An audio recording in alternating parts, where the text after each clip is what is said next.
Software installation.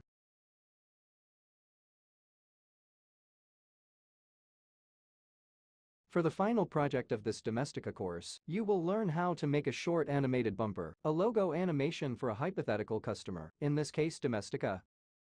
The peculiarity of this course is that we will only use Unreal Engine 5 from modeling to final rendering.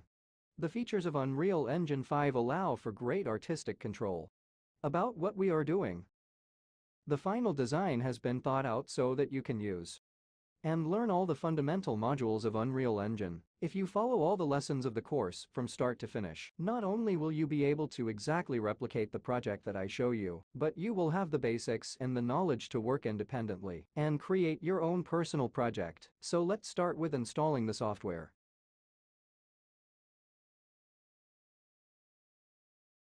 To do this, we need to point the browser at unrealengine.com. You will be prompted for a short registration. The data to enter are few, and the procedure is really very fast. At this point, you can click on the download button to actually start the software download. Here you have to choose between two versions of the Epic Launcher, the publishing license and the creator's license. What interests us is the creators, because publishing is mainly involved in the development of video games. We can safely click on the download button to download the Epic Launcher installer, which is nothing more than a software that allows us to manage several Epic game software, including Unreal Engine. The installation for both PC and Mac is standard. As with any other software, the procedure is quite fast. The Epic Launcher at first start looks like this. On the left, you can see several sections, such as Home, Store and Library, which concern, more than anything else, the Epic Games video game store. What interests us is the Unreal Engine section. In turn, it is divided into several tabs. The first, as you can see above, deals with Unreal Engine 4 and contains the latest news and interesting articles on the world of UE. From the Learn tab, on the other hand, you can download different projects already made for study. They are very interesting, and I recommend the content examples, own made by Epic Games, which contains an exemplary scene for almost all Unreal functions. It's very simple, just click on the content and then click Create Project again to install it and have it in your library. The other tab is the Marketplace, which allows you to download pre-made scenes, 3D objects, sounds, plugins, and, why not, it allows you to upload and sell the assets created. In the Library tab, on the other hand, we find the list of versions of the engine that we have installed. Now there is nothing, of course, the projects we are working on, and in the vault all the assets we downloaded from the Marketplace. Twinmotion is a version of Unreal for architecture, which we will not cover in this course and which, therefore, we skip. The new UE5 tab deals with the new Unreal Engine 5. It is, indeed, the only way to install the new system. In early access, click on Download. The software warns us that version 5 is early access and therefore cannot or should not be used in production. We don't care, because our course is fine. Once the installation has started, let's go to Options and take out those things we don't need and that save us space on our hard disk. Engine source, the source codes do not interest us. We remove everything we find in the Target Platform tab. We can install. At this point, just wait for the software to download and install it inside the Epic Launcher.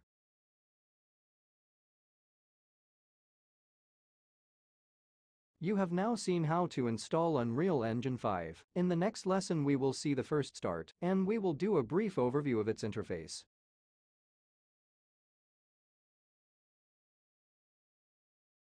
Interface overview, modules. In this lesson I will show you the interface of Unreal Engine 5, so that you can orient yourself naturally in the software.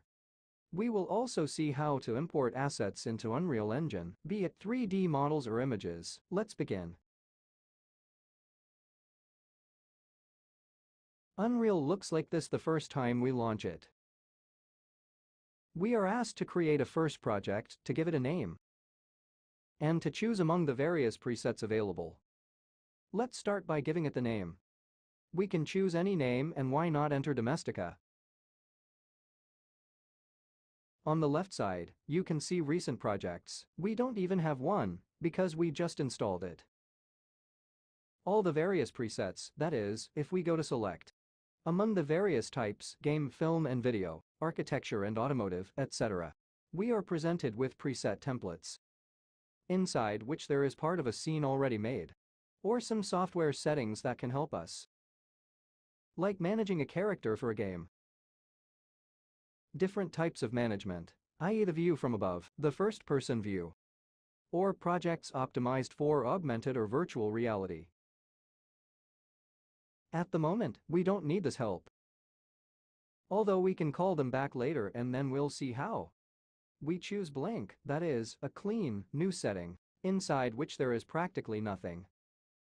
Once you have selected our preset, we will be asked the characteristics with which we want to create it. Blueprint or C++ are the first options. Our project is based on blueprints, that is, based on visual programming. Target platform, we leave desktop and not mobile. Quality preset, maximum, we select starter content because we selected it during installation.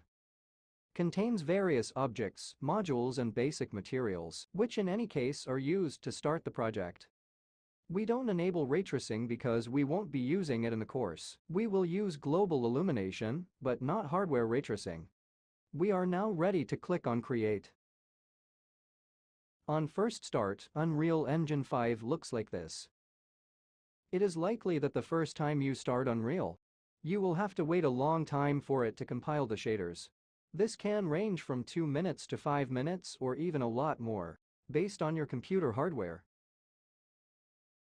There is a possibility that your interface is different, according to your machine and your installation.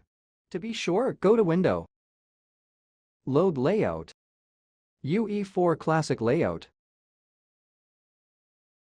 Let's check. The upper part looks like a normal Windows software file with the possibility of making a new level, to open a new level, to save, to export and the rest.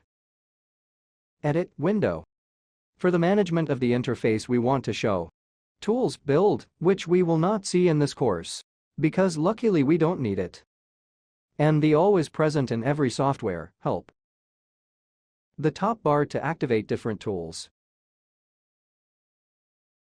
The left part preset with the place actors.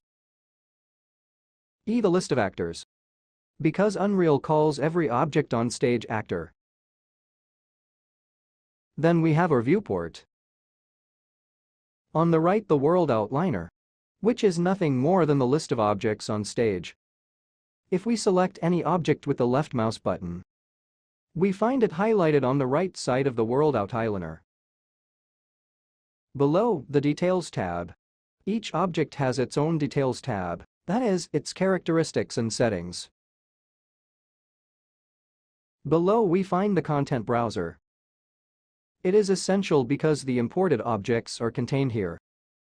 And even those we create are then put into this Content Browser, which, like any Explorer or file manager of any operating system, works on folders. In fact, in our Content Browser, we will find the Starter Content folder. We open it, and we see that inside it there are several subfolders with different elements. They can be geometries,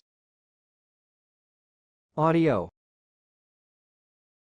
images, materials. Then manage the Content Browser and folder order well. It is at least recommended, because it is easier to find your way around our project. Let's see how to customize the interface. How to make the interface fit our monitor and our needs.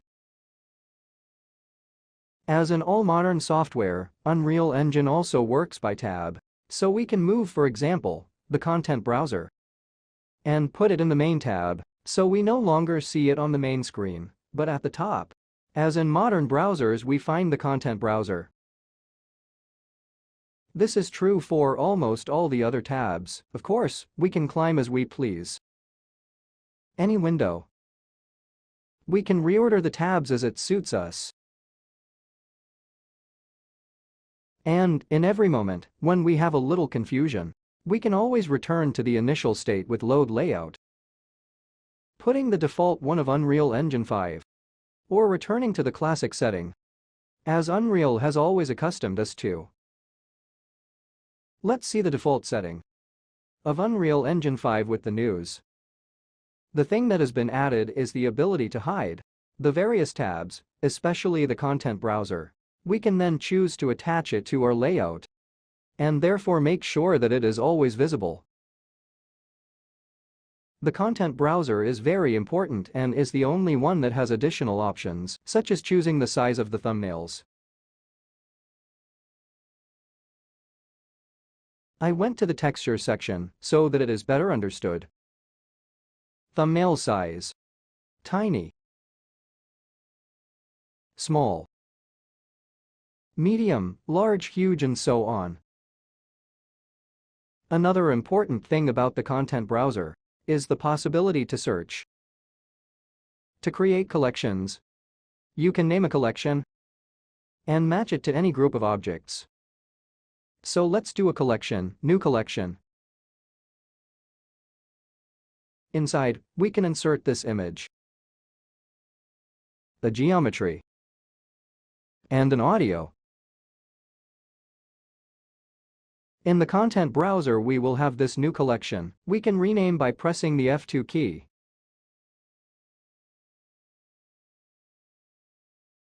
Once we click on a collection, we find the object selected before. As for a first mention of the content browser, this may be enough. One of the most important screens, of course, is the viewport. It allows us to navigate within our project and to move within it.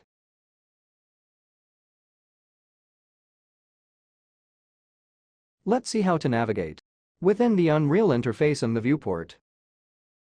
To shift the view while keeping the camera in the center, just click the right button and move the mouse.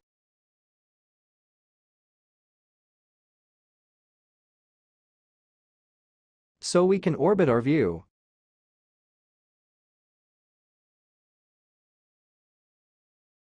To move in the various directions, we hold down the right button and move with the W key to move forward, S to go back, A to go left, D to go right. Like in the most famous first-person games. It doesn't take long to get used to it. And probably, this is much more comfortable than normal 3D software. If we select an object and place the view anywhere else, pressing the F key on the keyboard, we automatically center the same object in the view. Let's do another test with the chair. We look away and we move.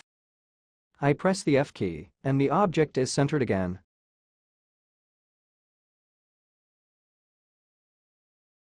Another important thing is that you can manage the speed of the camera in two ways. One is by holding the right button and moving the mouse wheel. Turning it towards us, the maximum speed of the camera decreases.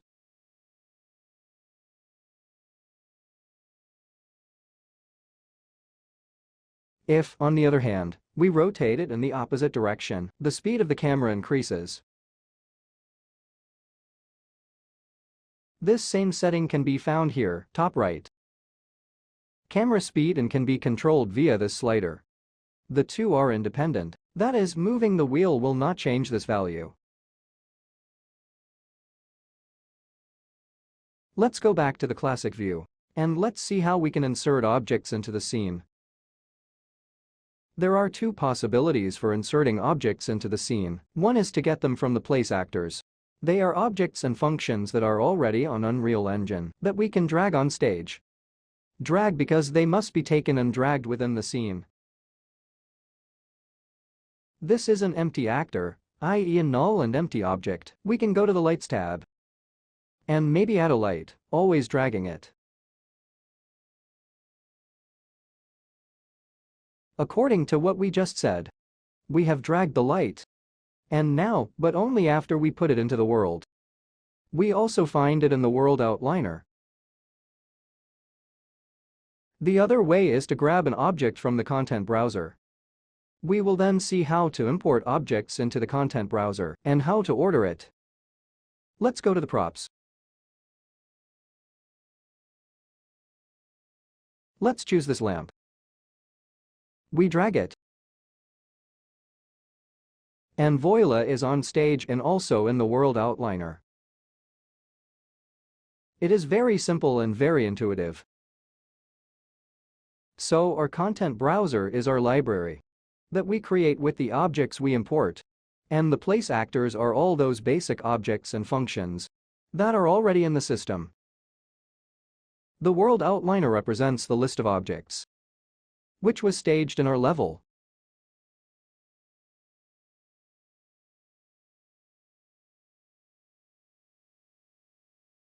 Now that you've seen how the Unreal Engine 5 interface works, in the next lesson we will see how to move in the viewport, assets and all other modules.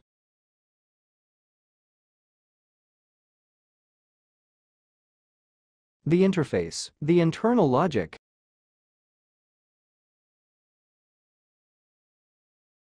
Now it's time to tell you about the viewport, asset management and Unreal's internal logic. Let's begin. Right-click in the content browser. This window will open allowing us to create or import any type of object compatible with Unreal or supported by Unreal. The analysis of this small interface allows us to understand which elements Unreal actually works with and get a little more into the logic of the program. It is clear that with new folder we can create a new folder inside the content, and I have to create folders and subfolders to have more order.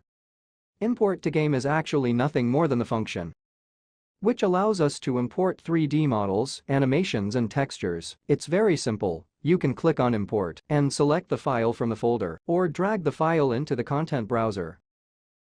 Then, in the Create Basic Asset tab, we find Blueprint class. Blueprint classes are, effectively, programming classes. Later in the course, we will address at least a couple of these classes.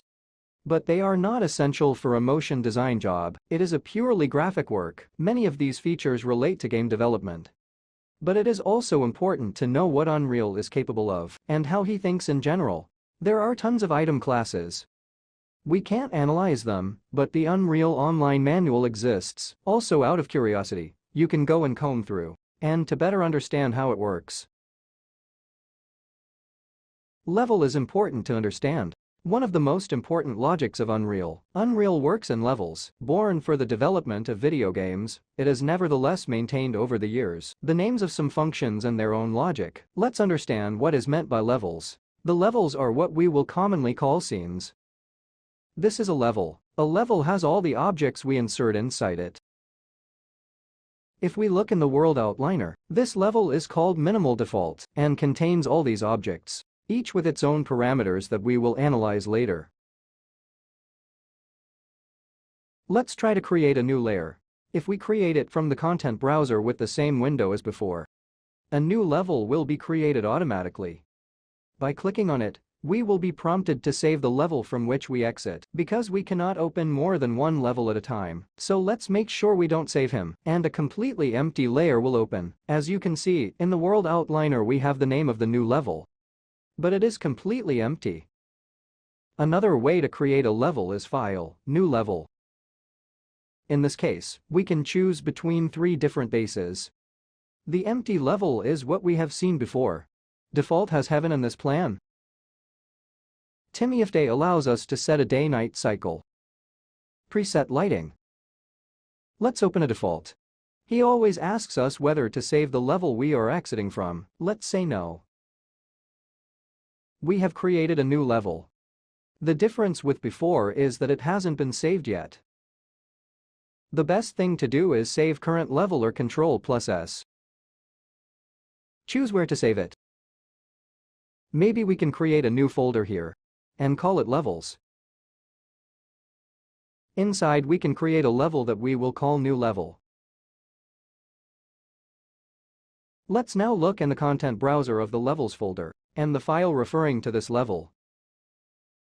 The file that is generated next to it. It is used for the build of the lights that we will not cover in these lessons. Let's explore the other things that can be created.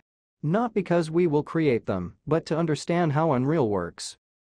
On Advanced Assets we see a section dedicated to animations. We can import animations, we can create camera sequences. Blend space, which are the fusion of two animations. And many others very advanced. Also interesting is the paper flipbook, which, as the word itself says, deals with step 1 animations, which then come from images from frames with different FPS. Artificial intelligence is part of the programming. Blendables is part of a particular type of materials, which we will not deal with now. Functions for blueprints. Editor utilities are useful for programming.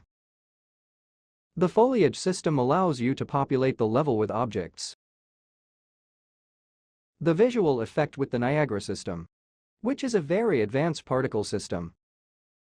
Material and textures are all functions, which are part of the materials. For example, importing media texture. They are videos, sequences of images used as textures. Media is the system for importing various types of media, video and even streaming from external IPs. Miscellaneous is really full of new features. Groom is very interesting, the system of importing hair from other software. Paper 2D is the dedicated part to the realization of the paper flipbooks in the editor. Physics is everything about the physics computation system. And we will see this a little in some lessons later. The management of sounds. User interface does not talk about the system user interface, but it refers to that part of Unreal, which allows you to create graphical interfaces for systems that must be controlled, or simply for video game menus. There are many things, you don't have to be scared, you won't use them all, but it is important to understand how he thinks and what are the possibilities that Unreal gives us. Another thing introduced in the latest version is the possibility, once registered on the Epic Games site, to have free access to the entire Megascans library. Then, by clicking on Megascans we have the possibility to download the objects generated by photogrammetry or materials. There are so many, it's an incredible resource.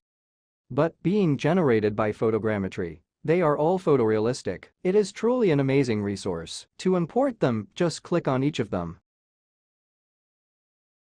Let's start with an example that helps us understand other functions. Let's insert a cube inside the scene. We see that now this cube is part of the world outliner. That is, everything that is on our level. Now we can use the term level.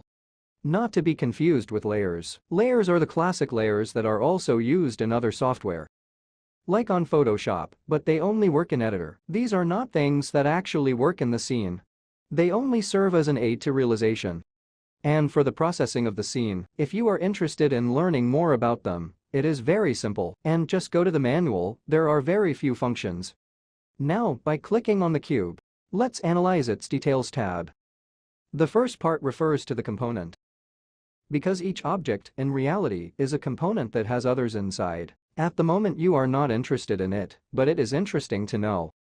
The cube object is a static mesh, and there is a component inside, which is called static mesh, which allows the software to draw three-dimensional elements. The static mesh may have other functions, but at the moment there is only this. Let's go to what interests us the most. For example, the Transform tab, where the coordinates within the world are clearly indicated. Then the location, the rotation and scales. This arrow that is generated is very useful when we manipulate one of these parameters, because we can go back to 0. Obviously, the object is positioned at the 0 of the world, and being the pivot of the cube right in the center, it will sink into this plane which is higher. Let's see the difference between location relative and world. We are now at 0.070. Because, with respect to the center of the world, we have raised the cube by 70. So, its position relative to the center of the world is this. Now let's try to create another cube. We can drag it as before or, holding down the Alt key, and dragging it on an axis, we go to duplicate it. Hence cube 2. Cube 2 has been translated on the y-axis by 150. Let's take the first cube. Holding down the left button, we drag it into the second cube. And we see that the first cube we created became the child of cube 2. What does this mean? That moving the first cube, translating it along any axis, he also carries with him the cube which is his son. The same if we go to rotate it or whatever. If we analyze the location, we see that the location, compared to the world, is this. Let's go get the cube. Let's change its location type to world. And has its own characteristics, so -20, -10 and 70, compared to the center of our stage. But if we set this value to relative, we will see that the values change, because being a child of object 2, these parameters refer to the center of the cube of which it is a child. To be clearer, let's reset all values to 0, and we see that cube 2 has the right world values with respect to it. Cube 1 has 0 values, because it is exactly in the center of cube 2. I hope it is clear. This is very useful during the animation phases.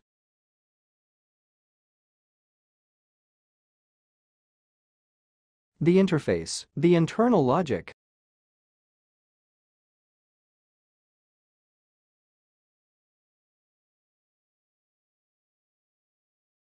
Each object, each static mesh. It can be animated but not striped. Let's see the other parameters. Mobility. Mobility refers to the behavior of lights and also to the dynamics of the object. Static is an object not affected by dynamic lights, and that it has no possibility to move or interact with other objects. Stationary is something between the static and the movable, but only referring to the behavior of the lights.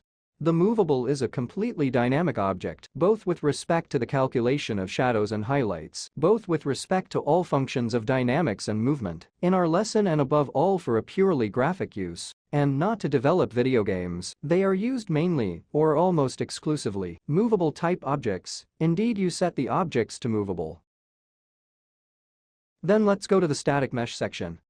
Since every Unreal object is an actor, which has components inside, these must be filled. The static mesh component, it means which geometry the software has to draw a cube. We can have the same object, but change the mesh. So it is the same object, but that like static mesh, inside the component has this sphere. It seems a difficult concept, in reality it is very simple, and it's easy to manage. Don't worry now, you will rarely go to change this parameter. Materials is very simple. It is possible from this tab to change the material to our object.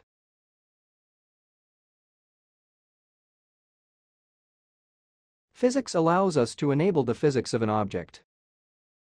Before giving an example, we need to understand the concept of play and the concept of how to play a scene in Unreal. The Unreal player means the moment when the scene starts, where all programming systems begin. And then we really see what we have achieved. And all the animations are set in motion. It is a concept born from gaming, but it is mastered quite naturally. How do you play a scene? From this button at the top, let's modify the spawn player rust parameter. That is, once we click play, where will our camera be? We do current camera location like this every time we click play. The camera does not move and let's see what happens. Now let's see what happens to the cube if we enable simulate physics. Nothing, it just has its own physical properties. It will fall away from gravity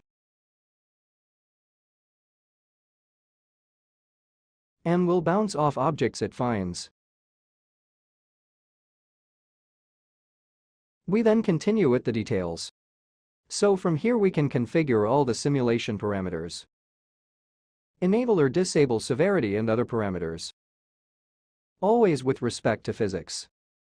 Collisions, we can change the default parameters of an object with respect to its collisions. Assign the physical material to a material that we will see later, and all other functions related to collisions. Lighting, for now we do not care because it is linked only to bake some textures that we will not use in this project. Rendering deals with the on-stage visibility of an object. Everything else is more related than anything else to gaming and programming systems that we will not go to see in these lessons. One important thing is the object management windows. If we go to the content browser, we go to the props, for example, in the starter content. If we double-click on this chair, a new interface will open. It looks quite similar to the normal Unreal interface, but it refers to a single object, and there are all the properties that define it. There are many. You can browse, analyze, and study them from the manual. At the moment we try to simply understand the concepts. For example, this scene, this object, I used a default material, so if we stage it, he will have his material. Let's duplicate it. And we see that, however, as we have seen, it can be changed. But when we import it, it will have its default material if we try to change it. And we save.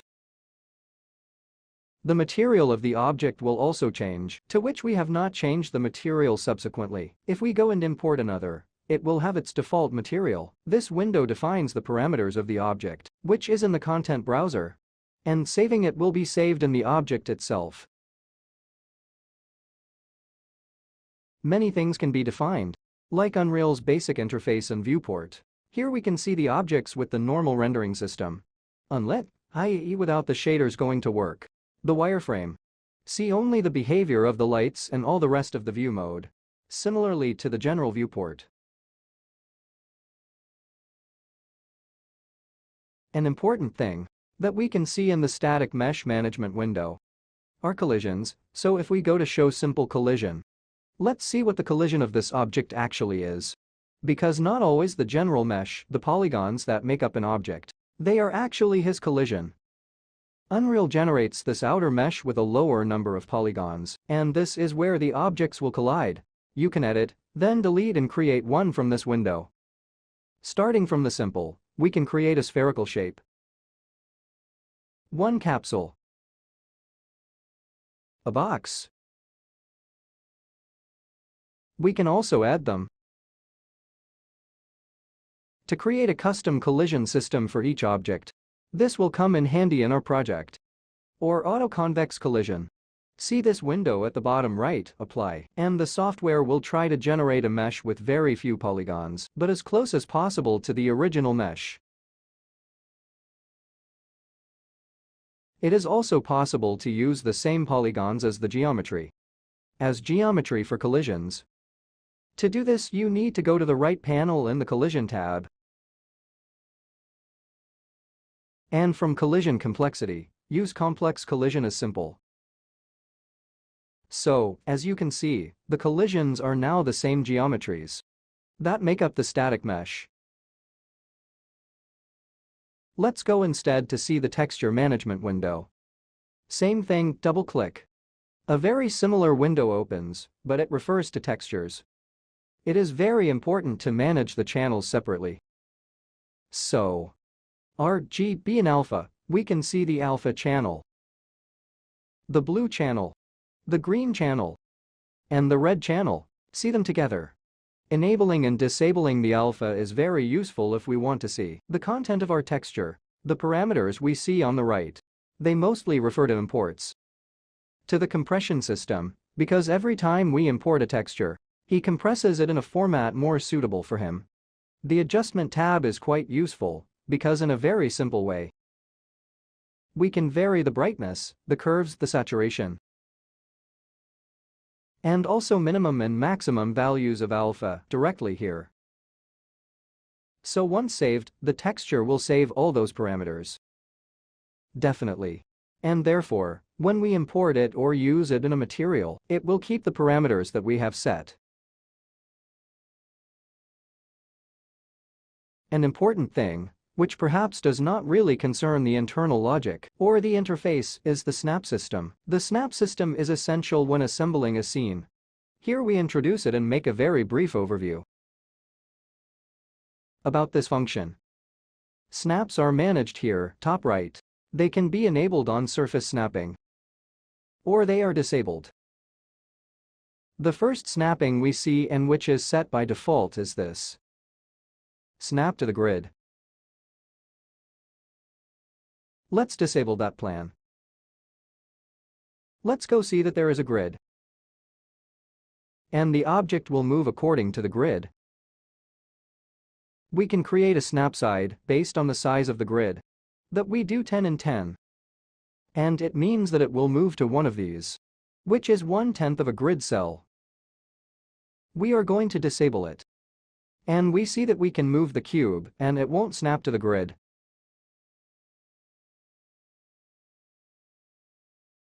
Let's open another cube for convenience and understanding. Another important snap is that of rotations. We can decide to take a snap every 10 degrees. So when we go to rotate the cube, it will rotate 10 by 10. We can decide to enable or disable it, to have a custom rotation. Another important thing, for example, is this icon that we see, which deals with the location of the gizmo, that is, this interface that appears each time we select an object to rotate and move it. If the icon has this symbol of a circle, of a world, we will have our gizmo oriented with respect to the world axis, so the x-axis will go up, the y-axis to the right, and the x-axis according to where it is oriented, but with respect to the world. If instead we click and exchange this value on a gizmo with relative coordinates, we will have these handles oriented according to the orientation of the object. So we will actually see what the rotation of the object is. Let's go reset everything.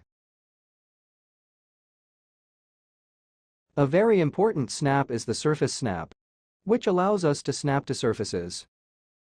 Surfaces snap between the center of the object and the surface of the neighboring object. You can see by experimenting that it actually doesn't seem to work. It does not snap to any surface.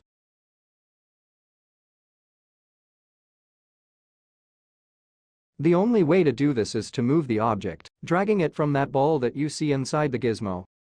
Then I drag. Now the object will automatically position itself on the surface of the neighboring object. To better understand it, let's stage a sphere.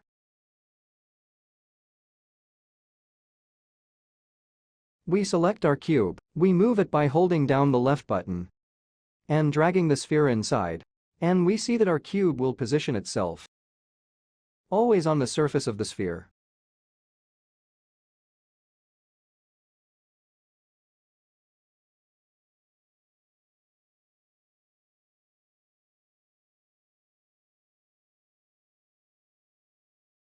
Familiarize yourself with the Unreal interface. Have fun creating your own custom setup, and if you have any doubts, don't worry. You can write to me in the forum, and I will gladly answer you. In the next lesson, we will talk about the materials and the theory of physically based rendering.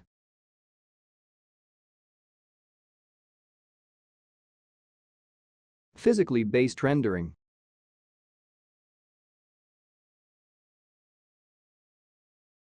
In this lesson we will start with the PBR theory, to then see how Unreal Engine 5 handles these materials thanks to the internal material editor.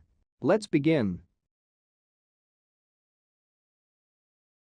With the right button of the content browser, we create a new material. Let's call it MMaster. Then we will understand why. Double-click on the material to open the material editor. The material editor works in nodes. What does it mean? It means that when we add a new resource, maybe a texture, we will add a new node. And the nodes can be connected to each other. Nodes connect with the left mouse button, dragging it, and delete them by holding down the Alt key and click.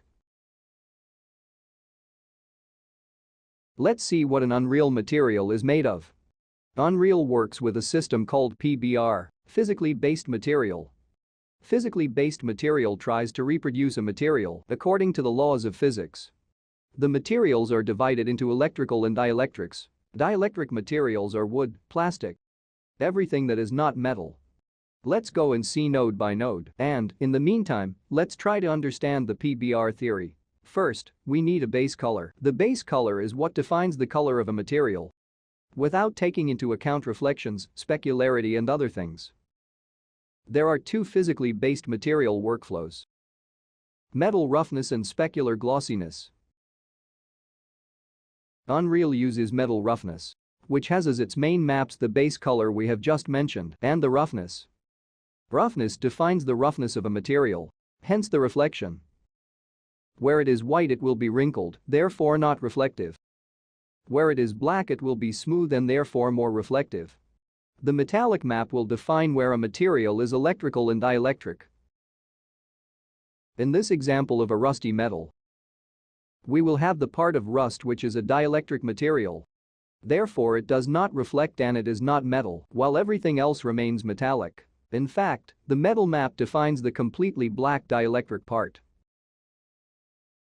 The white part, metal material. These three maps together, alone, define a material very well. Then I recommend the Substance PBR guide. Find a link that I leave you below in the lesson sheet. Divide it into two parts. The first very theoretical and the second much more practical on creating maps for the definition of a PBR material. Now let's see how PBR maps are used and how they are managed on Unreal. One thing. Leaving the mouse over the various nodes, Unreal will try to give us a description of them. Let's connect the node to the base material. Now the preview on the left has been updated. It is colored according to this map and left the other default settings. Let's see the preview window. There are several settings. The most interesting is this, that is to define the model on which we want the preview. So a cylinder, a sphere, a plan. Now we don't see it because wedged in this other plane, it's a cube, and this mesh preview. How does it work? We can put any mesh we want. However, we must first do this. Go to the content browser. Select a mesh, in this case I select a cone. Return to the master material. And click. Now the preview mesh has become the mesh we have chosen. But let's go back to the sphere, which is very convenient as a preview. We have defined the color. Now let's go to define the roughness, that is, where this material is most reflective. Let's go insert as roughness map. We drag it into the material editor. Let's drag it into roughness. If we now go and see the clearest and most reflective part, the rusty part does not reflect. Let's do an experiment. We insert the roughness map instead of the color one. So we can see it, and we can see that where the roughness map is black is more reflective and where white less. There is also another way to preview a node. And right-click on the Start Previewing node. And it just shows us the result of that knot. To stop it we have to stop. Now let's insert the metallic map.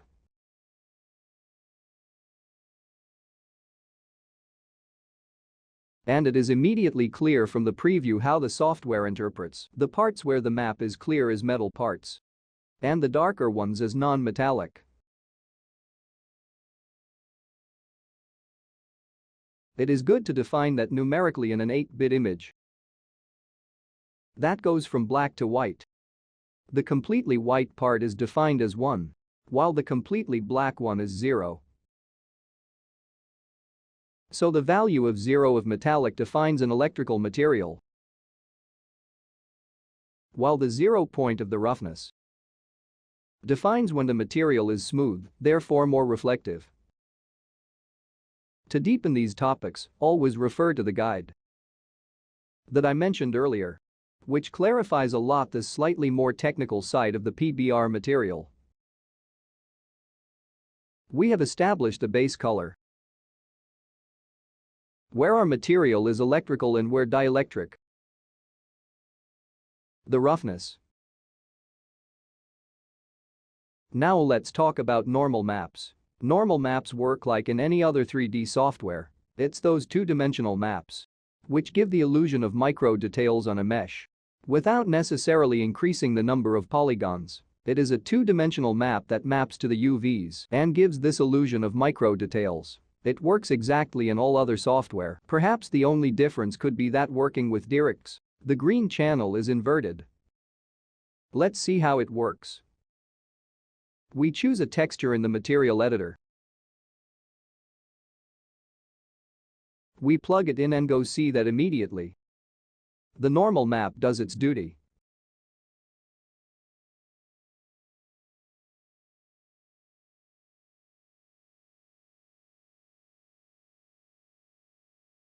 Let's say we can already say that we have made the first material, but Unreal's material editor offers us tons of features.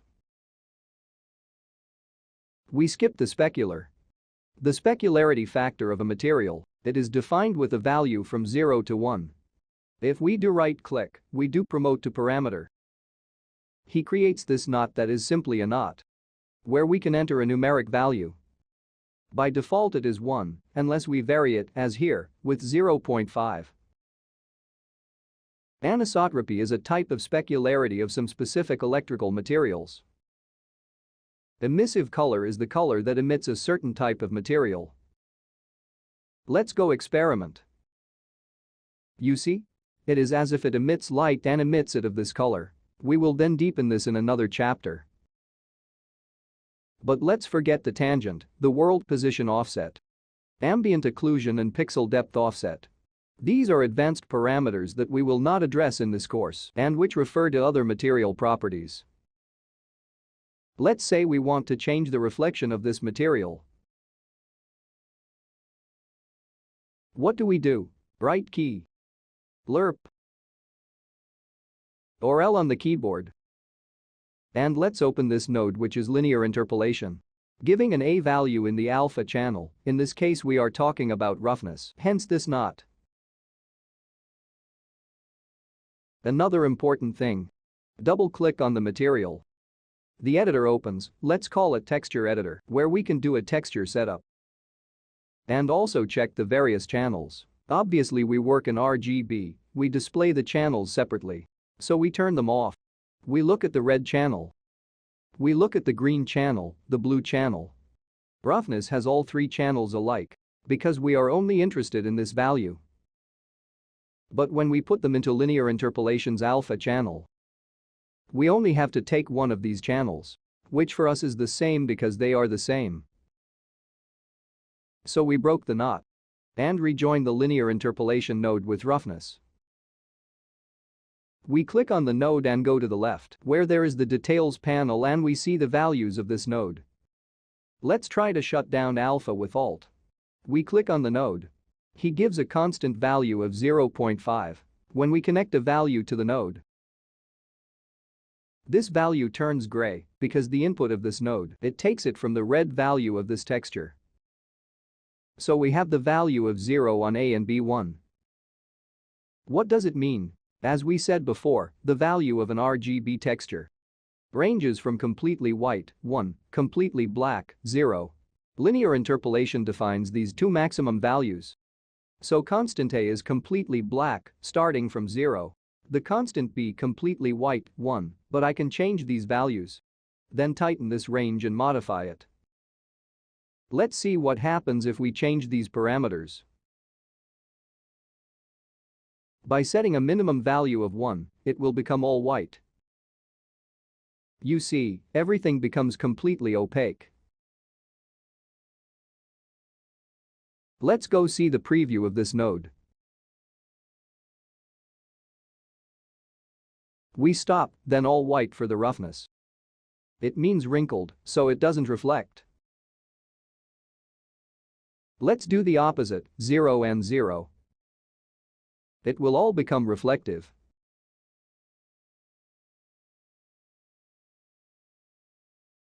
What allows us to do this? It allows us to adjust this parameter.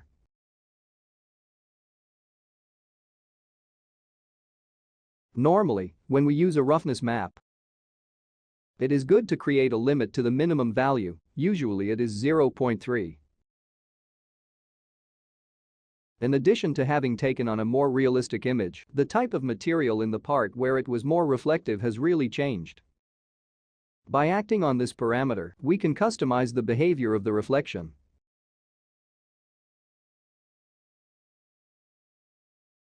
Let's see what the parameters of the material are. Click on Master Material. And let's see the Details panel on the left. Physical material. For now we are not interested, we will deal with it later. Material defines the type of material, what we need to use it for, normally surface. The decal are another thing that we will see later. Light function are materials that are applied to lights to create effects on the light. Volumes are for mists and things like that. Post-processing is a particular material, which is for color grading or stuff like that. And user interface is used when they create interfaces on Unreal. For games or applications, as a rule, we use surface. Blend mode is the type of material we are going to create. The first is the default one. Masked is a kind of material, you see, opacity mask node is turned on. Basically, it defines the opacity of a material. It works a bit like metal's roughness and map, black and white. Where it is black it is opaque, where it is white it is transparent. In fact, if we use the metal map on the opacity map, do you see that it has become transparent? But it does it in a clear way, it does not allow for nuances.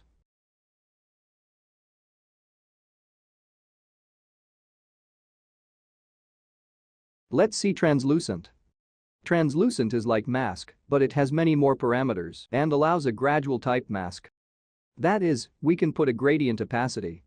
Translucent has many other parameters that we will not see in the course, but if you are interested, you can also learn more with the manual.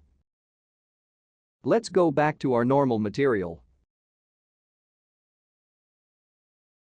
There are many other parameters. Shading models are some presets that Unreal gives us to help us, like the subsurface, hair, cloth, or unlit, which is a system. So the material is not affected by lights and reflections. Two-sided means that the material is visible both on the side of the normals of a polygon and on the other side. And then, gradually, many parameters, which unfortunately we cannot rattle off all in this course. What we have said already allows us to create materials. Why did we initially call this material master material? Because we can create a material. Create our nodes so that we can customize it and, for example, linear interpolation could be a parameter which allows us to calibrate our material in the scene. I'll show you how. Meanwhile, let's save this material. Let's go to the color node. Right key. Convert to parameter. We call it color. Let's click again and go to see in detail. The parameter is called color, the group we will call texture. We leave the rest unchanged. We do the same thing for the remaining nodes. We convert to parameter. We call this metallic. Once we have created one, if we see on this curtain, we find the group we created earlier. We don't have to rewrite it and we don't have to remember the groups we've created. Same thing, roughness. Texture group.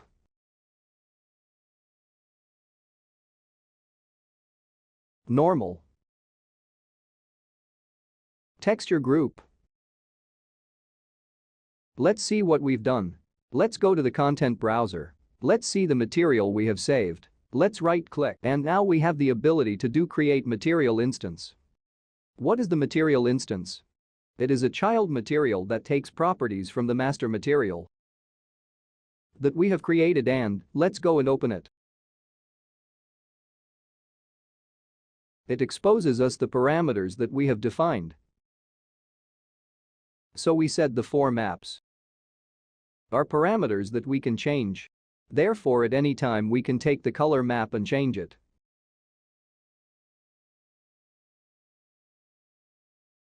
And what is the created group? It is none other than the texture group. In the graphical interface it will be a group, which allows us to find our parameters and to be able to use them.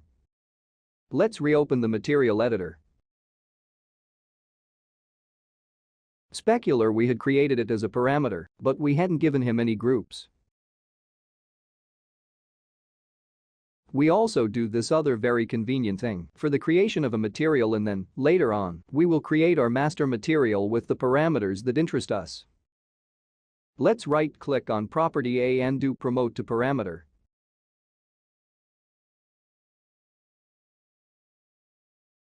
Let's call it R-min, minimal roughness. Let's create a roughness group. We do the same thing on B. But we will call it R-max. We will put them in the same group. We save.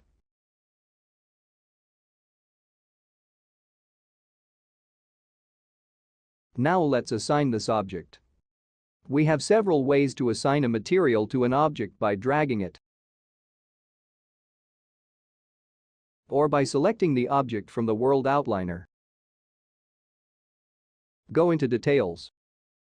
And under the Materials tab we can choose which material to assign. We can either drag it here or with this search. Indeed, let's do this. Let's rename it. Let's call it M-Rust. Now let's click on the object.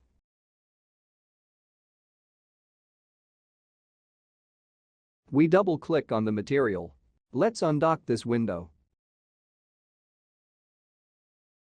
Now from the viewport directly from the render, we can set this value according to how we like it. Do you see how it changes?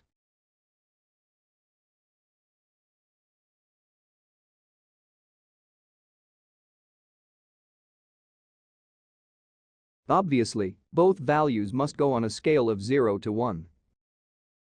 If I give the minimum reflection value 0, it will reflect at 100%. If I give a value of 1, he will stop thinking. We have created our first instance material with our customization. If you want to learn more about the PBR theory, remember to consult the guide. I leave you the link in the additional resources. Don't worry, this lesson was pure theory, but it will all be much clearer when we make our first and true material. In the next lesson, let's see how the new modeling module works.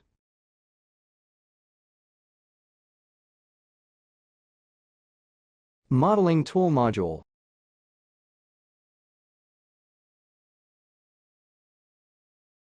With the arrival of Unreal Engine 5, we have an internal module for modeling objects. This allows us, for the first time, to manage an entire project from start to finish with the only use of Unreal.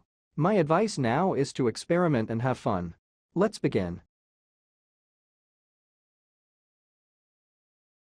By default, the modeling plugin is not enabled. We have to go to Settings, Plugins. We just need to type modeling in the search field and enable it. I have already done it, but you will have to do it. You will be prompted to restart the software. After that, this icon will appear. It will allow us to enter the editing mode by clicking here or with the key combination Shift plus F7. In this lesson, we will look at just some of these tools.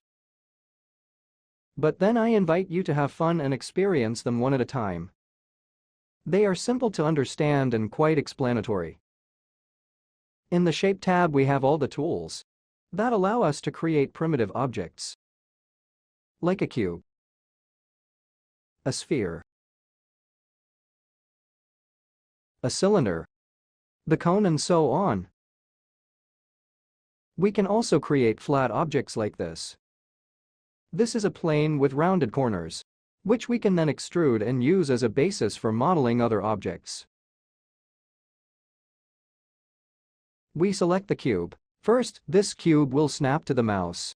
And on the left we will have all the options to create this cube. Let's start with the first polygroup. On Unreal, a polygroup is a set of polygons. We can make one polygroup per face. Only one polygroup or one for each quad, that is, for each square polygon.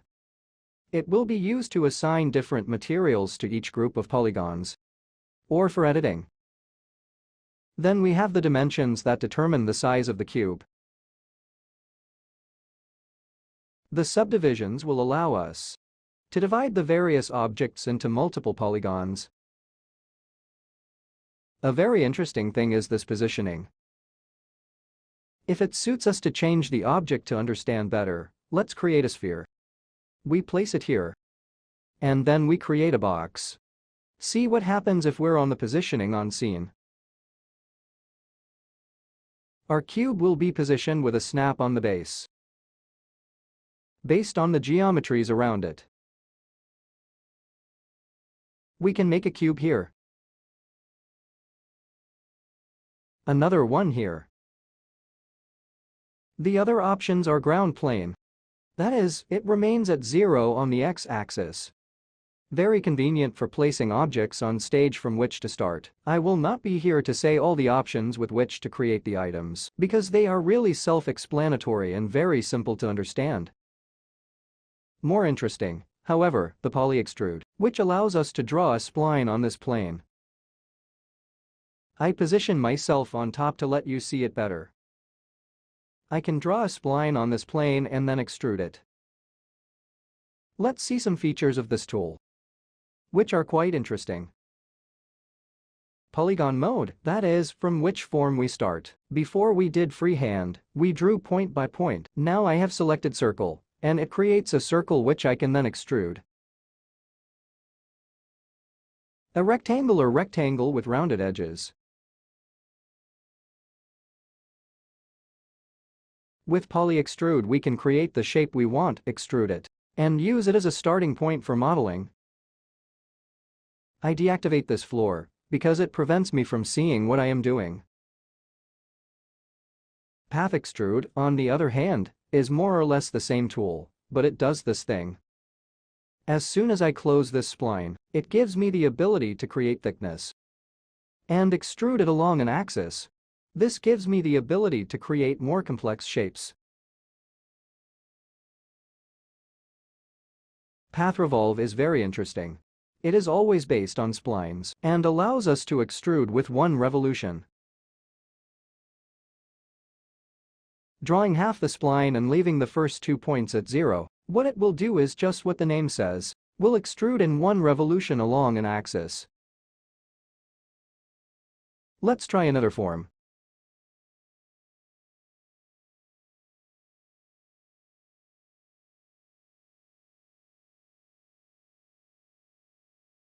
Let's create a cube and leave per face in the polygroup mode settings. We click on the complete button and we have made our cube. Let's go to polymodel. As you see, we can select for polygroup. As we said before, to create a polygroup for each face, it will make us select one face at a time. So, let's select and see what we can do. We can translate this polygroup along any axis. We can climb it. We can rotate it. The gizmo section is interesting. It allows us to set up this gizmo, that is, the one with which we then go to interact. Allows you to snap to the world grid. And maybe block the rotation.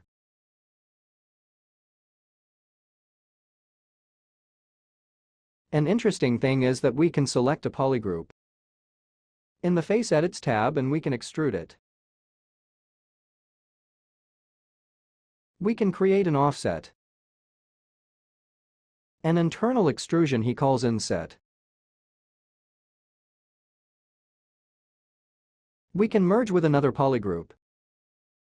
We can erase it, we can cut the face. In short, we can edit it, but we are always talking about polyedit. Polydeform allows us to deform by polygroup. It's something I don't see a lot of use for. If you want to experiment, go ahead, but I hardly find a use. It allows these types of deformations on the mesh. But I really don't know what use to make of it at the moment. Very interesting is adjainsert. It allows you to create edges.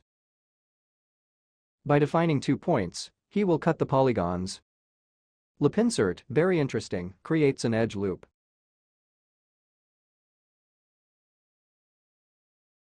Boolean is also very interesting. Classic Boolean operation between 2 objects. Let's take the sphere. We intersect it with the cube. We select them both, click on Boolean. And we can say to subtract object A from object B. The other way around. To leave only the part of the intersection between the 2 or to join them.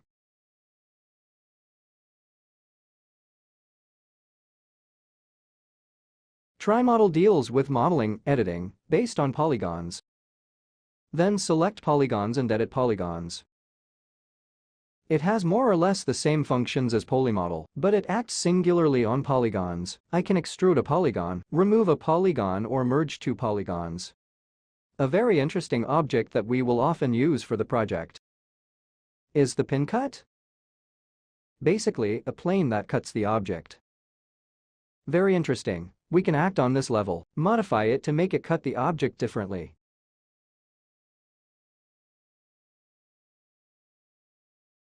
Mirror that mirrors, a kind of symmetry of objects.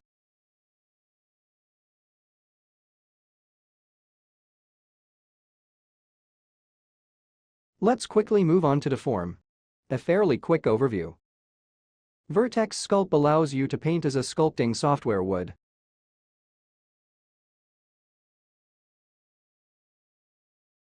So I can use a smooth filter. Inflate. In short, you can have fun with classic tools for sculpture. But don't expect Blender or ZBrush. However, it works and can be useful at times. Dynamic Sculpt is another type of sculpture.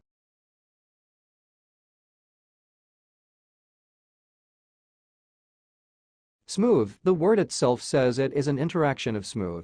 Then it softens the model. Offset is very interesting. It just creates an offset of the geometry.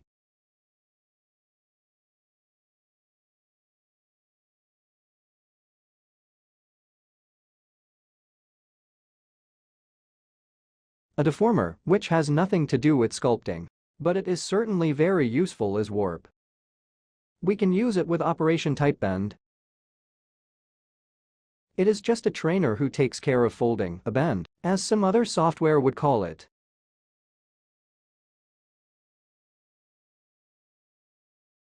Flare and squish is a kind of squash and stretch.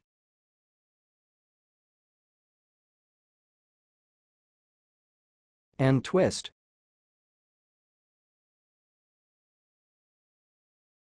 I took off show original mesh because it bothered us. He is an excellent informant who will often come in handy. The inevitable lattice that creates a grid around the mesh. We can choose how many subdivisions. Then we go to select the points that interest us. This cage will deform the object inside.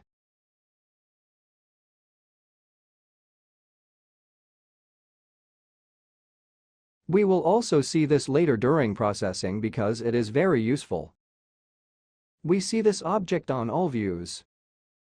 In the transform section, the thing that is certainly more useful to us is pivot. Let's go and see it calmly. We note that the pivot, the center of rotation, it's at the bottom because we set it up during creation. We select pivot. See how simple it is to move the origin point, center, at the center of geometry. Bottom, down where it was before, top, left and right. World origin sets it at the center of the world, E at 0 and 0 with respect to the scene. This will be very useful to us. Meshups. We're not going to test it. It just serves to simplify the geometry, to automatically reduce the number of polygons. Remesh is used to increase the number of polygons, in case more density is needed to increase the details. Vox operator transforms geometries into voxels, and then transforms them back into geometries. It won't be useful to us in our course. I'll show it to you just out of curiosity. See how he transformed the geometries. With voxel computation, he merged them and created a new geometry.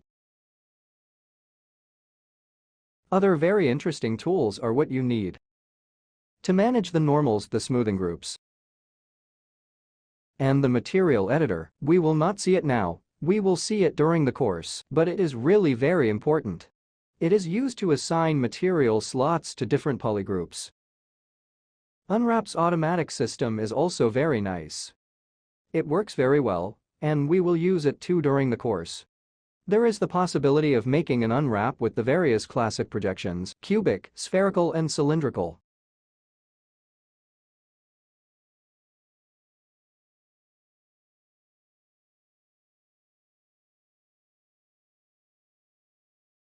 Each time you create a new item, Unreal will automatically create a folder in the content browser called Generated. There will be a subfolder inside with the username you registered with Unreal. What happened? The system automatically saves an asset, the geometry, which corresponds to the one that was just created, and with any substantial modification, either the geometry is updated or another one is created. This is important because, in the end, after making all the changes, it is a good idea to rename this object and move it to the right folder,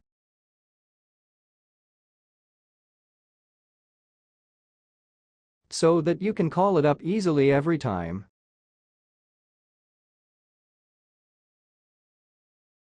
It will happen that this folder will fill up with temporary objects that can be safely thrown away.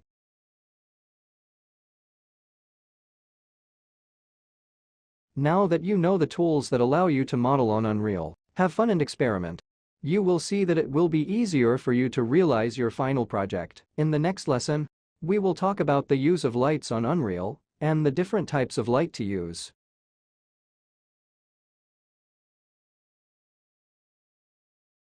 Lighting basics.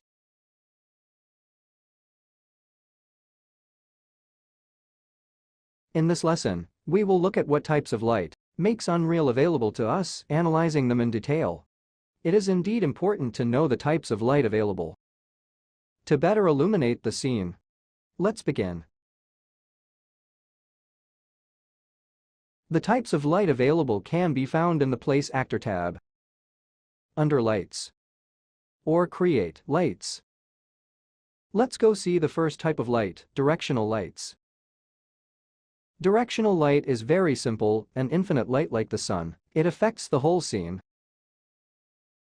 and its position in the world does not change the illumination. Let's look at it better. Trying to move it, we won't have any changes. Imagine it as the sun, a very, very distant light. But its angle determines the origin.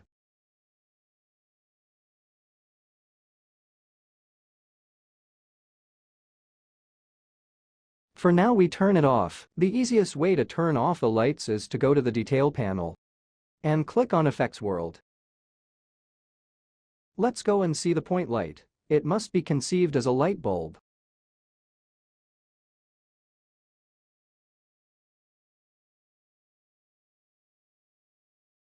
It has an origin in a sphere of influence where it then decays. Spotlight is exactly a spotlight, which affects the inside of its cone.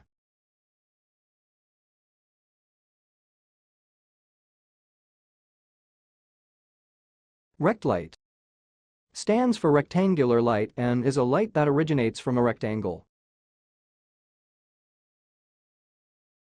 Imagine it as a window and affects only in the X direction. As you can see, if I rotate it 180 degrees, It will only illuminate this side of the scene. It is very useful and we will see it later.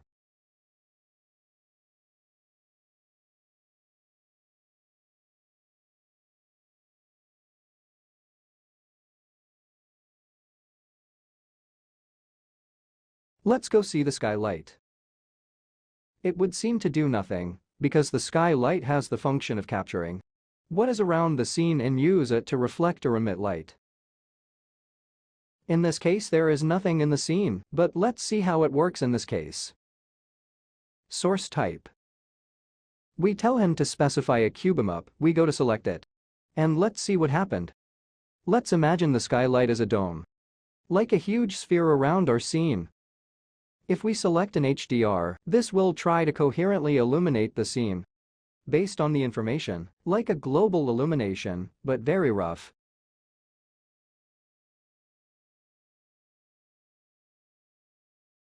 What is contained in the cubemap will also affect the reflection. Then it will be reflected in the reflections. The skylight should be investigated and explained a little more thoroughly.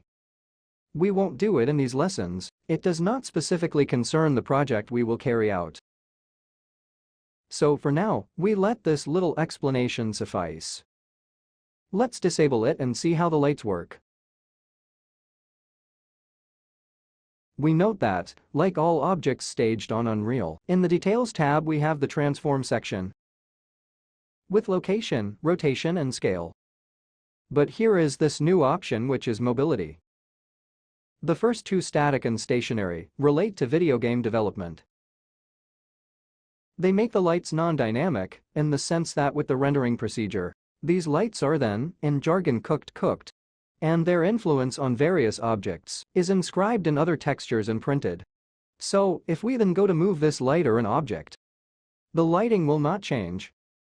However, this is not the case here, we will then see, thanks to the Lumen Global Illumination System, as we have to use movable lights. Then, under the light section, we can change the intensity of the light. Change the color in which the light is emitted.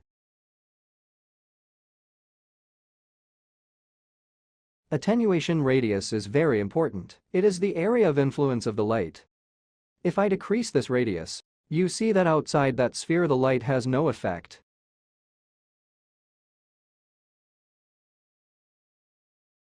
Let's see these three options: source radius, soft source radius and source length. What is the light source? What is meant? Imagine it just like a light bulb. It is no coincidence that I have inserted this mirror wall to show us what is meant by radius.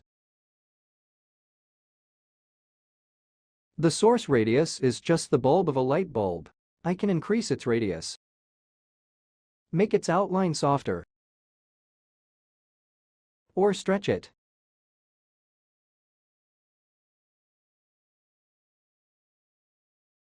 We can use the color temperature, by default it is 6500 Kelvin. We can make cooler lights or warmer lights. We can tell a light not to cast shadows. This is useful in case we are using some light just to paint the scene, or to correct the scene.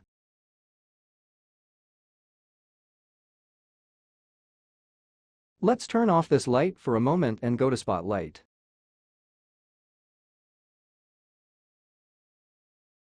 The Spotlight has the same options as a point light.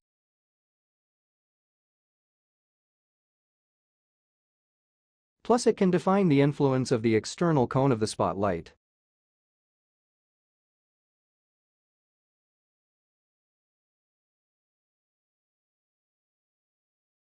Otherwise, it is identical in options to the other lights.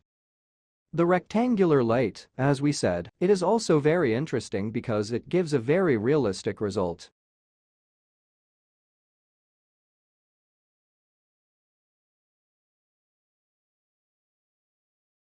As options, it differs for the barn door angle and the barn door length.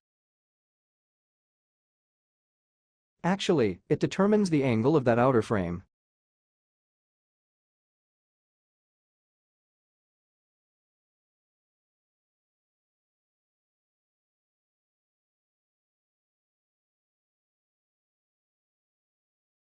Just imagine this geometry as the light source.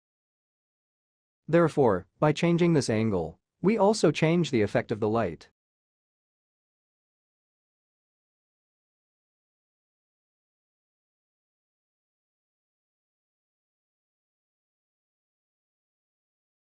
The use of these three types of light varies according to the needs of the moment. It takes some practice. And we will see later how to best use a type of light, and when to use one type of light over another. Now that you've seen how to have fun with lights on Unreal, let's move on to the next lesson where I will tell you how to use lumens and global illumination in real time with this new module.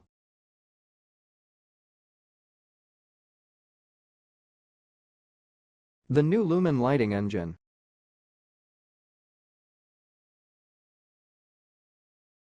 In this lesson, I want to tell you about the global illumination theory and then how Lumen, the new internal rendering system, brings global illumination in real time for the first time on Unreal Engine. Follow this lesson carefully because this is where the key to the revolution lies. Real-time graphics. Let's begin.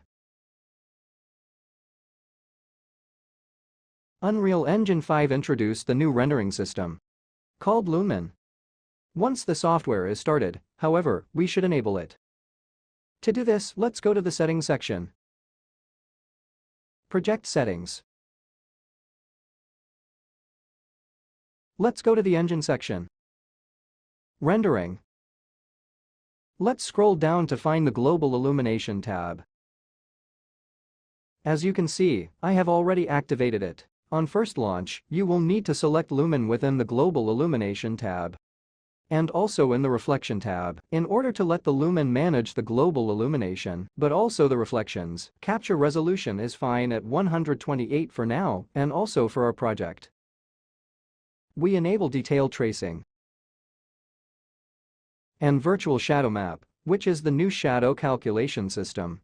It is possible to enable the ray tracing hardware, but at the moment, Epic does not recommend it at this stage of development.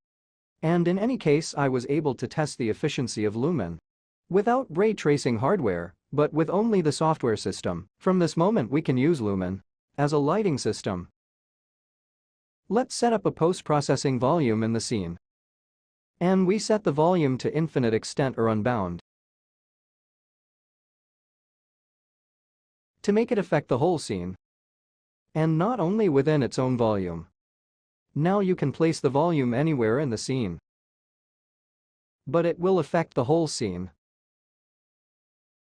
This scene contains a cube open on one face.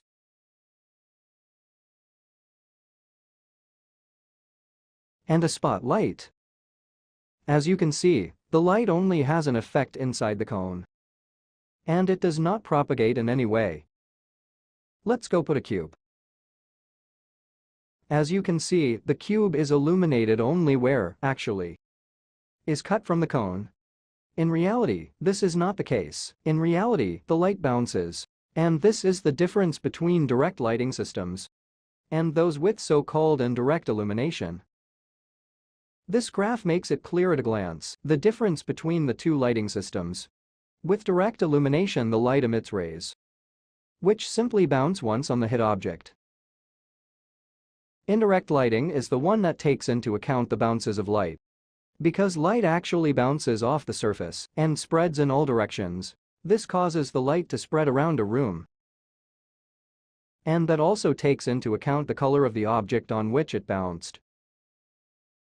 Please note that the bounces to be calculated will not be just one, as you can see here.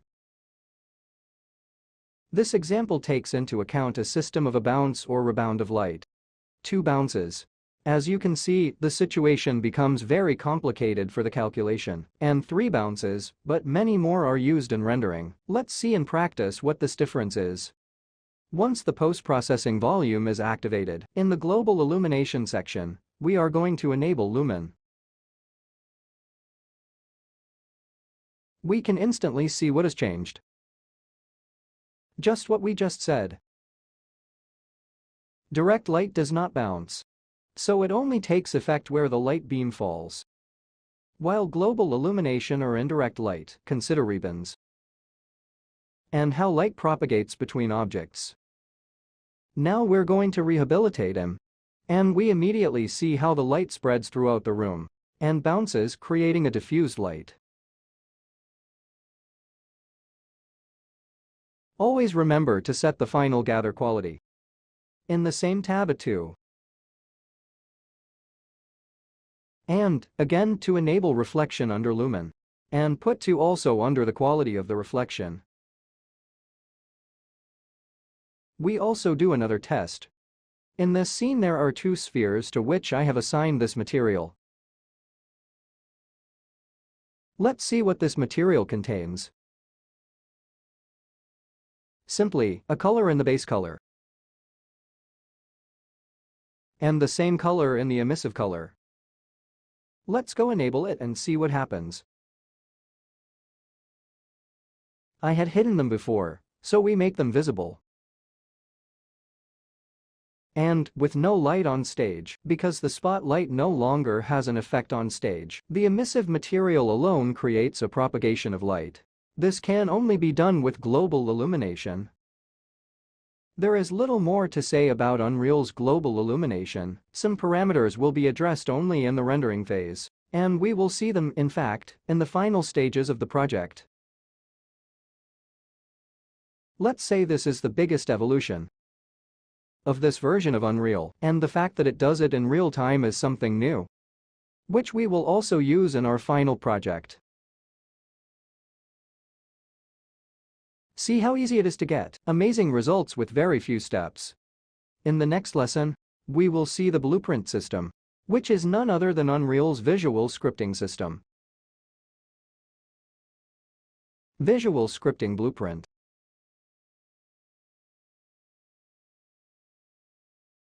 In this lesson, I will tell you about the blueprint system, which is none other than Unreal's internal programming system, completely visual. I shouldn't write a single line of code. Let's begin.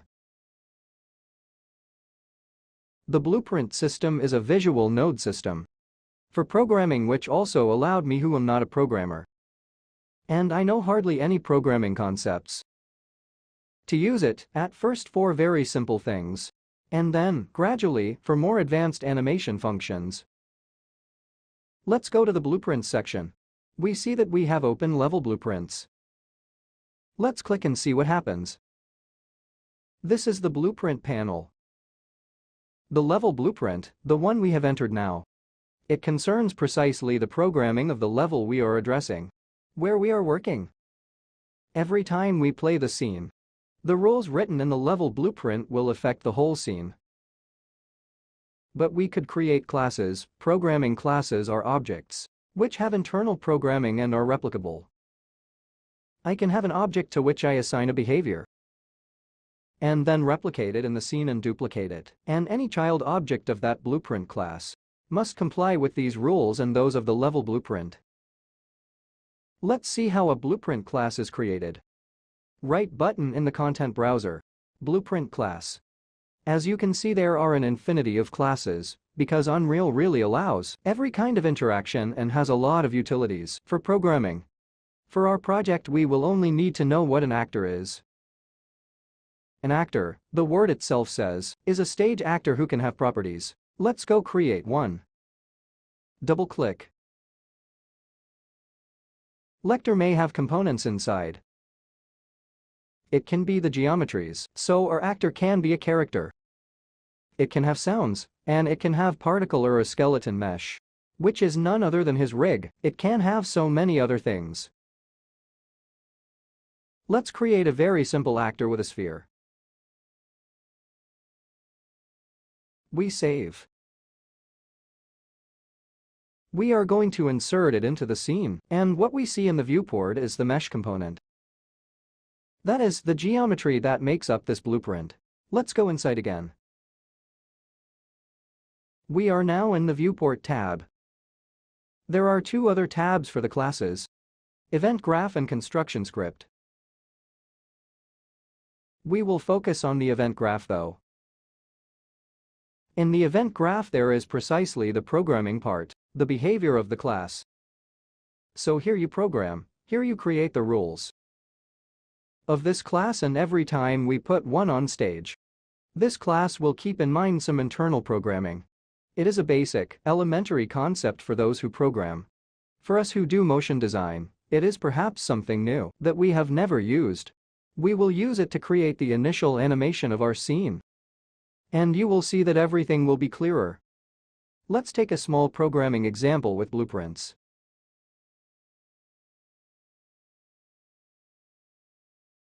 Let's go to the level blueprint. Two nodes immediately arise. These are two event type nodes. Event begin play, as the word itself says, is an event which is triggered when the scene is played. Just as you click the play button. Event tick is an event that is triggered at every tick of the scene. It means at every frame. If we go to 25 frames per second, we will have a tick for each frame. Let's try to see how it works, and let's see how it works in Blueprint. The system of nodes at the interface level is the same as that of the material editor, so if we want to create a new node, we drag this node. And we can search in the list of available names. Or we right-click in the grid and look for a node. We want to trigger an event as soon as the scene starts, then left-click. And look for the print node. The print string node makes a text appear when the event is triggered. Event begin play. The event will greet us with hello world and will last 3 seconds. And we do it purple. We compile, because in addition to saving, we must compile, as if we had really programmed the classic way, and we save. Let's go back to our scene, let's play it. Here is the text hello world. After 3 seconds it disappears, because the triggering event was the very start of the scene. Let's try to see what happens if the triggering event is event tick. Therefore at each system tick, at each frame,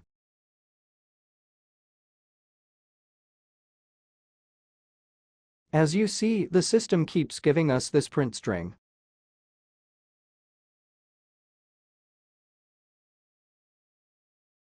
I have prepared a scene with a light.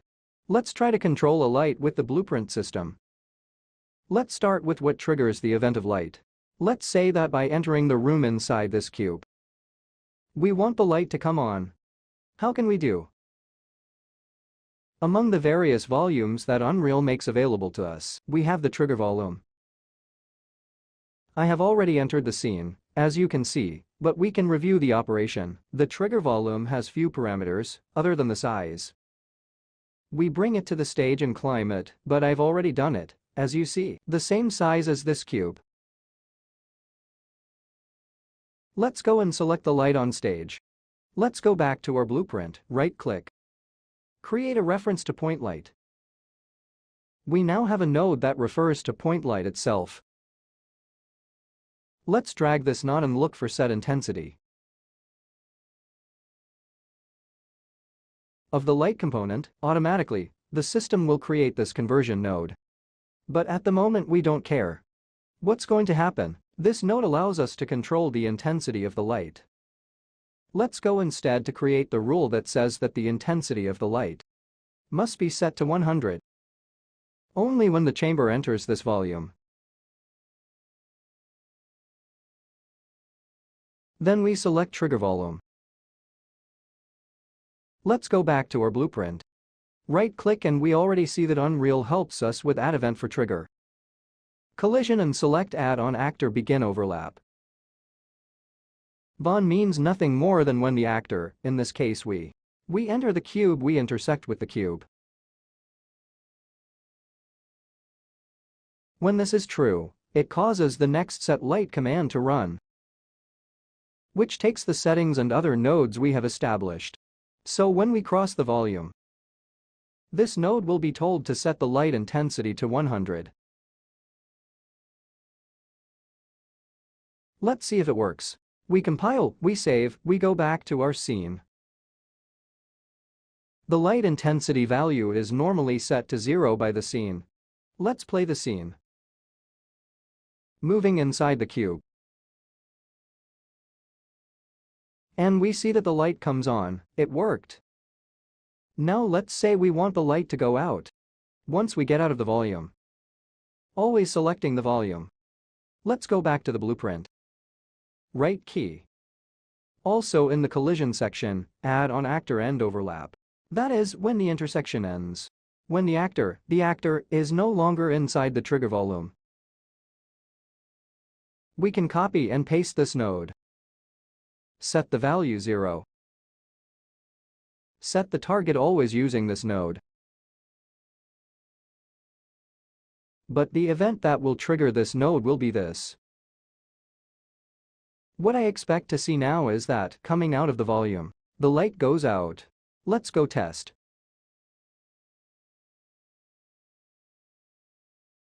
The light went on.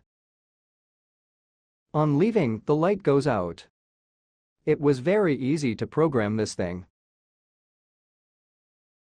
We can comment on our programming section.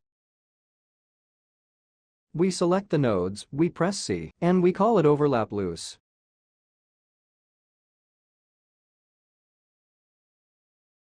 Let's say that at this point we want to create a condition.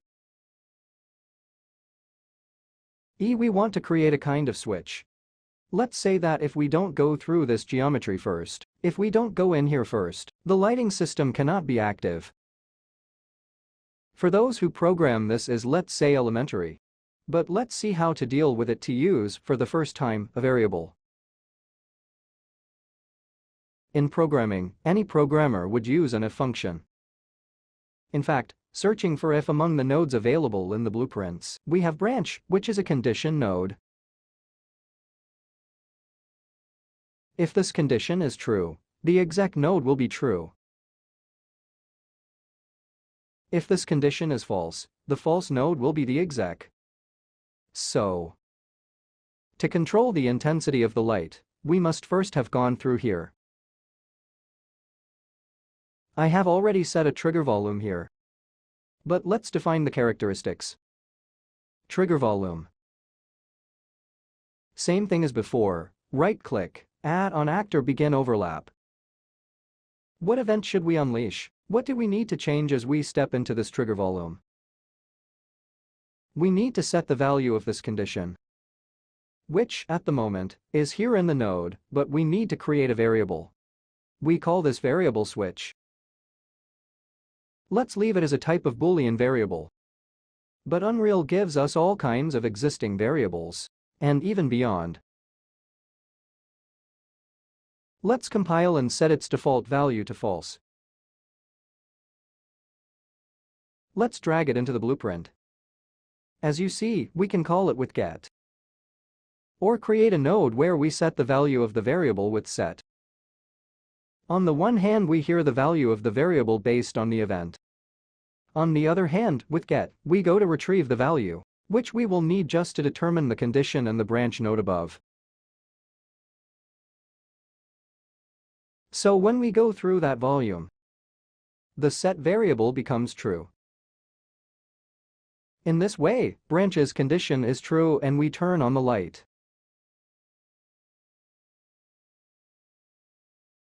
This node must now be connected to branch. According to what I expect is that if we go into this volume, before passing here, the light shouldn't go on. Once inside this volume, we have the ability to turn this light on and off. Let's help with debugging. Let's say when the condition is active, we activate a signal on the screen that indicates it to us.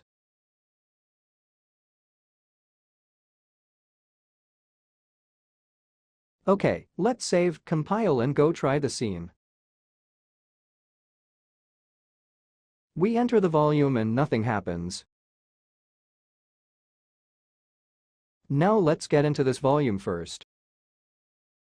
And it works, so the switch is on. Now we go into the other volume and the light goes on and off.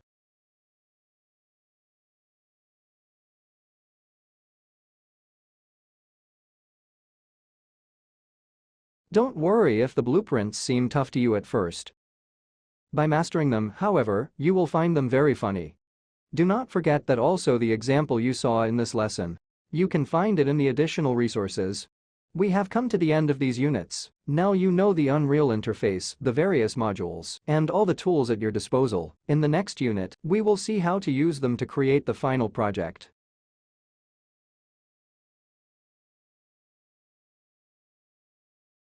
Moodboard and storyboard.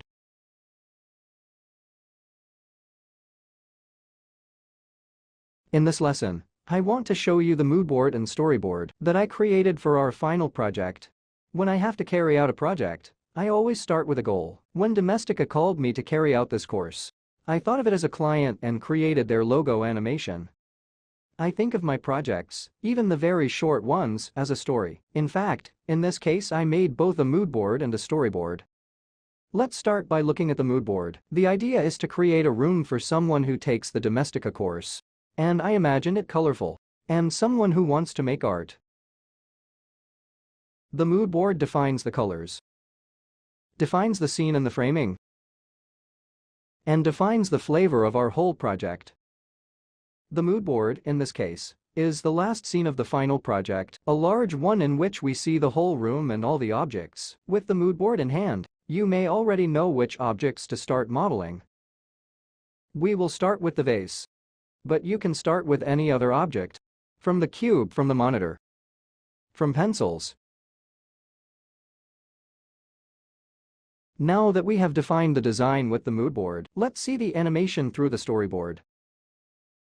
As you see, there are only 4 boards, but in the final project the scenes are many more. We don't care, because our storyboard serves to define the key moments of our scene. You can also choose to build a moodboard on all shots, but in this case it is not necessary. For me, the fundamental points of this animation are 4. The first is where objects are attracted from a single point of gravity. The second part is where gravity stops working and the objects start to fall. In the third, we see the objects falling into place. In the fourth, however, a wide shot, while the objects finish positioning themselves, and the room that goes back slightly. Making a good moodboard and a good storyboard. It is essential before starting to work. If you don't know how, I'll leave you in the additional resources 2 excellent links of 2 Domestika courses to create both the moodboard and the storyboard. In the next lesson, we will start setting up the project on Unreal Engine.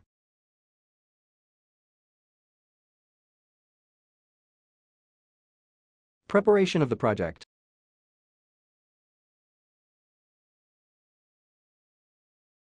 In this lesson, we will see how to put order in our project, especially how to organize our folders in the content browser.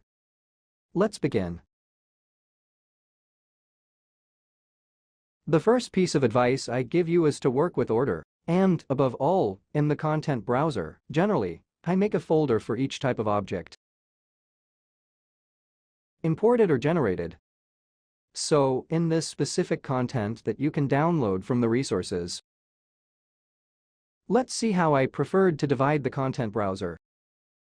In a blueprints folder, where there are the blueprints that we will program. In the cinematics folder, there are all the assets of the content browser. Concerning animations, on maps there are all levels.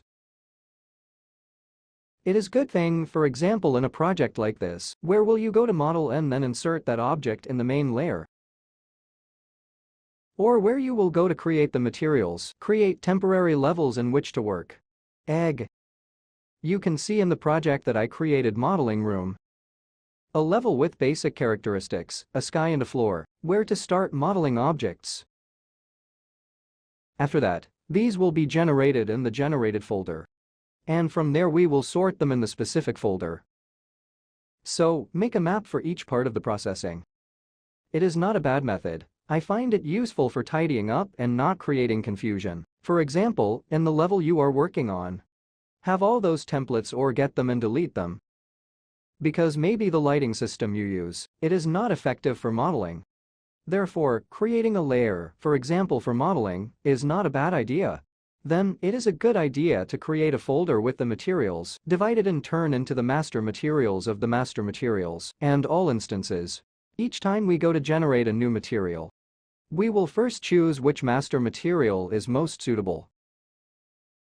Right-click, Create Material Instance. We give it the name, and then we put it among the materials. Then, to make even more order, we can divide them by type. But that's up to you, based on your tastes and ordering system. The mesh folder, which you can call it anything as you like, models or meshes within the objects we have modeled, to which we have already applied the materials, for example, the cup. With its applied material and its collision parameters. The Start Content folder is the one we imported automatically at the creation of the project, as you have seen before, and the Textures folder, where there are those few textures you will import. Another good way to tidy up is to work well in the World Outliner. You can choose your preferred system. I tend to create an environment folder, I call it ENV, within which we put everything related to lighting, then post-processed material and the lights. Then you can create another mesh folder. But this is not the same. This mesh folder refers to the objects and meshes in the scene.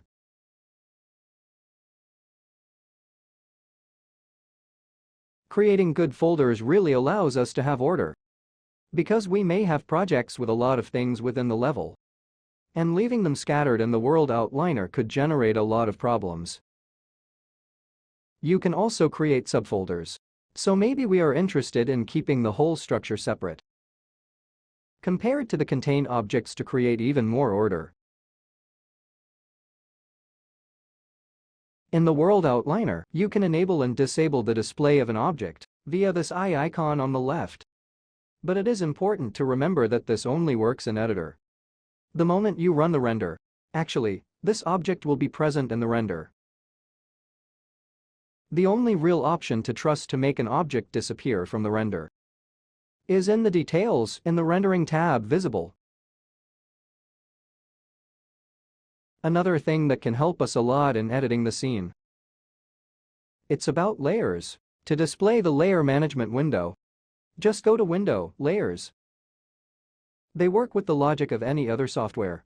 The difference is, as for the simple checkbox of the World Outliner, the layers do not affect the rendering, they are only used in the development phase.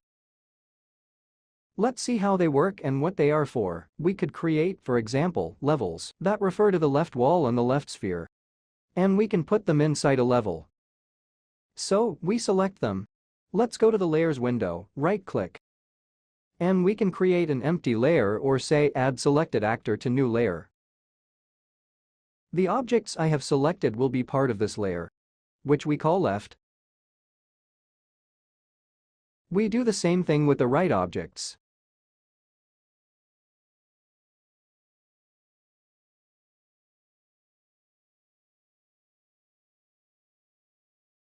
We now have two layers, the right objects and the objects on the left.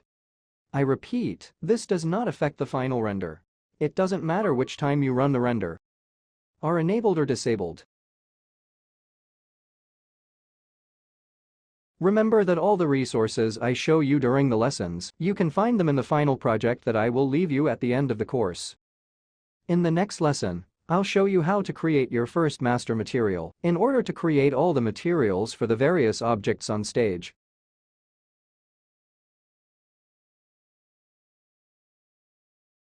Creation of the master material.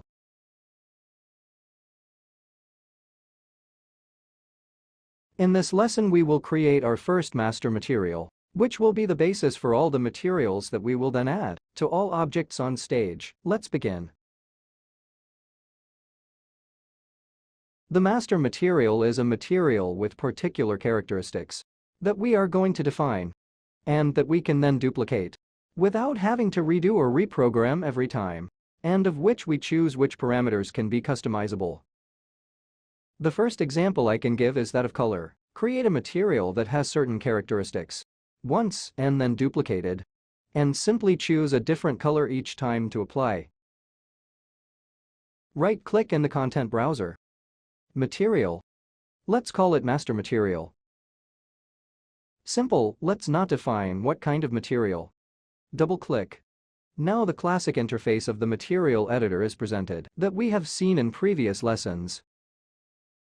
We leave the basic parameters unchanged. The material, let's define a color. Holding the 4 key, click, we will generate this node, which allows us to select the color that we are going to apply to base color.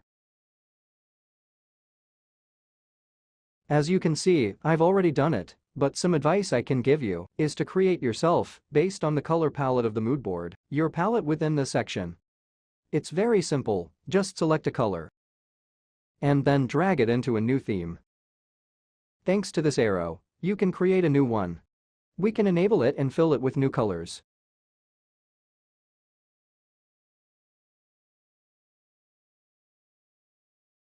As you can see, I've already done it with the palette starting from the mood board to find all available colors immediately. Let's select the first one. We then go on to define the specularity of our material. My advice is to always start from a specularity of 0.5 and then modify it according to our taste. We can right-click on the node. Do promote to parameter. What did we do by creating a parameter? We have made sure that this value can be edited. Once we pass from the master material to an instance material. In the meantime, let's change the specular default parameter. From this section to the left, we set as default value 0.5. The minimum value will be 0 and the maximum value will be 1 because it is useless to go beyond 1 with the specular. We save. Let's see immediately what we have done. Let's go to our master material right button, create material instance. We have our own master material instance, but we rename it for convenience and we just call it instance. This instance was actually generated from this master material. Any changes we make to this master material, it will affect all the instances we have generated. Let's go double-click on the instance and we have our stuff. With the possibility to change the mirroring value. We can create several and assign a different mirror value. I would also say I can customize the color. So, let's go back to the master material. Let's go to our color node. Right-click, convert to parameter. Let's give it a name, color. We save. Let's go see our material instance. Now there is also the option to change the color.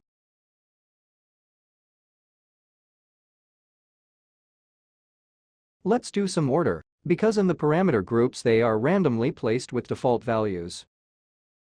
The one in the interface is modified in this way. We go to a parameter, we define a group.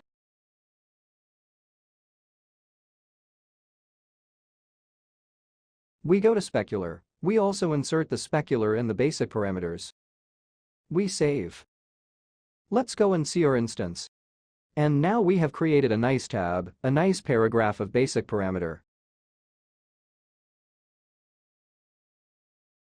A very important thing, as we have seen with the material, it is definitely the roughness.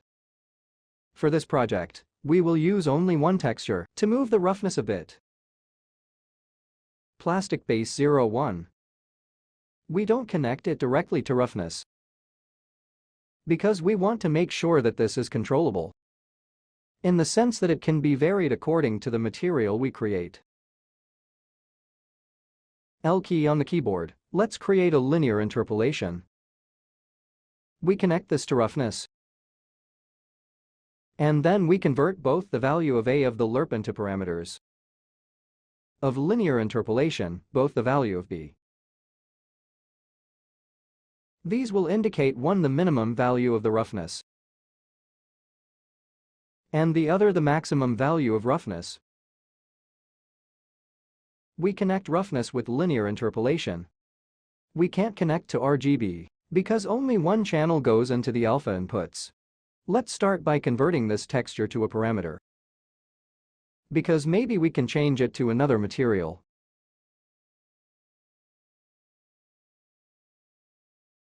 We create a group that we call roughness in turn. We always insert the other components in the same group.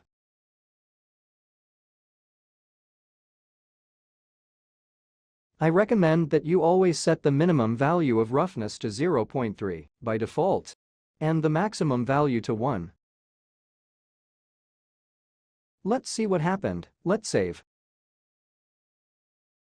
Let's go to our material instance. We already see a beautiful variation of the material, which has a much more natural behavior than its own reflection. Now we can change it and vary it. We leave the same texture. We vary the maximum value of the roughness. And here the minimum. Now we can create any type of material with this roughness. But what is the other thing we are interested in customizing? Maybe the latter in this roughness, because we would like these details to be smaller or larger. To do this, we need to be able to modify the tiling. That is, times when this texture is repeated on the object. To do this, we work on this input node via the text coordinator node.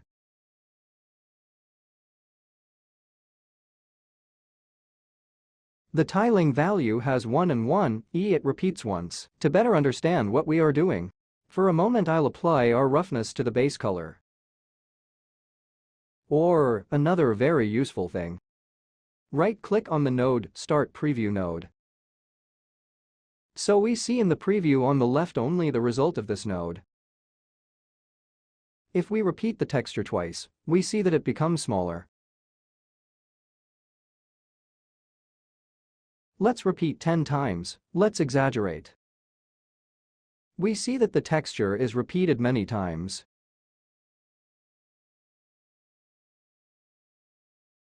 How do you check this parameter? Meanwhile, it might be useful to separate the two parameters x and y. That is, how many times I want to repeat it vertically and horizontally. Meanwhile, to control the parameter you need a multiply node that we connect to the roughness output.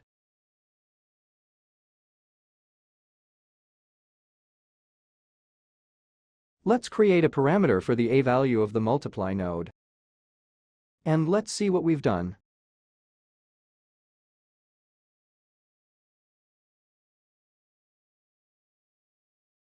We see that as this value increases, multiply the times we repeat this texture.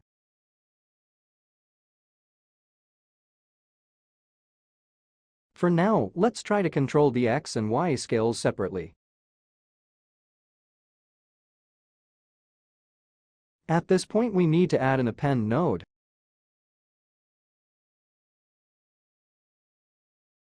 And tie it to the multiply knot. It will give us error for now, because we still have to configure the nodes.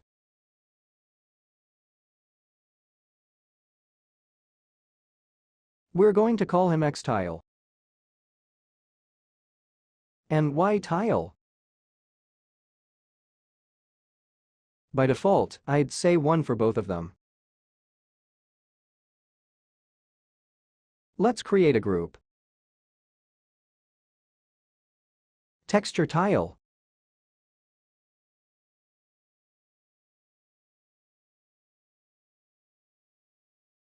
We tidy up because we already have knots that can be confusing.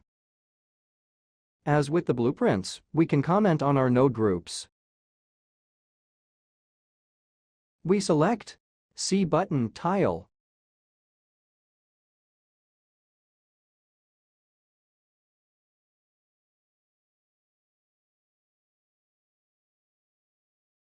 And we have already done a little more order. Let's see how to customize the project's normals as well. We apply a normal.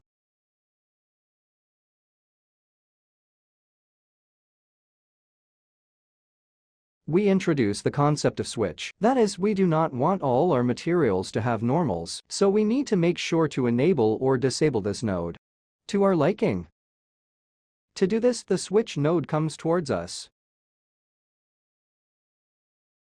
Not this type of switch, but simply the static switch, which returns two different values based on the value of value, which can be true or false. If we are going to create a variable from this node, we see that this, unlike the other green, is red because it can only have two values, true or false. If this value is true, pass the node we connected to the true node. So in this case the normal. If this value is 0, i.e. false, the value of false is authentic. In the meantime, let's go and give some names. We call this value useNormalText. And we create a group that we are going to call normal. NormalText. It must be assigned to the normal group. We must now create the false value, that is, a flat texture, therefore smooth. To do this, I usually generate a color, where the value of blue is 1. Corresponds to a flat normal. We save her. Let's open our instance. And we see that we now have the normal parameter. Why is it disabled? Because we have left this boolean as the default value. A false value. Once we go and tell him that value is true, the map of normals comes into operation, this one. Let's see what happens if we give this false value. Our material is completely smooth. We can then change this normal, another one.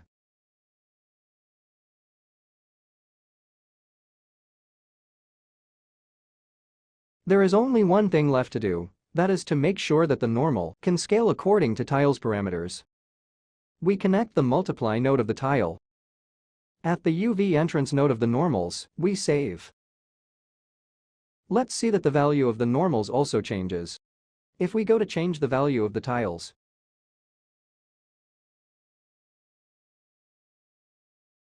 since we have added the append node, we can manipulate independently.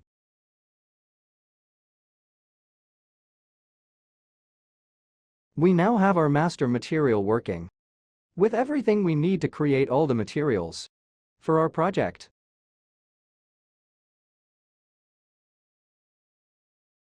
It will be enough for us, from time to time, to go back to our master material. We create our own instance material.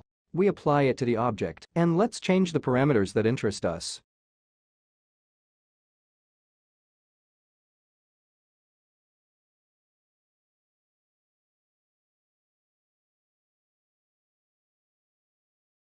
Color, specularity, roughness parameters, tile values,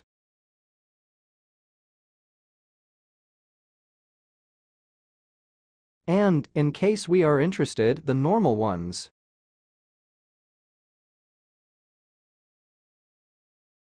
Now that we have our master material, we can move on to the next unit, where we will model the first objects. We will place them in the scene, and we will light it up.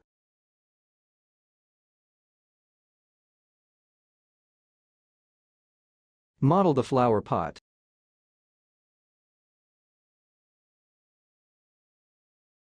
In this unit, we will start modeling the first objects on stage. Let's start from the jar, using the tools we have seen in past lessons. Let's go.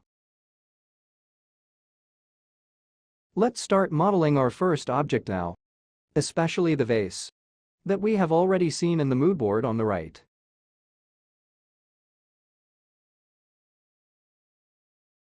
After activating the modeling editing mode bar, we drag the Type B sphere onto the stage. You can leave the standard size and standard settings. Click on Complete and go to reset its location from the Details panel. We set 0 of location and 0 of rotation. You may already notice that in the generated, Unreal has already saved this first step of our mesh. We select our sphere from the world outliner. And let's apply the pin cut tool. Let's get to the site of the object.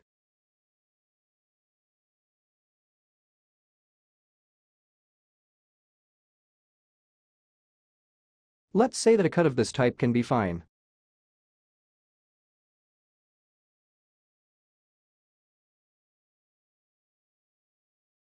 Now let's activate the PolyEdit tool. Select the first polygroup at the top. And we try to do an internal extrusion with the Inset tool.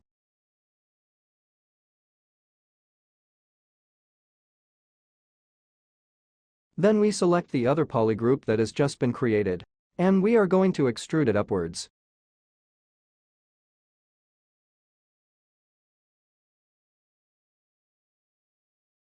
We select the internal polygroup and we simply move, without extruding, this time, the polygroup down.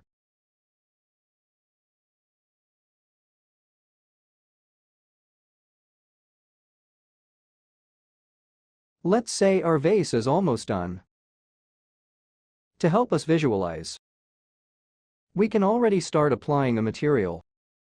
To help us visualize,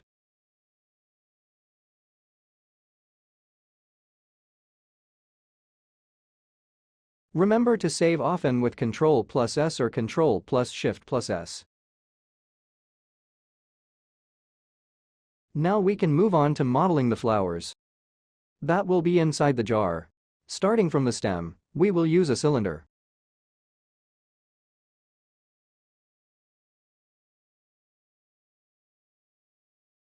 Here, however, we should increase the subdivisions regarding the height. We could set the view to wireframe. I would say a subdivision of 40.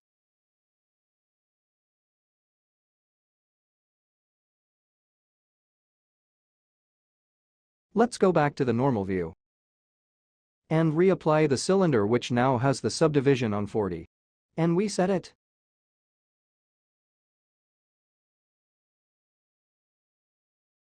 Model, always following the models in the coordinates 0, 0, 0. It makes our work much easier. Indeed, in this case, we moved the stem to 0.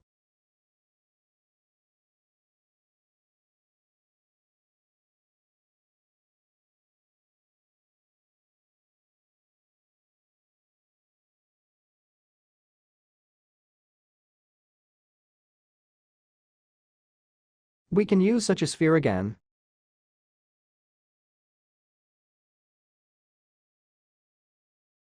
Once the sphere has been brought into the coordinates 0, 0 and 0, we raise it up above the stem and try Home or End on the keyboard. This snap will automatically activate and position the sphere above the stem.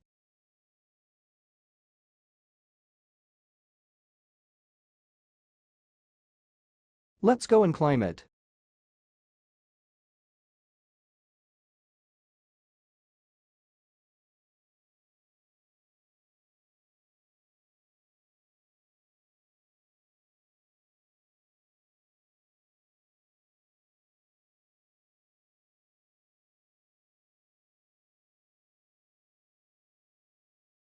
At this point, let's duplicate this object.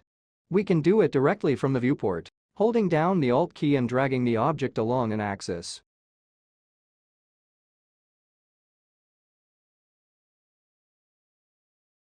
We place the second sphere like this. We select them both and activate the Boolean function. On the left, we swap the two objects, because B subtracts from A. And we will get our flower. The objects are still editable, because before clicking on Accept, we can edit and see in real time the Boolean reaction.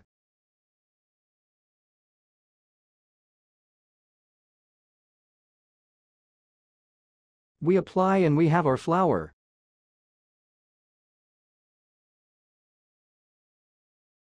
At this point, we can select the stem and the flower. And we can join them together with the Merge tool. We now have only one object. We can rotate it 90 degrees. And here too we can apply a material to help us visualize. At this point, we must already go and see in our content browser. In the generated folder, what are the files it created? Because we must immediately understand what they are and give them the appropriate name to identify them. We click on the vase in the viewport. Let's go to the world outliner, right-click, browse to asset. This will allow us to select the object in the content browser that we have in the world outliner and therefore also to identify it. At this point, I'd say rename it to vase. We do the same thing with the first flower. Right-click, browse to asset. And we call it Fiore 1. We duplicate flower 1, but not in the world outliner. Right from the content browser, because we have to reinsert it and deform it so as not to deform the object we just created.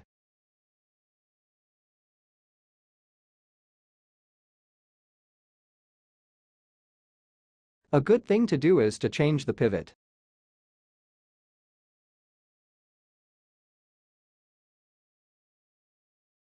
Thus, we have the correspondence with the other flower. We rotate it 90 degrees. And let's apply its deformation with a warp-type deformer. The warp-type deformer looks like this, with a gizmo that allows us to rotate the deformer to set the origin of the deformer starting from the bottom and the end of the deformer to the top.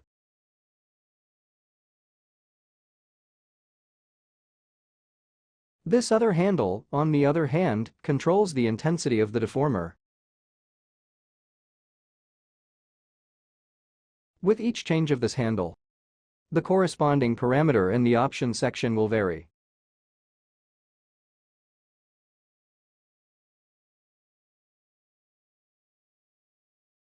Let's go to accept and apply the deformation. As you can see, the second flower duplicated in the content browser. It's modified, and that's why we duplicated it at the beginning. We also apply the material to him. Now we duplicate it, this time from the world outliner. Edit duplicate. Let's go and mirror the object, scaling it by -1 on the x-axis. In order to have this composition,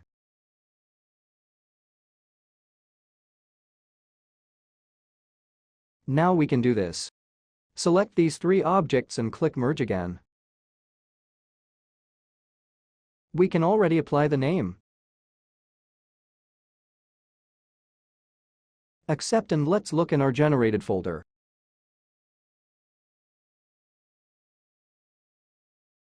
And we have the flower object. Another thing you can do in the content browser is to set the preview of these thumbnails. Click on the Settings button. Thumbnail Edit Mode. Go to the thumbnail and rotate as desired.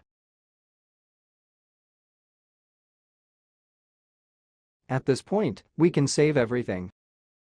Delete all meshes generated during modeling. And go to correctly configure the materials from the object editor.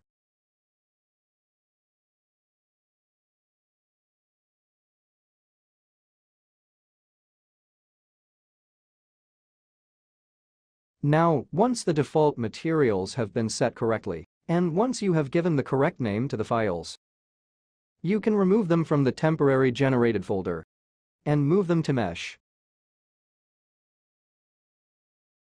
The reason we modeled these two objects separately and we did not merge between the vase and the flower, it is because later on, we will animate them separately. Now that you've seen how the flower pot is modeled, we can move on to the next objects, the cup and the pencil.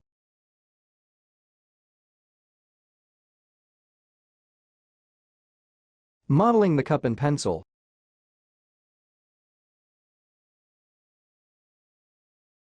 The time has come to model the cup and pencil. Let's begin. Let's start with the primitive cylinder. Don't worry about this glitch. This is normal and depends on the video card you have installed. Let's make sure, in the shape settings, to set the slices between 50 and 60 subdivisions. La radial slice. Once set to 60, let's create our object. And we bring it to center stage. We can climb it.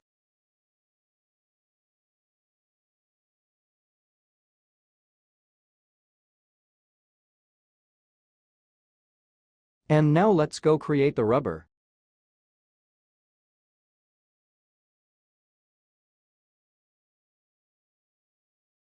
We always move the coordinates to 0.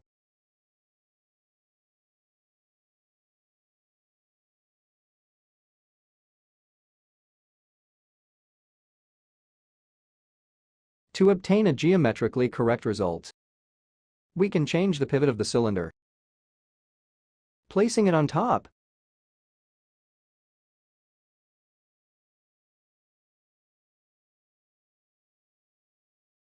Let's now change the pivot of the sphere, and we place it in the center of it.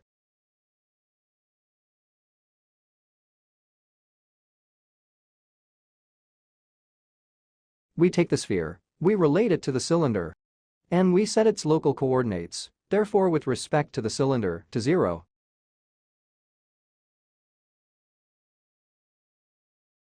Now, the center of our sphere is positioned exactly on the edge of the cylinder to form our rubber.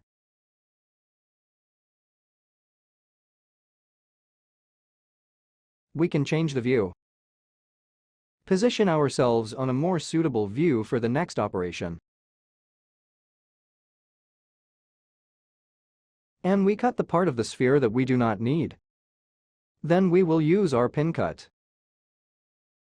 With the flip plane command we will reverse the cut. Automatically, Unreal applies the cut in the middle of the geometry, and therefore the operation can be considered finished.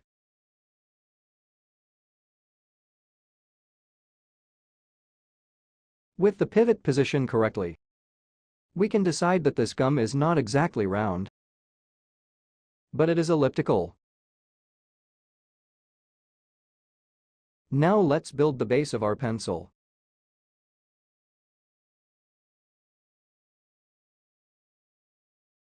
Let's start with a primitive cone.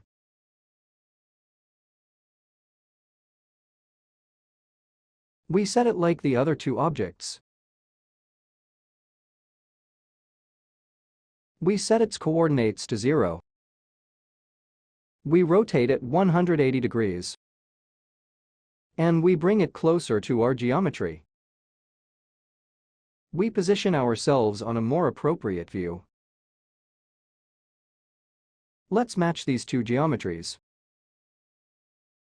Let's scale this geometry like this, and apply no slice to it too.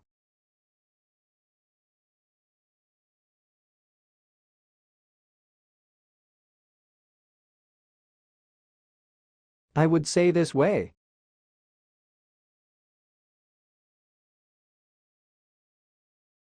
We can duplicate the rubber and use it to create the tip of our pencil.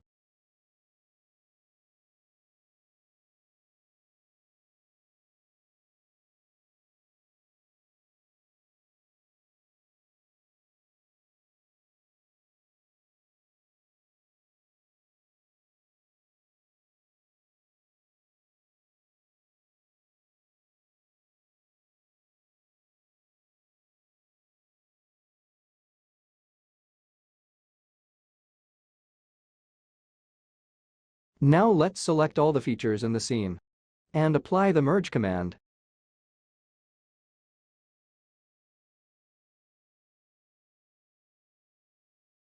As we have seen before, creates a single mesh from the selected meshes. Now we need to apply the right materials to the various sections of our pencil. To do this, the Material Editor tool comes to meet us. To avoid the glitch above, we select our viewport in unlit mode. We select the object, Material Editor. At this point, the first thing to do is to select the materials we want to use right from the start. We need of the top, the central body, the tip and this other part.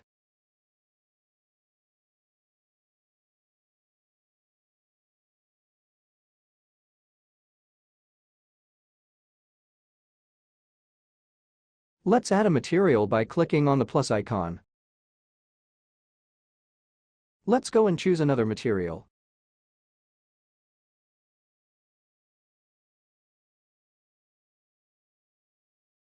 You can use both this window and drag the material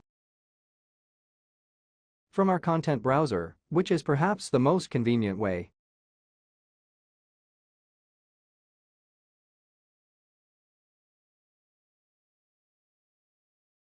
Let's go find the fourth material.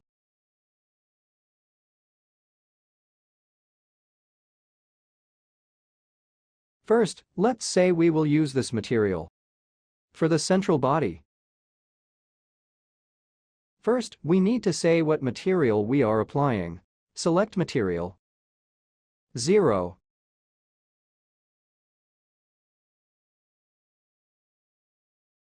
Let's select all the polygons that interest us.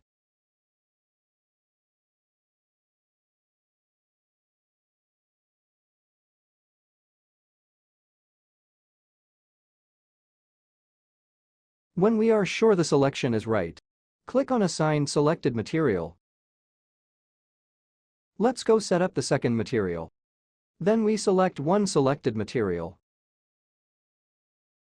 We select the geometry that interests us, to which we want to apply that material.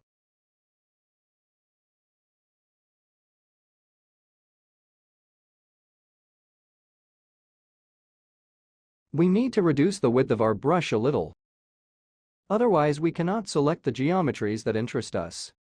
Brush size 0.1. Let's go to Select.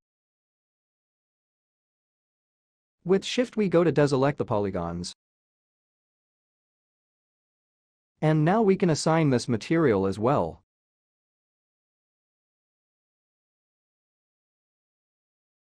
We already have the material.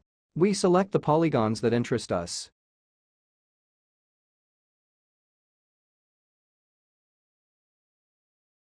Let's apply these two. Let's move on to the last one.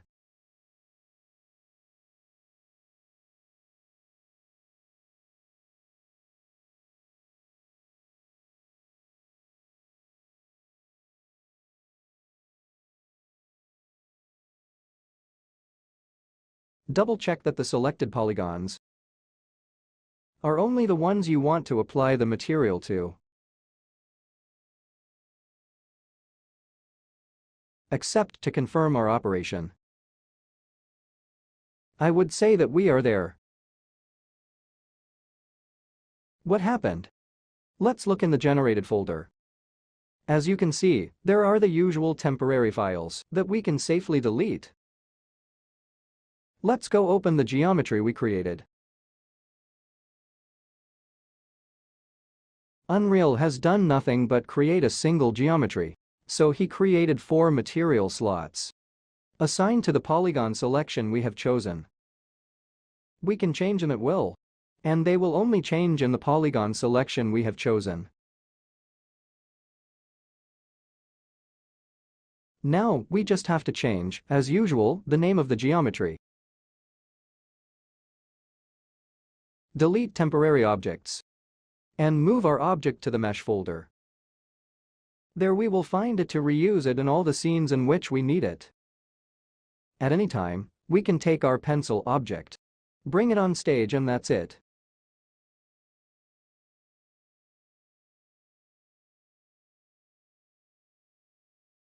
Let's see now how to shape the cup. To do this, we will use the Path Revolve tool. I disable the display of the floor of this geometry because it would get in the way. Path Revolve presents us with this grid, where you can draw a spline and apply an extrusion around the revolution of the x-axis. In this case, we click on a point of the grid to start drawing the spline.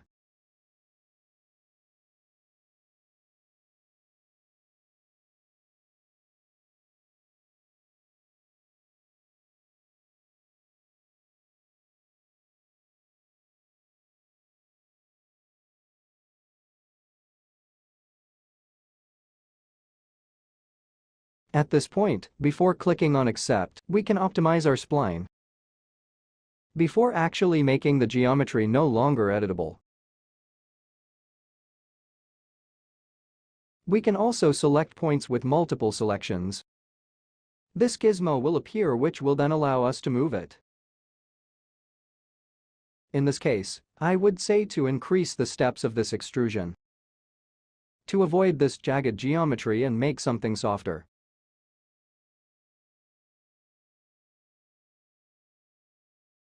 I would say to select explicit steps and decide how many steps for the extrusion we have to generate. 60 is a lot, but we don't have any performance issues. And we can get this very soft geometry.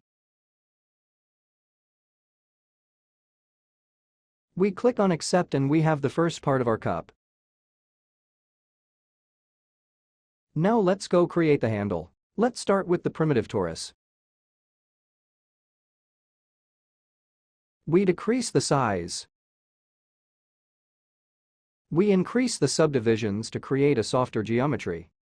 I would say it can go and we can climb it later. We stage it, we set the torus to 0, 0.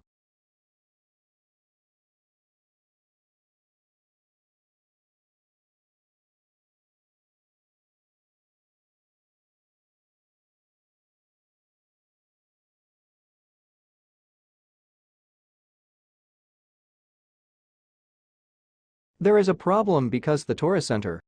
It is not the center of our object, because Unreal automatically pivoted this way.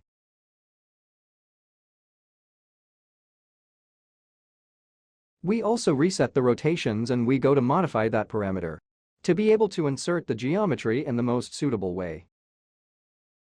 Our pivot tool always comes to meet us, and we apply it to the center. At this point we can rotate our object 90 degrees.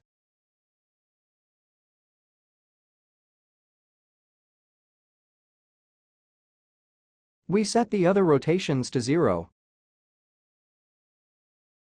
At this point, we can climb it however we like.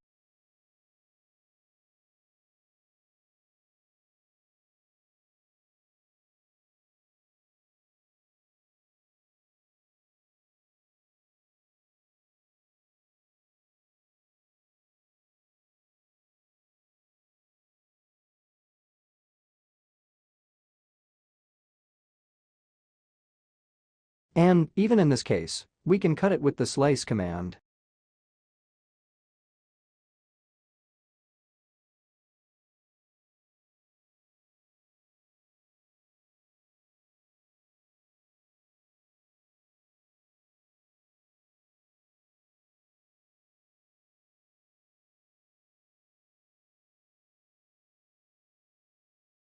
We just have to do the merge of geometry.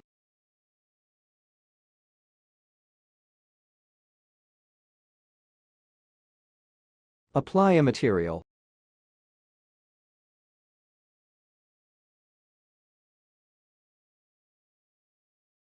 Give the right name to our geometry. Save everything. Throw away the excess items.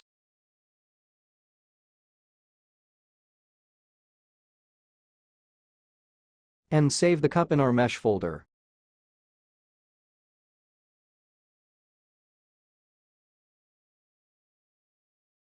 Now that you know how to model the first 3 objects, know the techniques to finish modeling all the objects on stage, but don't limit yourself to that. Think of some interesting object that comes to your mind and add it. In the next lesson, we will start setting up the first volumes and to insert the objects we modeled into the scene.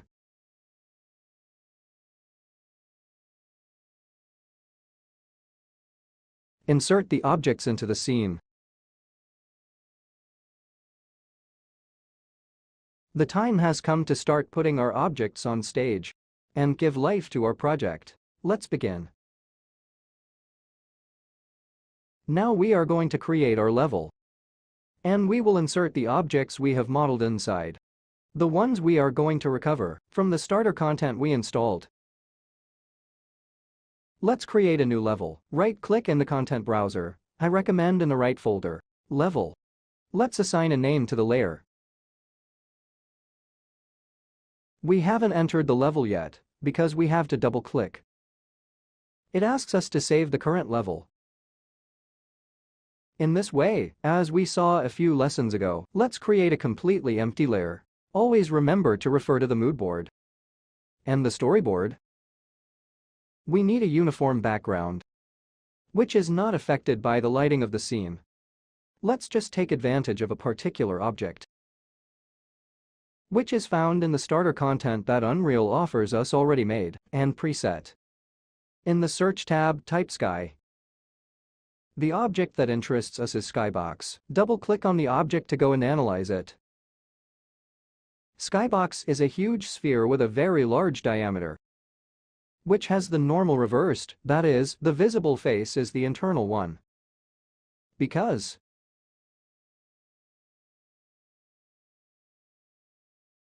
let's insert Skybox into our scene. We place the coordinates 0, 0, 0. First, I recommend that you lock this object, because working in the scene and with the other objects, you will select it very often by mistake. Lock actor movement. Now we can neither select it nor move it by mistake. Now we need a uniform material. I have already created it. Let's analyze it. It's very simple. The material we will apply to the background is an unlit type material. Select this node, the final node of the material. And let's go see the properties.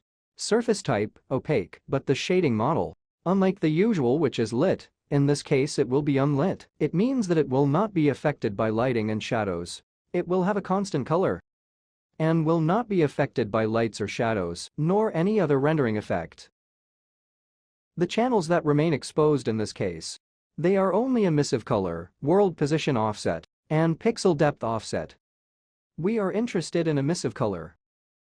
From our palette we take the correct blue, and we insert it in the emissive color node. Let's save and go out. We select from the world outliner Skybox, drag the material. To understand what happened, it is necessary to insert at least one other object in the scene. Let's see this cube. The behavior of the Skybox is perfect. It is a uniform background. Before inserting the objects into the scene, we must at least create an environment or some lighting system that can help us model, and that it will be temporary anyway. I recommend a directional light, not perpendicular. And to create a post-processing volume. We will see it in a few lessons. For now it's a kind of general level check. With regard to post-processing, then exposure, color grading, etc.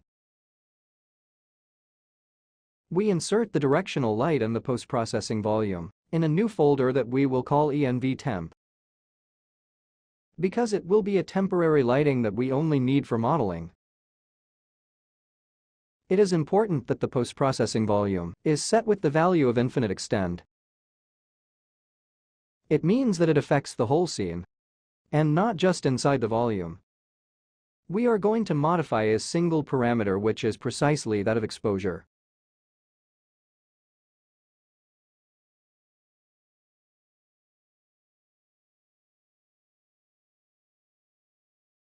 The advice I give you is to do a basic type exhibition, where the highest and lowest exposure are at 1, so that there are no variations when the room is moved. At this point, we increase the effectiveness of the light, I would say 15. We have a temporary enlightenment that allows us to move forward. Now we can start inserting the objects into the scene. Starter content comes to our aid right away, in the architecture folder. I would say we can enter wall 500 x 500.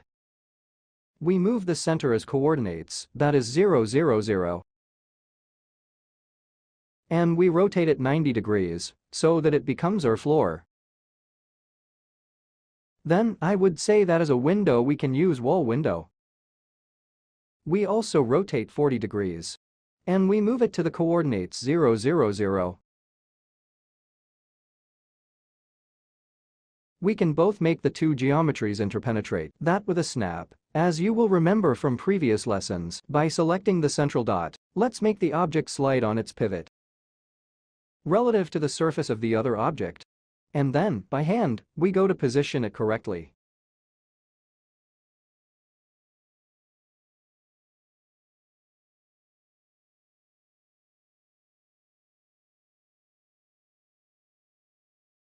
It is not important to be precise, but if you are, it is much better.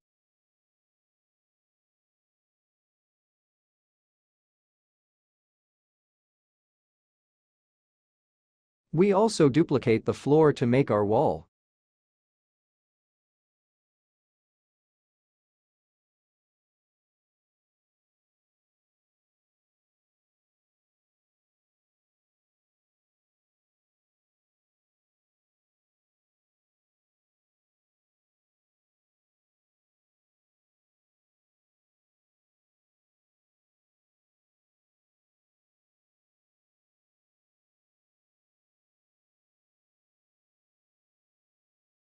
Please always refer to the mood board.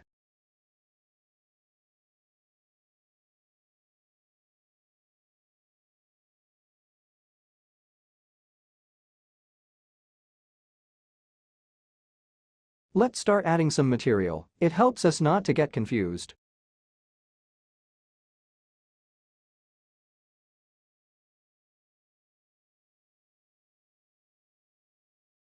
Obviously, the lighting will make these colors a little weird. But we will see it in the next lessons.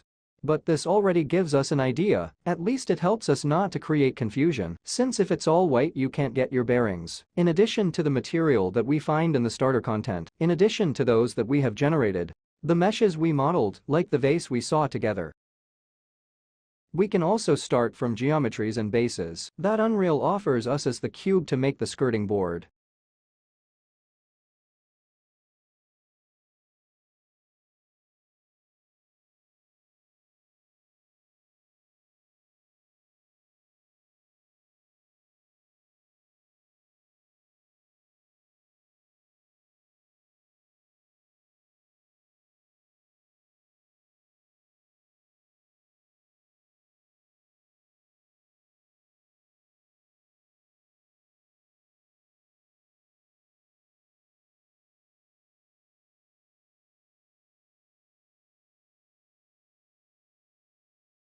Here too, as in all cases, it is a good idea to make a little order and maybe create a folder with all the meshes.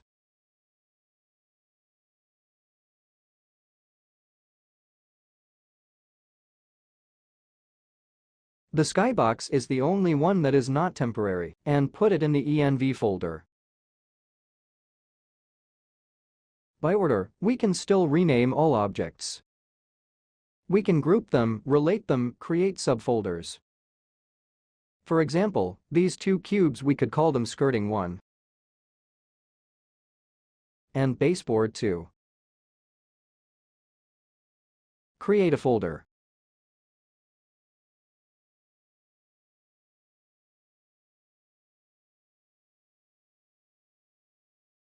We can also create a folder for these other three.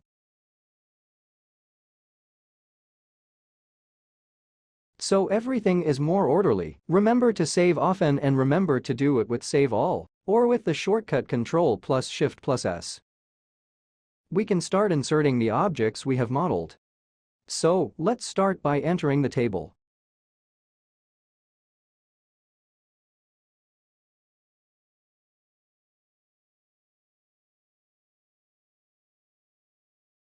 If you have positioned the pivot well during modeling, now placing objects will be much easier.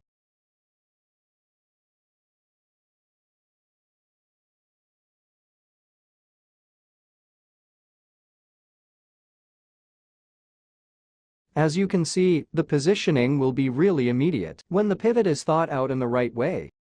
In this case, at the base of the monitor that hooks perfectly to the table. The assembly of the scene is almost immediate. Let's see what happens if the pivot is set incorrectly. The book sinks because the pivot is not at the base of the book, but it is at the center of it. We can fix it, as we have seen in the other lessons, thanks to the Mode toolbar, that is the toolbar of the modeling system. We select the object, we enable the modeling editing interface. And let's look for the pivot function. We place the pivot here on the left, at the bottom of the mesh bottom. We accept the change. We can close the toolbar. Now that we have the pivot at the base of the book, we select the dot. And, automatically, it will snap to the first mesh.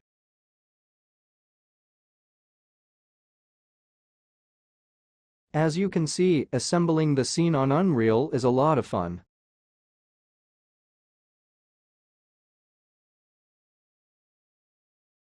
Let's see, instead, objects that will be animated separately. Like the vase.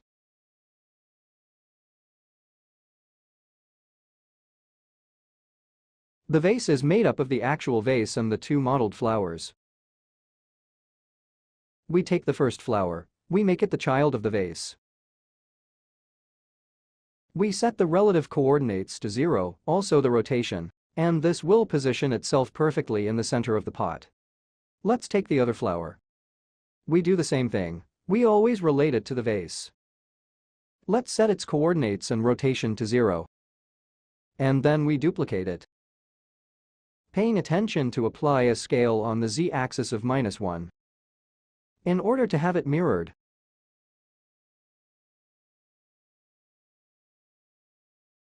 Then we can take two side flowers, to relate them to the main flower and to raise it up. We apply the right material.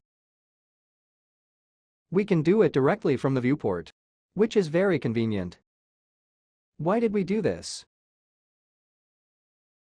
Because in the animation phase, we will need to move this vessel indiscriminately from the flowers inside. But the flowers will always have to follow the movement of the vase. In this way, even to position and scale it, we should just scale the vase object. And all the children inside will behave accordingly.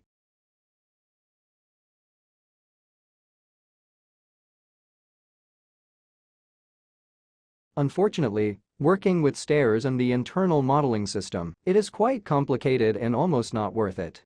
It is better to climb objects by hand if you are not doing architectural precision work, but we are not doing this and we can afford it. Different types of approximation.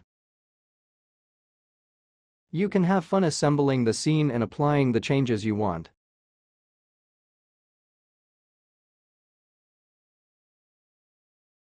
Now that the objects are all in place, we just have to illuminate the scene. We will see this in the next lesson.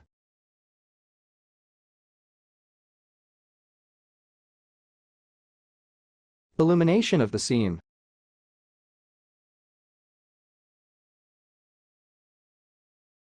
So far we have modeled and inserted our objects on stage. Now we need to enlighten everything. To do this, we will use the light seen in previous lessons. Let's go. Once everything is in place, we can start having fun with the lights. Perhaps it is one of the funniest and most dynamic phases of all the work on Unreal. The first thing to do is to enable the Lumen lighting system. So, let's go to Project Settings.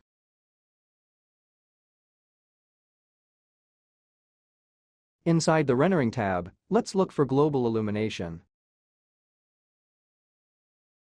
Let's move it to Lumen. Let's move the reflection to Lumen too. Detail tracing under Software Ray Tracing mode. And we leave everything else unchanged. Let's get rid of the directional light that we had temporarily put on. The first thing you see is the lit objects, precisely because of the global illumination and because of the type of materials that we have created. As in the master material, if you remember, we have added a node. Emissive color. Emissive color, as I said in the lecture on global illumination, it allows the object, the material, to emit a type of colored light. This we have set for a fine-tuning. Because our scene has very diffused lighting, very soft global illumination, and this will help us, and soon you will see how. First of all, let's insert a post-processed material on stage. We can insert it into the scene at any coordinate. The important thing is that we activate infinite extend. Post-processing volume affects the whole scene.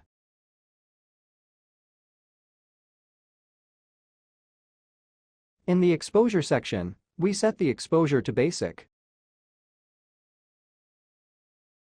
Minimum exposure 1, maximum exposure 1. We begin to insert the first lights into the scene. So, create lights rect light. As seen in the lesson on lights, let's talk about the rectangular light, which simulates a light emitted from a window or a square source in one direction. It's a light that's right for us because it is a very diffused and very soft light. Already with only one light you can notice how the level of realism of lumens is already very high.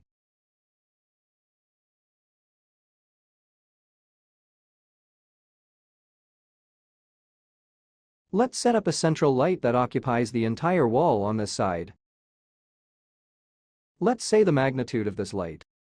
It must be the same as the missing wall.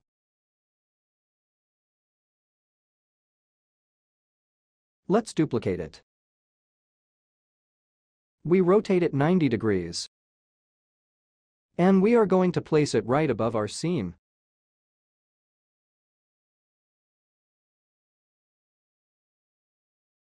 The scene has already taken on very good light, with just one use of two simple lights.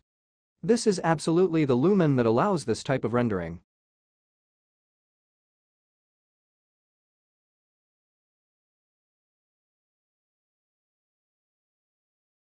We duplicate the scene again and place it on the other side, always in place of the missing wall.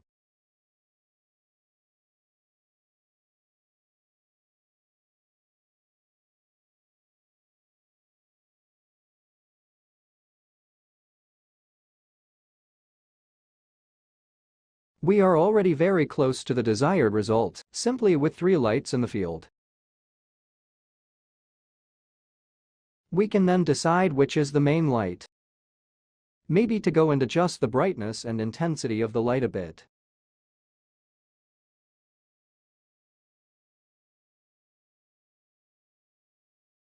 For this scene, I recommend you to leave the color of the lights on white, and just remember to set everything up on movable.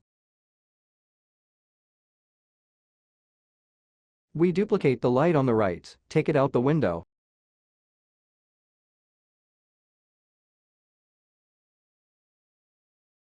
And let's simulate the light that enters right through the window. We approach, we give her the correct size of the window.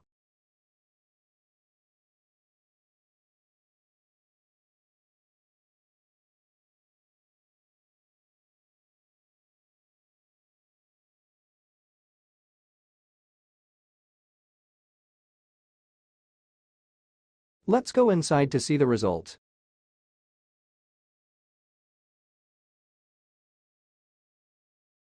As you can see, there is the shadow that the window creates. I would say we like it and we position it until we get the desired result. We can increase the intensity a little.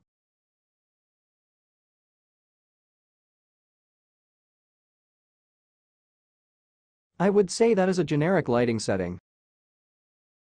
We are already at an excellent point. Perhaps we can even say that this is the general rendering setup.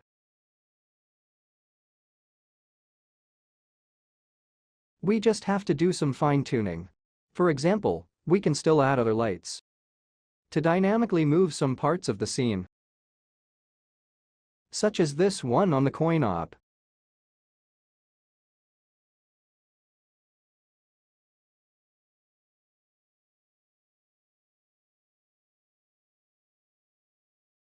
We can act on the attenuation radius so that the light only has an effect, as we saw in the previous lesson, on a limited area.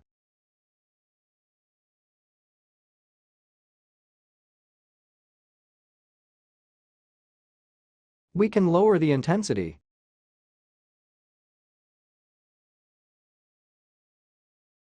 This area has already taken on a slightly more dynamic aspect.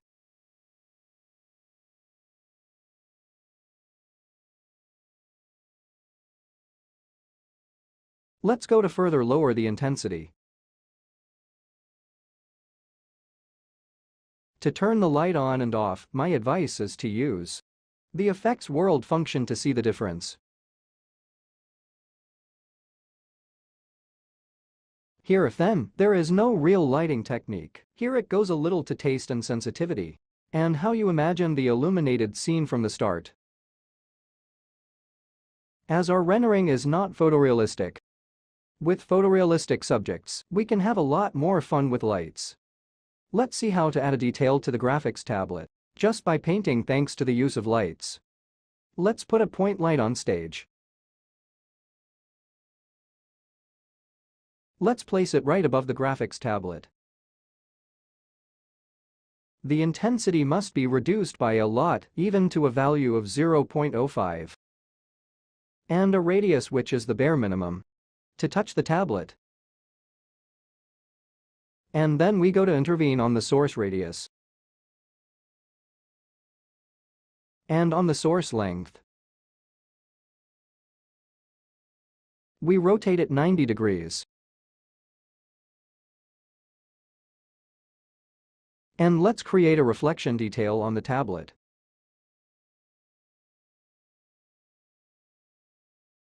We make sure that it does not affect the other objects on stage.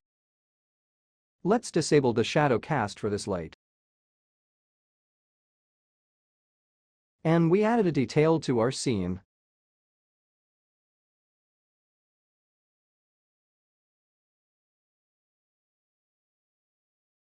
We can rotate it, calibrate it differently, increase the intensity. It can also be done by moving the object away.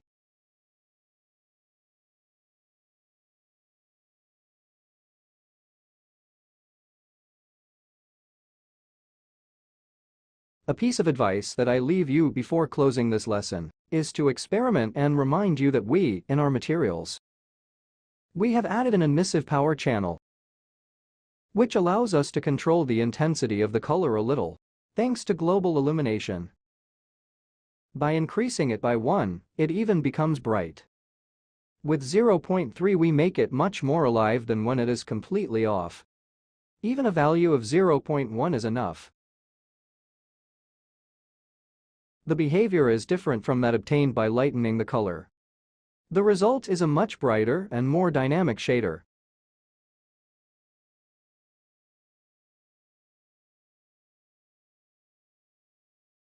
Now that everything is ready, we just have to bring the scene to life. In the next lesson, we will start with animation.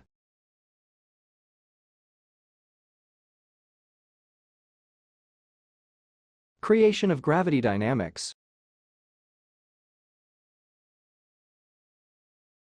In this lesson, I will show you how to animate the first part of the storyboard, the one where all objects are attracted towards a single point of gravity. To do this, we will use Blueprint.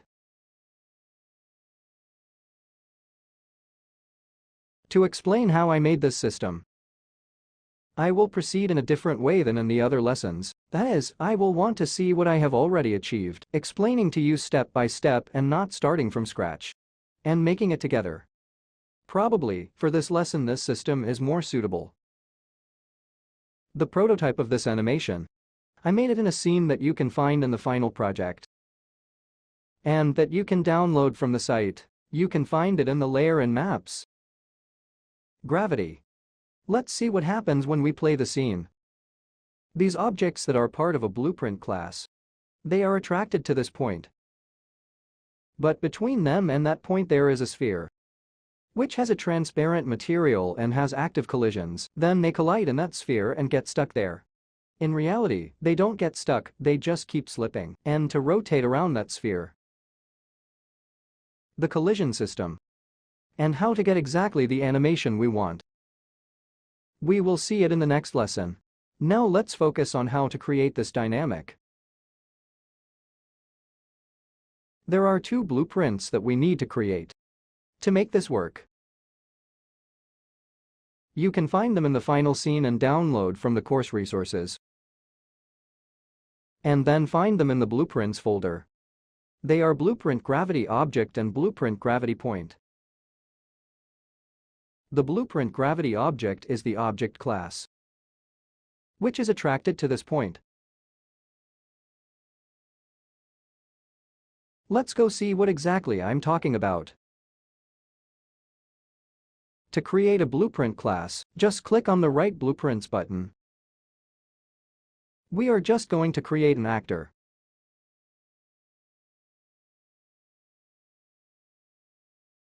In the meantime, let's see in the scene what is meant by blueprint classes. Let's go get all these cones. You can see above in the world outliner, which are nothing more than the replica of the blueprint gravity object of this class of blueprint. Once inserted in the scene, it is possible to decide which mesh will draw this blueprint.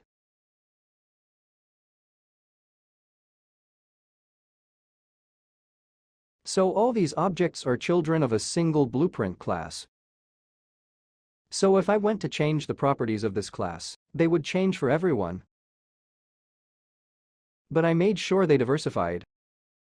And it was possible to customize the mesh that was going to be drawn. Then right-click Blueprint Class. The class we are interested in is a simple actor that I have already done, and I am going to open what I have already done, Blueprint Gravity. Once in our blueprint, we see that the only component we need, it is a static mesh. Here I have marked the name Gravity Object. To add a component, just click on the Add button. We need a static mesh, and we rename it as we like. As you can see, it is an empty static mesh, to which no geometry is assigned. What are the features we need? Surely in detail, we are going to set up. By first selecting Gravity Object in the Transform tab, we need to define this object as movable. In the static mesh we can select any mesh. For now it is only indicative and we will not have any changes. We can set any material, but at this point it will not vary, because the material will be inherited from the object in which we will then change, as we will see in a moment. The important thing is that in the Physics tab you go to Enable Simulate Physics and Enable Gravity. Always remember to fill in and save inside the blueprint form. We need to go and define the function in the construction script. As mentioned in previous lessons, the construction script deals with defining some rules that we are going to set up, but that are not activated when we play the scene, but only in the viewport and during the editor of our scene. We must first create a Set Static Mesh node, which allows us to change the parameters of our static mesh. Then right-click, Static Mesh Set. The knot we need is this. If we first created the static mesh in the component, Unreal automatically connects in the target of this node, our static mesh. In case it does not do it automatically, then just drag our static mesh into the blueprint and snap it into the target. The exec node must be hooked to our node and define which is the new mesh that we want to change within the component. To do this, we need a variable. As in the previous lesson, it is created by clicking on this plus button, and the variable is given a name, defining the type of variable. This type of variable is a static mesh variable. As you can see, I have already done this. I gave it the name setMesh. There is one important thing to do. It is compiled in order to display the default value. Then instance editable must be enabled. What does it mean? Just what we saw a little while ago. Once the static mesh enters the scene, I will be exposed to the value of that set mesh variable. It is a variable of type mesh, so it automatically makes this window available to me, from which I can select any mesh I have in the content browser. You can put the pyramid, or even the ones I created for our project. That's it as far as creating a blueprint class is concerned. So we have now created the blueprint class. It is called Blueprint Gravity Object, to which we have assigned these few rules. Let's go now to see how the attraction towards this point is defined. Another blueprint of type actor is created. I have already created it, and let's see how I did it. Let's focus on this central part. We will see these other parts later. First of all, the event is triggered by the event, in fact, event tick. That is an event that occurs with each frame that is calculated. If our scene goes to 25 frames, in a second we will have 25 ticks. So each tick calls this node, which is getAllActors of class. Like all nodes, we enter it with the right button, getAllActors of class. What does it mean? It means that it goes to recall all the objects on stage belonging to a certain class. So once the node is inserted, once the exec nodes are joined between the event tick and this node, let's define which classes we are going to call. We have already created our blueprint class, which is called Blueprint Gravity Object, and Unreal helps us inserting it already in this window. The system at each tick will check the actors of this class. It will create an array, which in programming is an object, which contains multiple variables. Then calling the for each loop node. Always the same way, right-click for each loop. The system cyclically scans this array. And we can extract from this array, from this set of variables, the variable we need. Let's take the array element node, and let's go and look for the object we need. Because we know his name, why we called him that before. Gravity object. What is this step for? We just need to find in this array the object we need. In this case, we are talking about the object that we have inserted into the scene.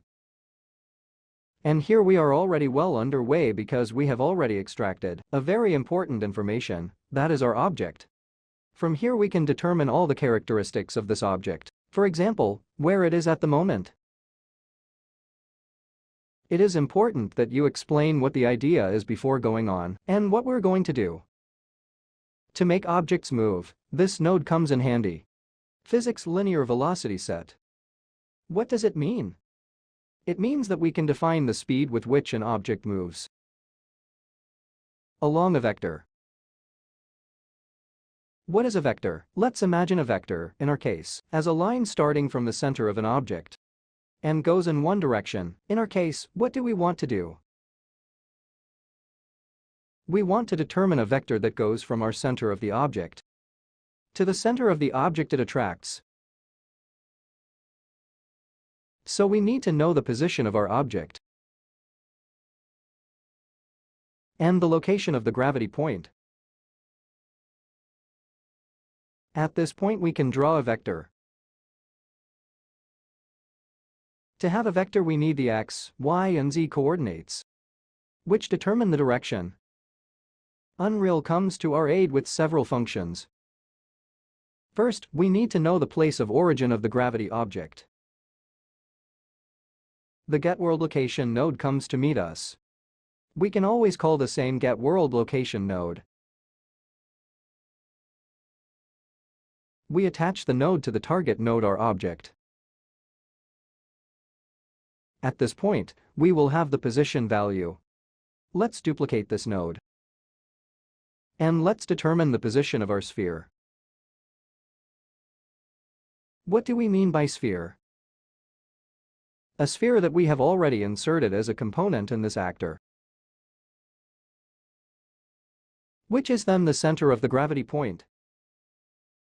So we have this position now, and we have this position. So repeating, we now have these two coordinates: the object and the point of attraction. Once again, Unreal comes to our aid with a fundamental knot. Fine look at rotation.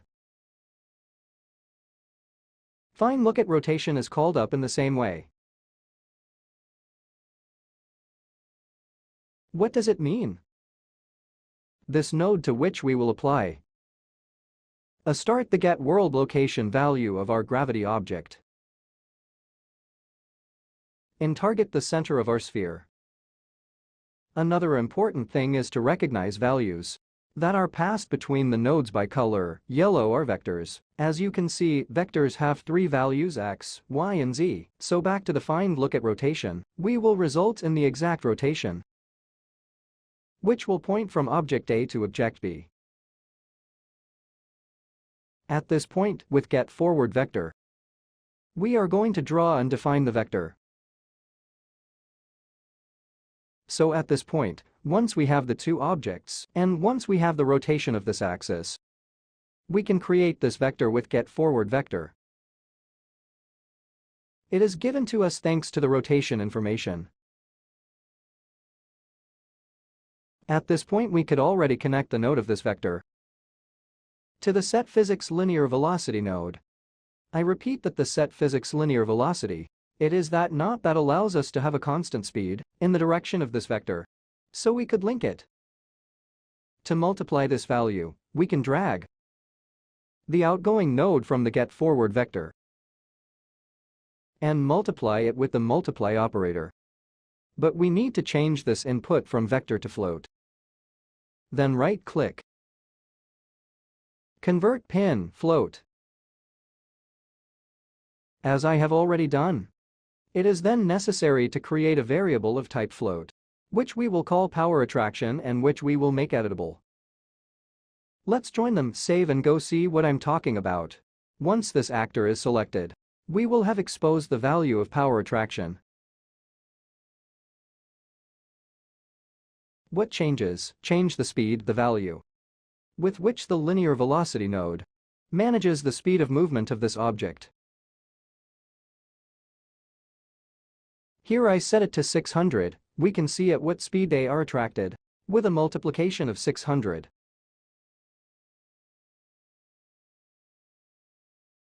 Let's exaggerate, 1200 double.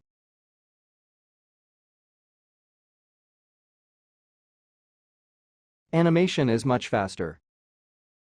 An important thing that we need to manage this animation later.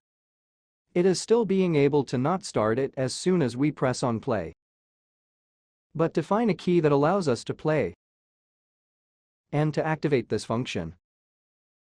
First, we need to call the enable input button. Connect it to the event begin play event, as we have seen in previous lessons, and connect the player controller to the get player controller node. It is easily recalled calling it as we already know. In this way, you are given the option to use the controls when the scene is in play. Instead, these nodes define which keys they start all the next function or not. Let's go back for a moment. How do we break this series of knots? Basically between the event tick event and the first node, which then triggers all the functions. Let's enter the branch node. What in programming would be if? That is, it gives us a condition. And therefore, only if this condition is true, we will go to perform all the calculations, otherwise, if false, everything will stop. Very simple. With this function we can recall any key on the keyboard.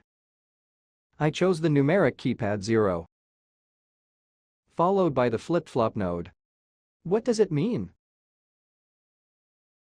Flip-flop is a branch, but with an exchange determined by pressing the button. So if I press the key, condition A will be true. When I take it back, B. If I take it back, it will be A. If I press it, it will be C. This means flip-flop back and forth. So when you press this key, we will have the two conditions A and B, which will determine if a Boolean variable I called and created on-off Will it be true or false? A Boolean variable is a variable of type true or false.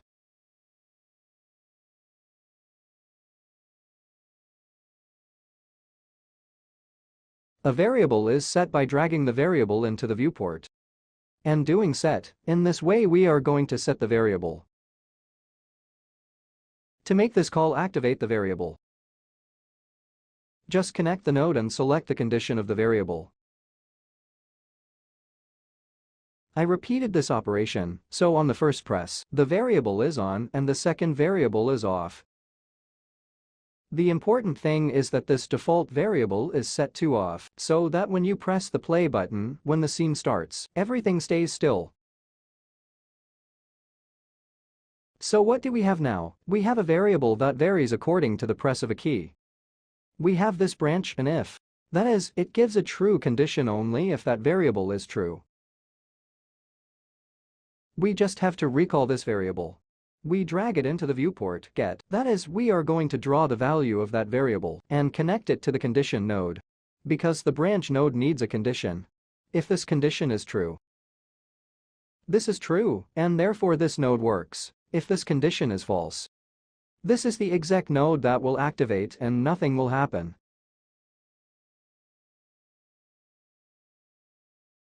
In the next lesson, we will configure the collision between objects.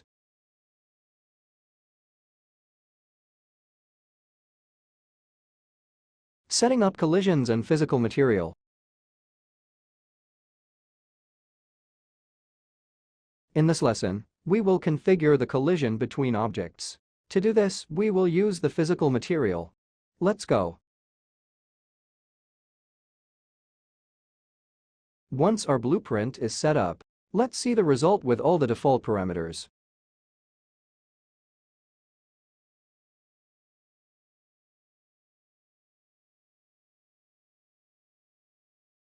Sure, our scene works, objects are attracted and stop when they collide with the sphere. But they continue to be attracted. It is definitely not the result we want to achieve. We need to work on collisions. We have three things at our disposal. First, define what the geometries actually are, which affect collisions. You can do it from this window, player collision. So we see that it's not actually the mesh that draws the object, which defines the collision. But that's what we're seeing. Where do you control this function from? We had seen this in previous lessons. Just go to the property of the object. Our object editor, show, simple bound, opens. From here we see what geometry is colliding. It is not for us, because we don't need something that comes close to realism, but something that allows us to have a smoother, sweeter animation and less edgy. From the collision window, we are going to remove the collisions that are there. Now the object does not collide. It would fall on deaf ears if we started the scene in play. We have the possibility to add simple collisions. For example, a sphere. In this way, we save them and go and see how we have transformed collisions and how they arise.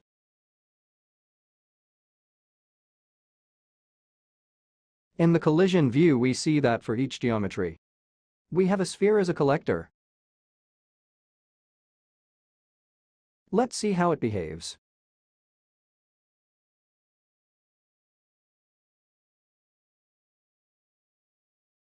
He is already better. He is less crazy, but there is still a lot to work on. We can work it this way.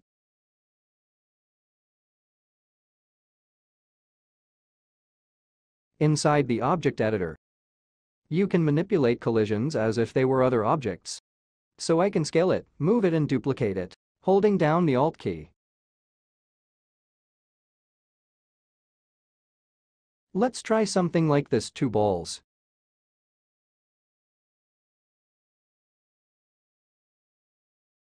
Let's see how animation behaves.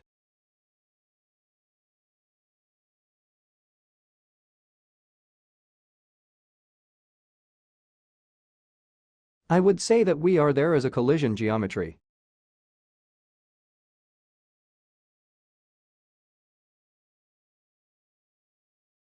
Obviously, when we go to define the final scene, where we will assign objects to each class of blueprint we should modify the collisions for each object and adapt them according to the object we are going to insert.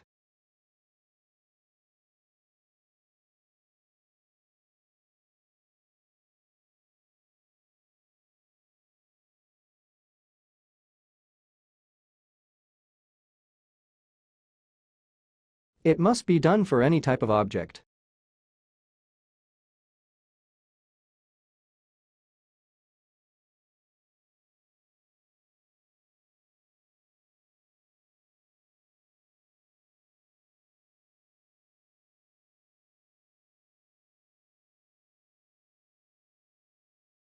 Before going to define the surface properties, let's go change an Unreal setting.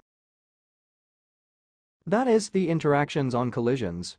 Let's go to project settings. We search in engine, the paragraph physics, and scroll down until you get there to the settings of the chaos physics system. What interests us is iteration. What is meant by iteration? How many times collisions are calculated in an entire action, which can be a frame or a time frame. We don't need performance, we're not developing a game. The default iterations are 6, we can easily reach 60. To have a more precise calculation of collisions, let's see what has changed. Much better, but we have absolutely a bounce problem. How can we fix it? Going to define what Unreal calls physical material. It is a material that determines the physical characteristics of an object, which is then applied to the material. Let's go over this example object. Let's open its editor and see that this is the default material. Let's go find this material.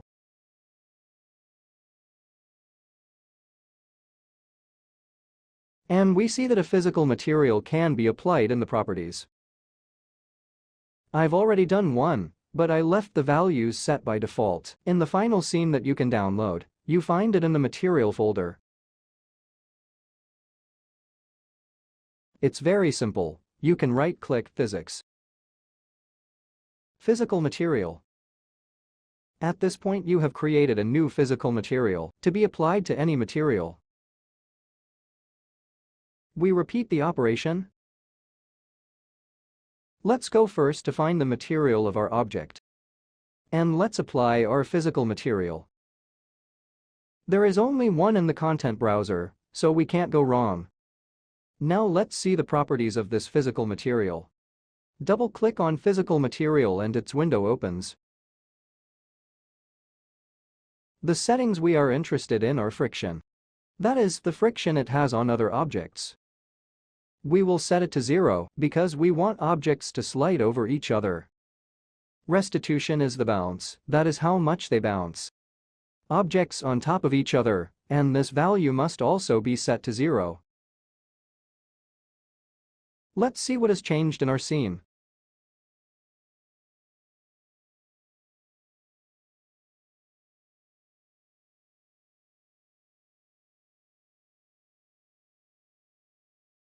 We now have more interaction in the computation of physics. Therefore more accurate. We have rounder and therefore softer collision geometries. Objects no longer bounce and have no friction on each other. Then they slide and we got exactly the result we wanted. Objects are attracted all the time towards the central point of gravity and continue to slide over each other. We just have to replace, for each class of the gravity object, an object that we have modeled in previous lessons. Remembering to then go and modify the collisions within each editor.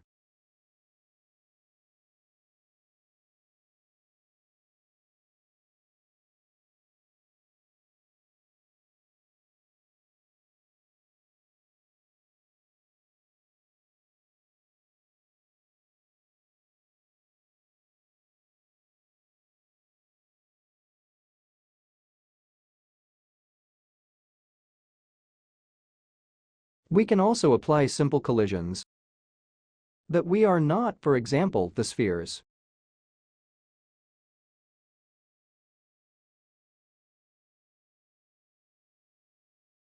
We can eliminate this collision by default and apply a capsule that perhaps best suits this geometry.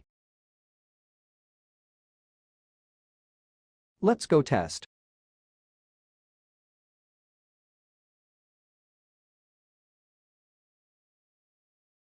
And these objects work too. They are drawn in and their animation is soft. There is a bit of experimentation, and you have to calibrate the collisions above all. Once a scene has been set up well, so that these clicks do not occur, they are simply due to the type of collision a capsule has. But I would say that the result is more than good.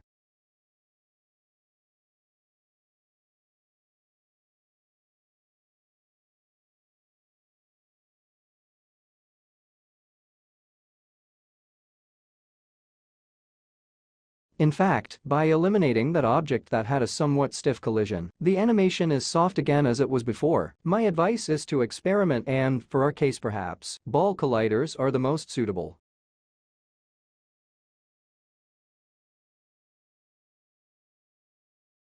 In the next lesson, we will turn dynamic animations into keyframes.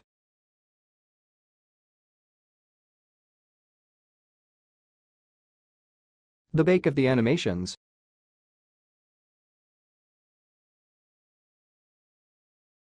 In this lesson, we will see how to transform dynamic animations in keyframes, the so-called bake. Thus we close the first part of the animation. Let's begin. Unreal provides us with a tool called Take Recorder. It can be activated from Settings plugin. And it's this plugin here, Take Recorder. I've already activated it, but if you haven't, you will be prompted to restart Unreal.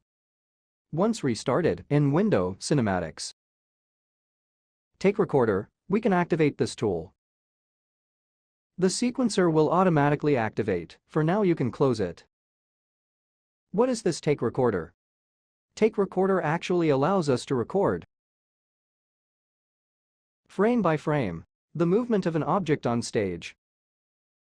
In this first screen, the objects to be registered must be entered, which are all our gravity objects. Select them all and drag them into this window. I'm 15 actor. Above, the first thing to set is the correct frame rate. Our whole project is set at 25 frames per second. In this second part of the screen, there are all the Take Recorder options. Fortunately, in our case, we can leave all information unchanged. The first part is about saving the sequence. So where, in which folder it will be saved, the name, etc. There is nothing to change for our needs. So we can go right now to see how it works. To record any sequence in Unreal, you have to play the scene first. And then, like any recording, click on the Rec button. Remember how we set up our blueprint? We need to click on the play button, and immediately, from the settings we have defined in the blueprint, press the 0 key on the numeric keypad, or whatever you have chosen to activate the gravity system. Play, the scene starts, I click the 0 key, and the gravity system starts working.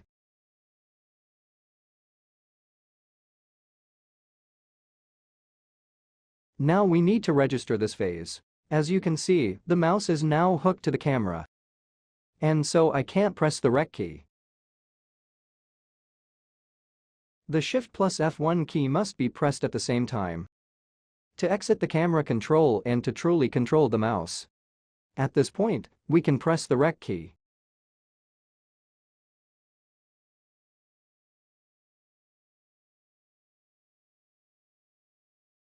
Make the scene go on as long as we want.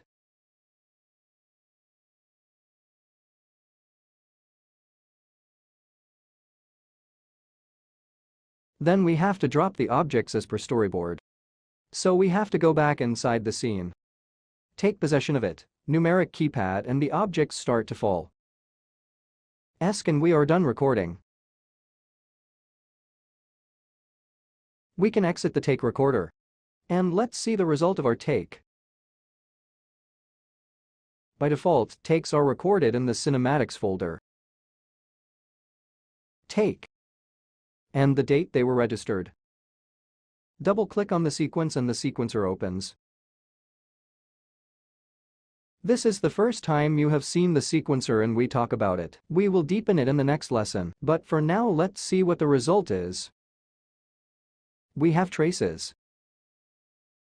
A track on a timeline for each object.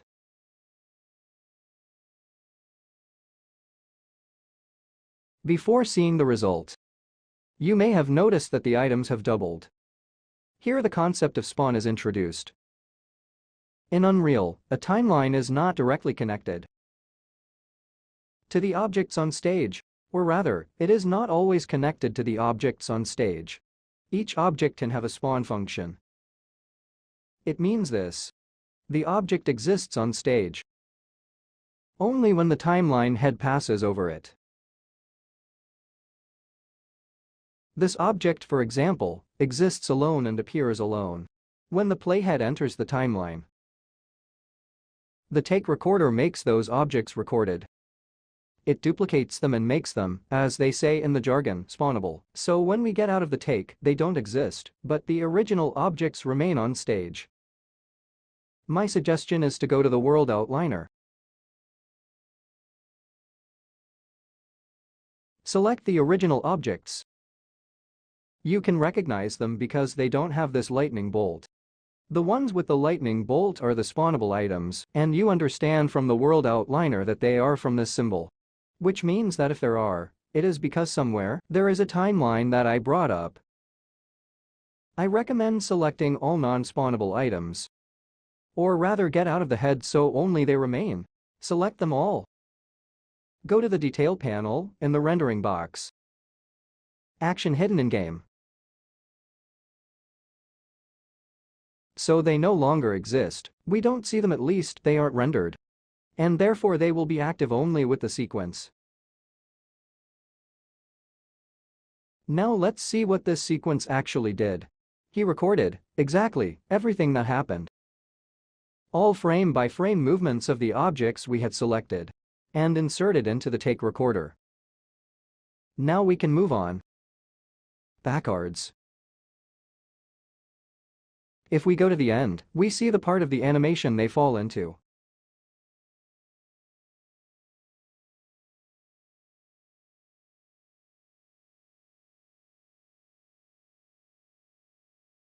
Our bumper is almost finished, only the final touches are missing, which we will see in the next unit.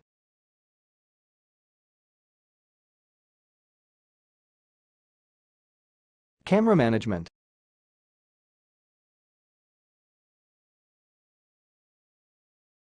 In this lesson, we will animate the second part of the storyboard via sequencer. We will do this with a couple of examples. Let's begin. At the top, let's click on Cinematics. Add Master Sequence is what we need. After clicking on Add Master Sequence, this interface will open asking us, what is the name we have to give the master sequence? The suffix to have more master sequences.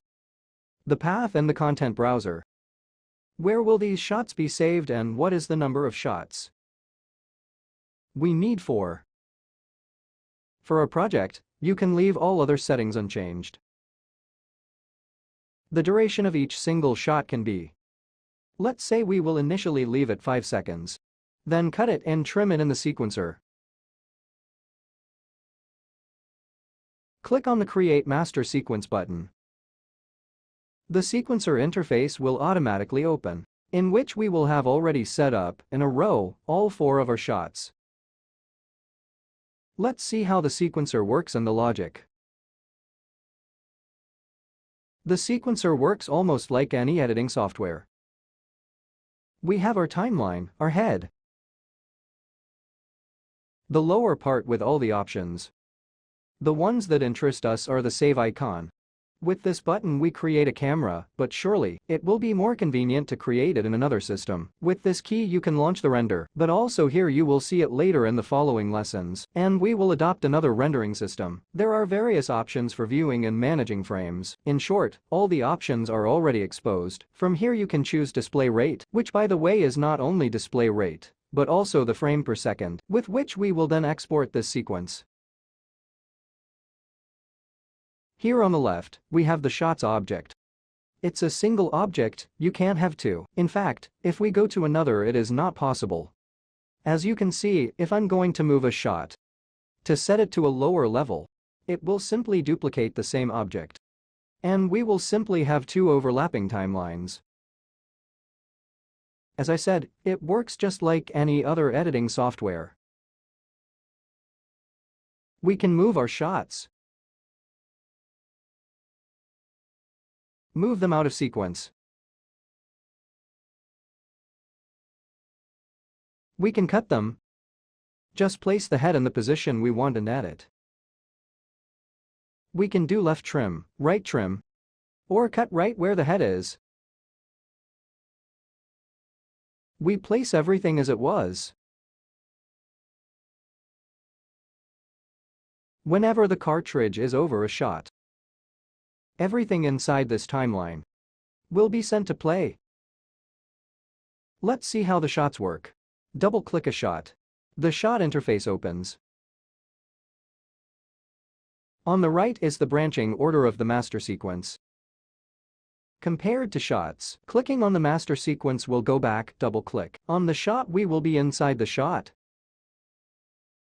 Each shot features a camera cut.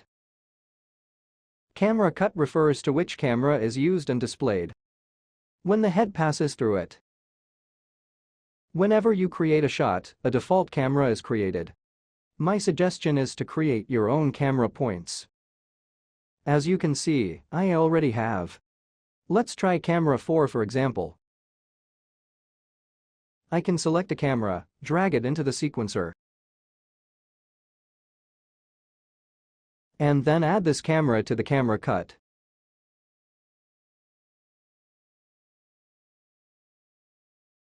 These icons on the left allow us to activate in the viewport the view of the respective camera. Then, by clicking on camera 04, we will see exactly the result, as if we took possession of this camera. By clicking on the default camera that Unreal had activated for us, let's see the other camera. Instead, by activating this camera cut camera, we're going to just check the timeline, where we have selected the various cameras, so far we will see the result of the cinematic camera actor. As soon as we enter the cut that we have entered, we will enter camera 04. Hope this is clear to understand how cameras work in Unreal. My suggestion for our project is to start entering all machine stitches before creating the timelines. We know from the storyboard that the second chamber is the one that will follow. For example, our vase. Let's see how we set it up. Let's drag camera 01 into the shot. We check that it is the camera we want to use. We can cancel the camera we don't care about. And we have to reinsert the camera we want to display in the camera cut. Then we position ourselves in frame 0 and add camera 01 in new binding. So also in the master sequence you see that from the camera of shot 1. Let's move on to the second camera. In the next lesson we will see how to animate this camera and how to animate objects. One important thing is that in order to move the camera, to take possession of it and place it where we want, we must click on the icon of the little camera corresponding to the camera. We are now in control of it and can place it. Opening the drop-down menu of each object on a timeline, we have all the parameters to apply keyframes. The aperture, focal length and distance of focus. And then the transform options, which are position, rotation and scale. We can add parameters. For example, if we want to set keyframes for other options or parameters of our object.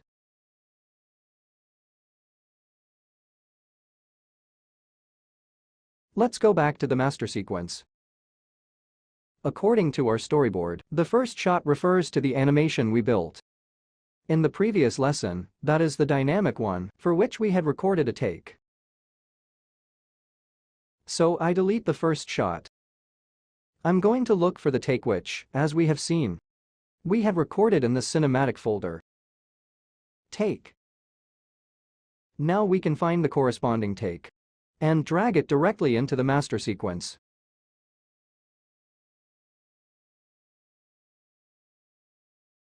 And then another thing to do is set up a camera for this sequence. This alert message tells us that some shot has a different frame rate than the master sequence. In fact, it's our sequence recorded with the take at 60 fps. At this point we can choose to work on the project at 60 fps. And therefore we no longer have that alert.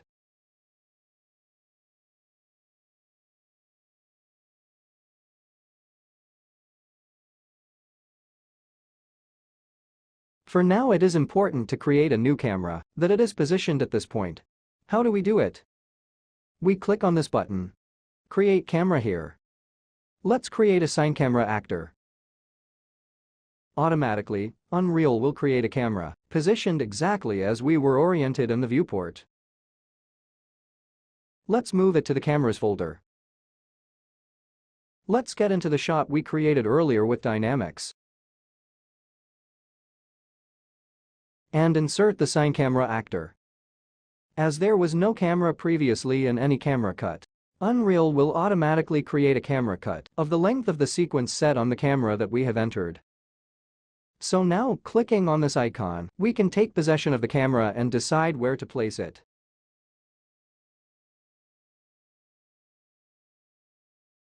For now, let's say we can place it here.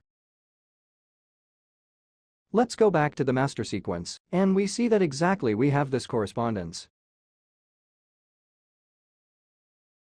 We probably want to delay this moment a bit to be able to enjoy the initial animation a little more.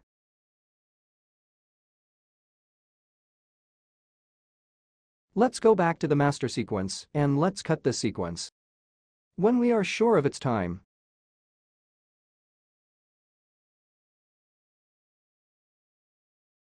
Let's cut at frame 0, right-click, edit. Trim left. Let's go back into our shot.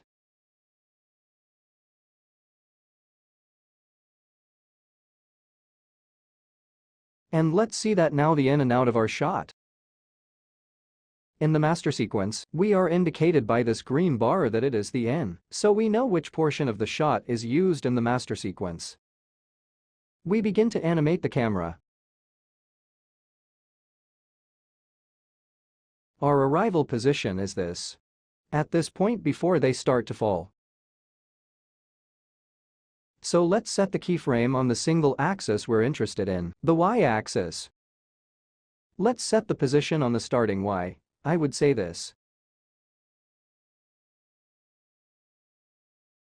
Let's see our first animation. So we will have a camera that goes backwards, which will be positioned exactly at this point. To be safe, I'd also set keyframes to rotation.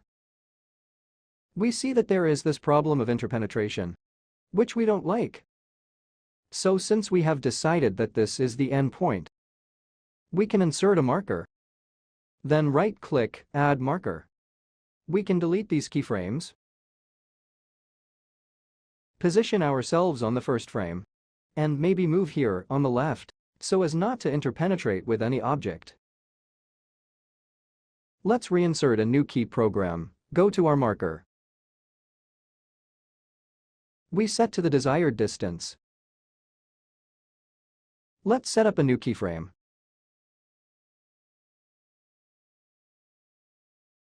At this point, we also insert frames on the rotation.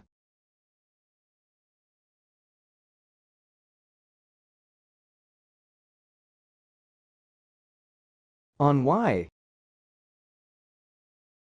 and on rotations. So we have this starting zoom and we move backwards. Let's not stop the zoom out. Let's make it go beyond our marker.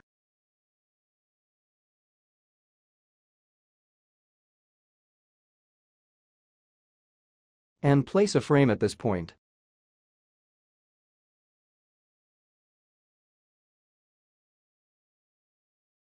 At this point we will move this frame forward. So we will have a slowdown of the chamber when it gets to that point.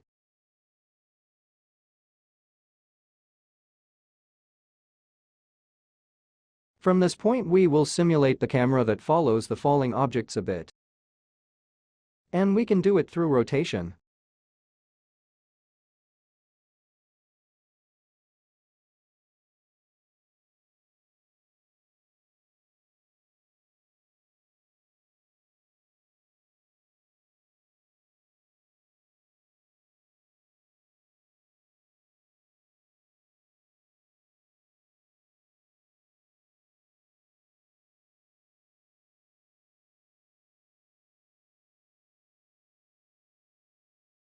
When we are sure, we also set the other location keys.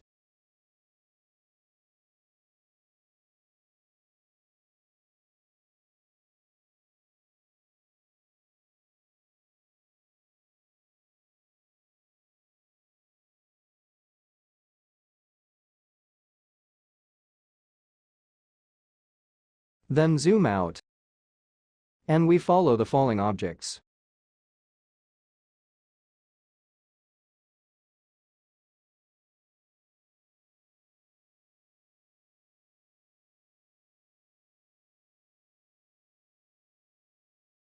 Let's go to work on fire, let's say right now. Cameras work like real cameras. Therefore, to have less depth of field, we have to set a very low aperture. Let's change the focus distance.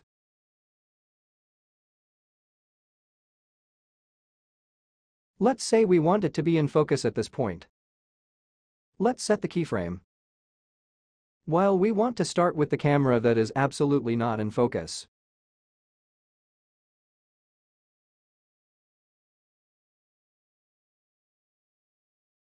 The fire enters and we follow the objects.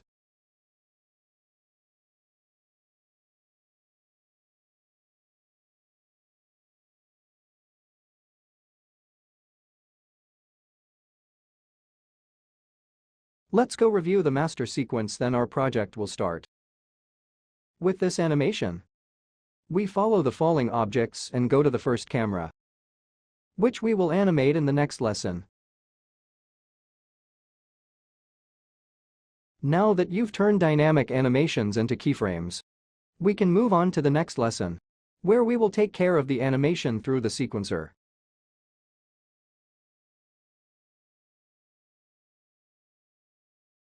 Animation of objects.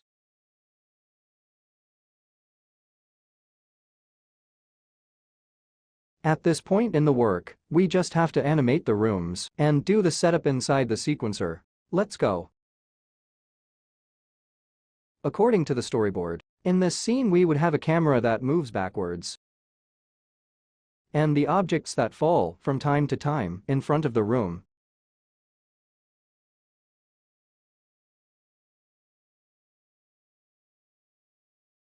Let's start, first of all, with the final position of the camera.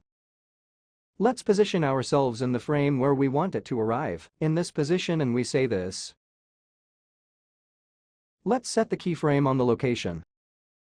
And on rotation. Let's go to the first frame. Obviously, the first frame will not be 0, but the first of this sequence, because, as we saw in the previous lesson, we cut it.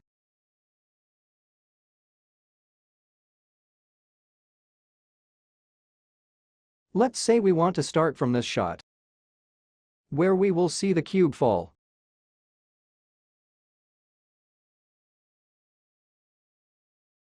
We insert other keyframes for the location and for the rotation.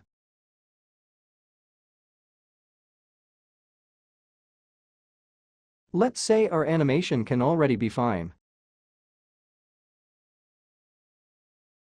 There are only two details to take care of, namely the linearity of the room. Because we want it to never stop, but slow down when we get here. So, I'd say set a keyframe.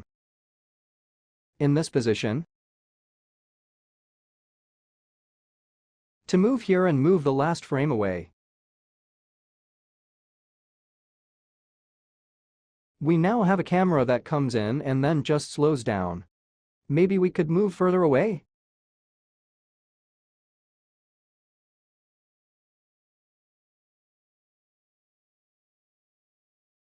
This is the animation we like. We save. Now let's start inserting the objects into the scene. Before doing it, I would say to put, right away, all objects that interest us in the timeline.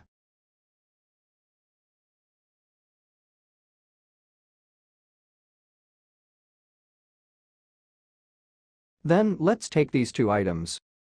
And we make them invisible so they don't bother. Let's start with the cube.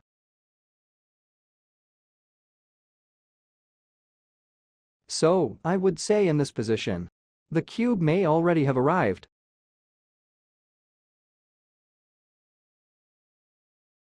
I placed it high.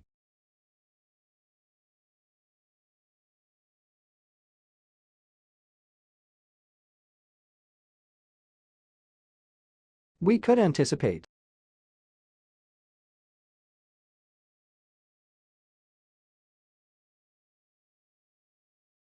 And go create a little bounce.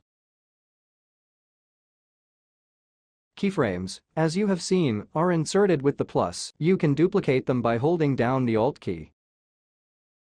So we can duplicate the animation setting of the ZS.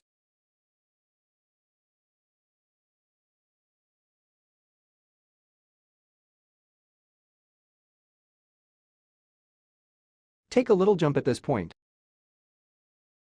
And then let it fall back.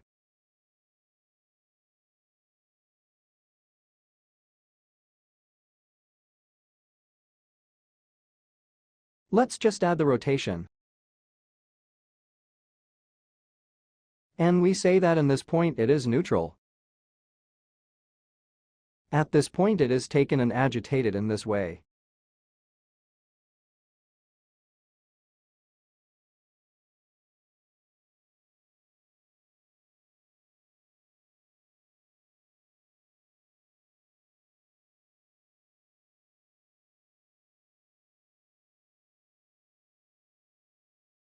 We still have to work on it, but to understand the system in which we animate, that's just fine.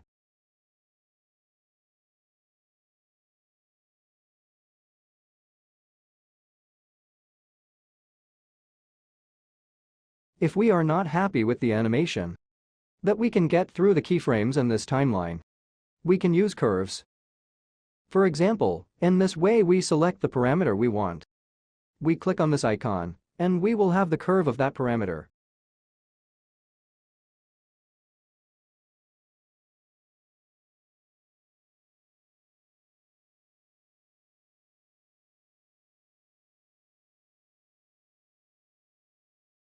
Like all animation programs, find all the parameters to edit the curves.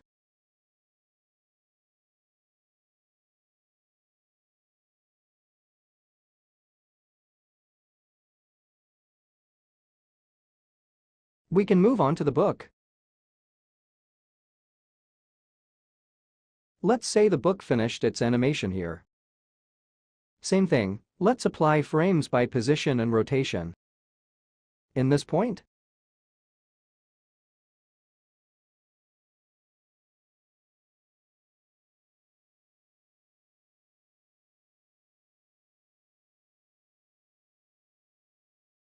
he will also bounce a bit and then return to his position.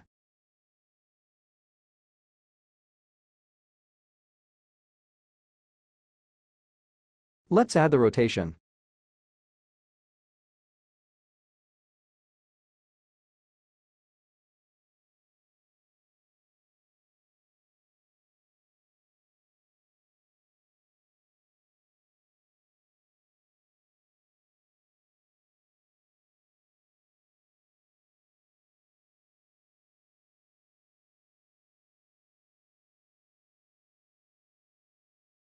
In this case, if we are not satisfied, we can select our parameters and optimize through the curves.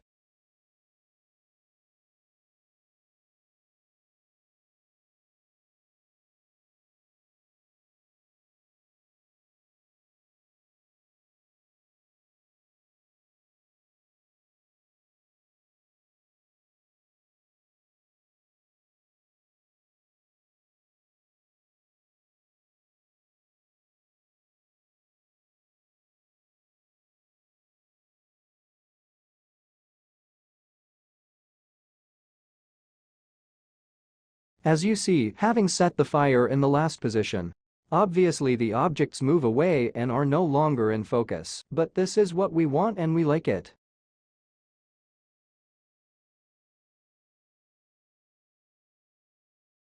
Let's go insert the coffee.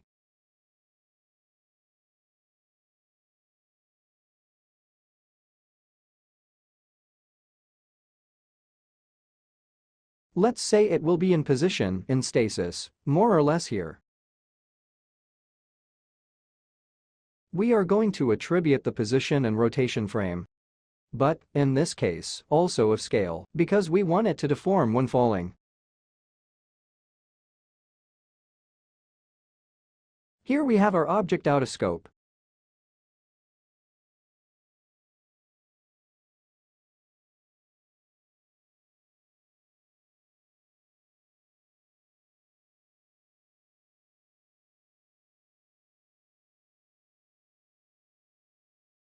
Let's also animate the staircase.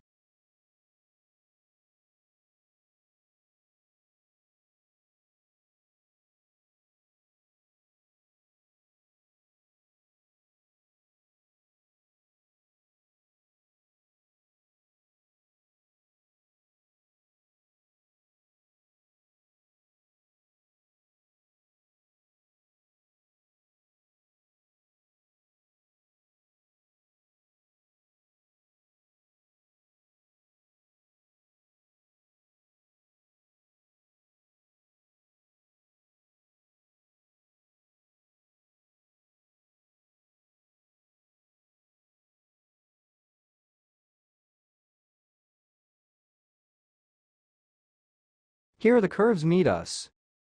They are easier to handle for this type of animation. Then we select the scale, we go into the curves. And let's go check out this animation.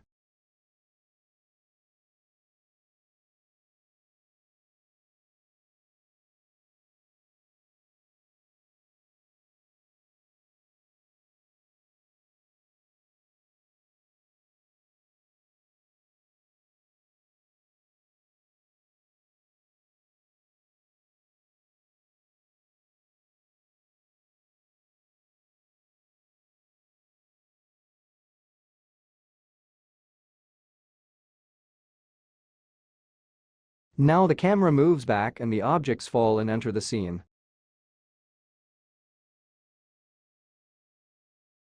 This animation is not good.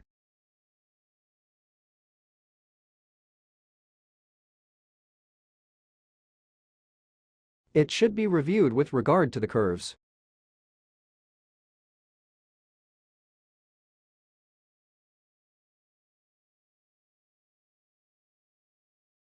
We now have a full animation, where the camera recoils.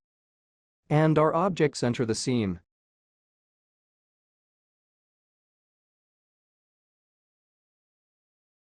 I have one last thing to fix. This is our tablet enters the field. But we don't want it to be seen. We can insert it in the timeline, add a track. Action hidden in game. And disable it by inserting a keyframe. So that, once you leave this scene, you will be visible again.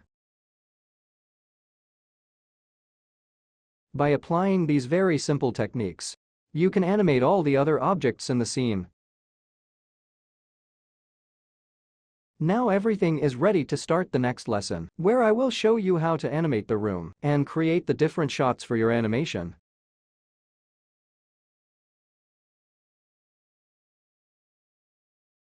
The post-processing volume.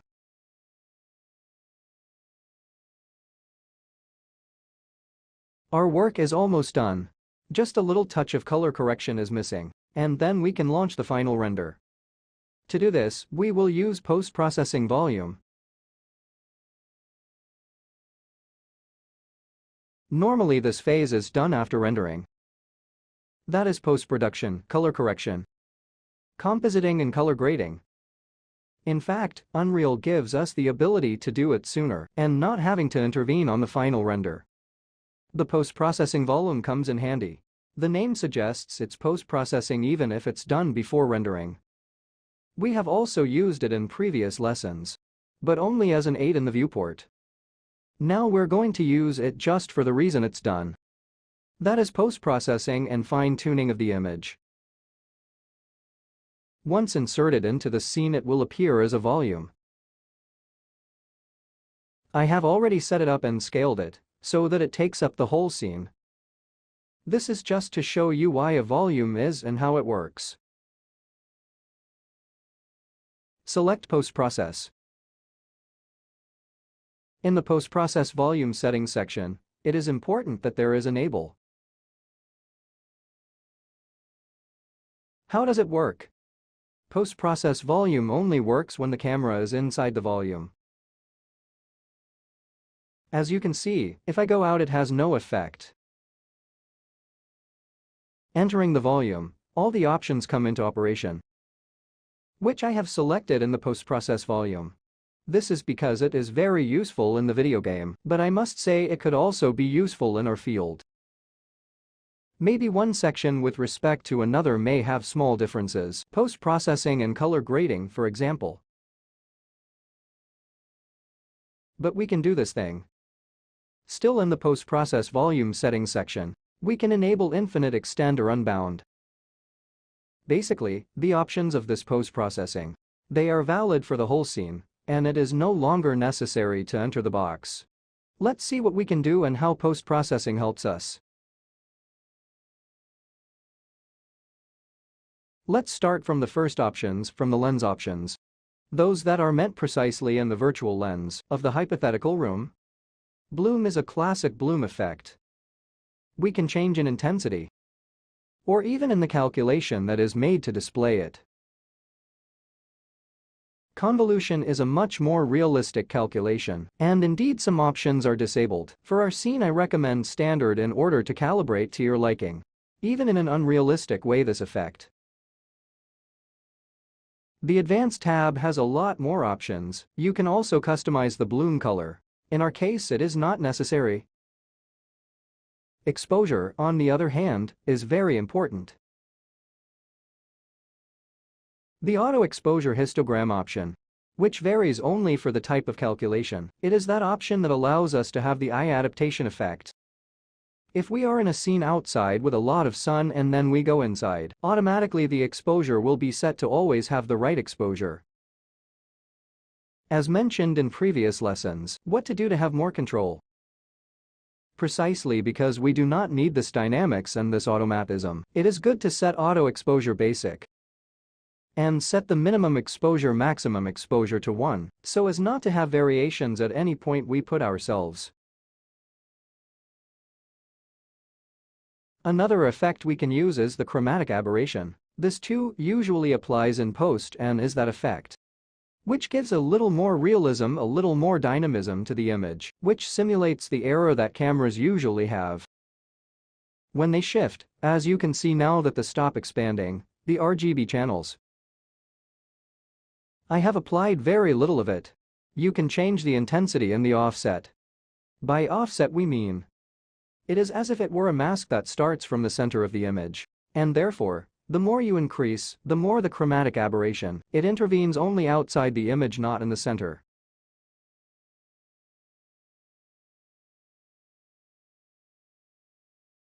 Dirt mask, we're not going to use it, but it simulates dirt in the lens. You can see an image or simulate spots, or anything can be placed on the lens. The camera settings do not matter to us because we have set them for each single room. Lens flares is the classic lens flare. Surely you have seen in 1,000 other applications. Image effect allows us to simulate a vignette or the grain.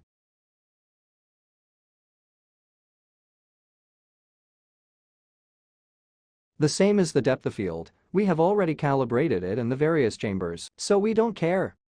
Color grading is a very interesting part. You can intervene on the white balance, so we can have a colder image or a warmer one, or have the canonical 6500 Kelvin. But I changed it to 6000 because it is more suitable for our case. In global, you can intervene individually on the various options, such as saturation, contrast, gamma, GAN and offset, according to the various RGB channels. In global, we work on the entire image, while on shadow, midtones and highlights, it is the classic color grading intervention. Then we work on the darkest parts, on midtones and highlights. Don't confuse shadow with real calculated shadows. By shadow we mean the darkest parts. The only surgery I've done here is to set the shadow from 1 to 1.5 to make them a little less clear-cut. In fact, it does not intervene only in the shadows, as you can see from the black part of the monitor, to not have that intense black and have something a little softer. Movies are options, which give the typical effects of cinema film. Feel free to play with these effects and use them however you like.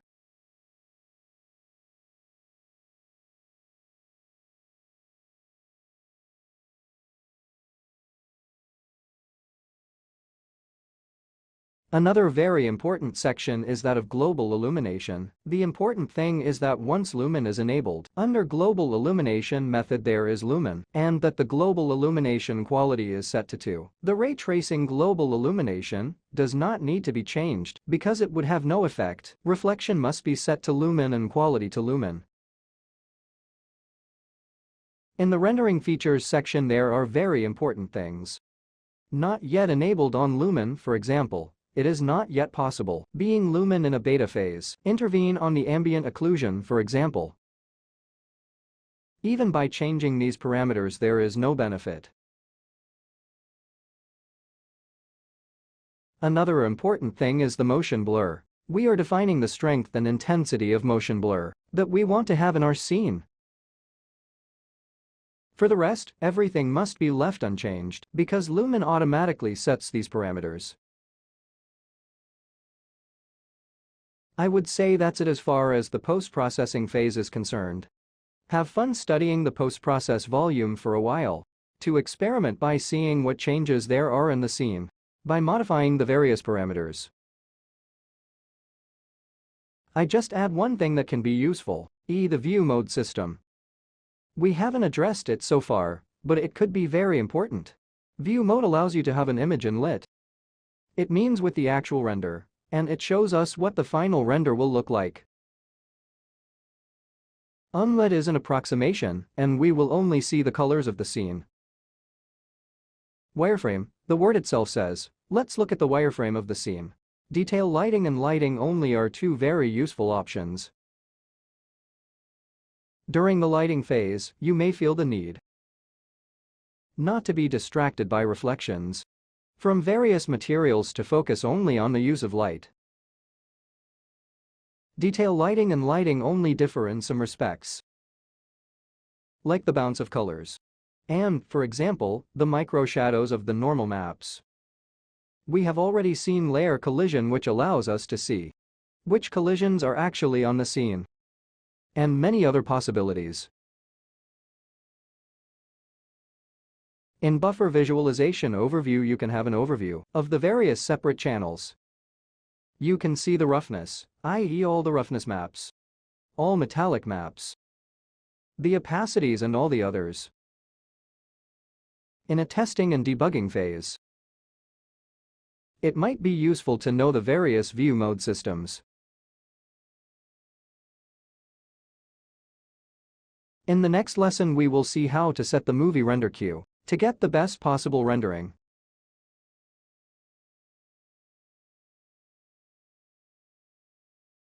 Final render.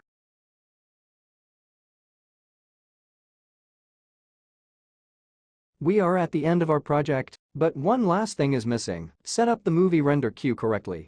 For the final render, let's go.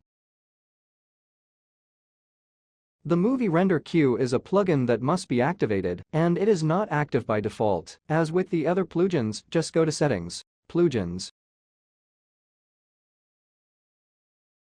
and enable the Movie Render Queue. Again, you will be prompted to restart Unreal Engine. Once restarted, you can invoke it from the window. Cinematics Movie Render Queue. On first launch, it will look like this. The only usable key is the render key, which will indicate to the Movie Render Queue what is the sequence we want to render. From the sequencer we can double-check the names of the shots we used, and also that of the master sequence. We want to render the entire master sequence, and, automatically, we will have applied it to a render queue. But if we wanted to render each shot separately, to then mount them for example with another software, we should create a real render queue. In this way, we should apply the first one, then add the other shots below for example. In this way, with only one render, all other shots will be rendered in the queue. Let's look at what the settings options are. By clicking on this icon, however, we can see what the shots are involved in this render. Unreal will check which ones are in the timeline and will indicate them below. On unsaved settings, the rendering settings window will open.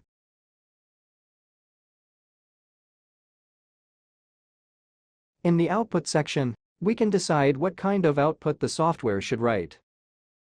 By default, we will be presented with the JPEG, but we can then always add them from the settings button. In output, we can choose whether to render in PNG, in bitmap, or other codecs, for example in Apple ProRes. But for the Apple ProRes, the principle of the previous plugin still applies. That is, you need to enable it from the plugins window. We leave JPEG, which is fine anyway. Deferred rendering takes care of the basic rendering options. We can also enable alpha, but we don't need it right now because our project, it is born and ends in the sense that the final render is the output we will get from Unreal, so we don't need to do compositing with other software. Therefore, it is not necessary to enable the alpha. In the last output window, it is decided where to set the render, what the various files should be called. With this naming convention, we will have the sequence name, and then the frame number, the resolution of the output, the frame rate if we want to change it. By not using this check, the value set in the sequencer will be used. Otherwise, you can customize it. You can decide not to render every frame, to render frame steps, or to customize the start and the end in our rendering. However, there are many more options we can use to optimize our rendering. For example, one of the most important is anti-aliasing.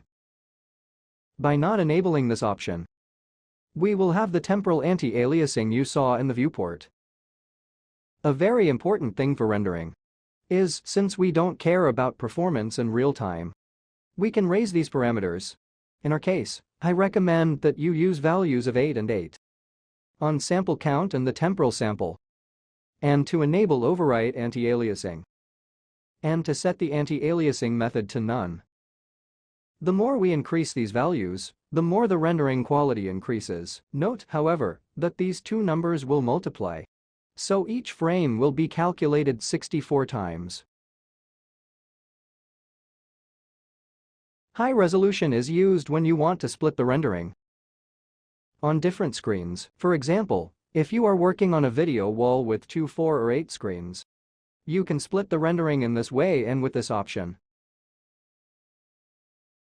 The other options refer to a path system. What does it mean? It means that the object IDs can be rendered separately. Different paths can be rendered separately, such as specularity, ambient occlusion, etc. Say we have dealt with almost all movie render queue settings. At this point, all that remains is to click on Accept, and we can already launch the rendering. A very useful thing is that we can save each setting. Returning to Settings, Presets, we can choose to save Our preset with a name like preset render. 8x8 anti-aliasing.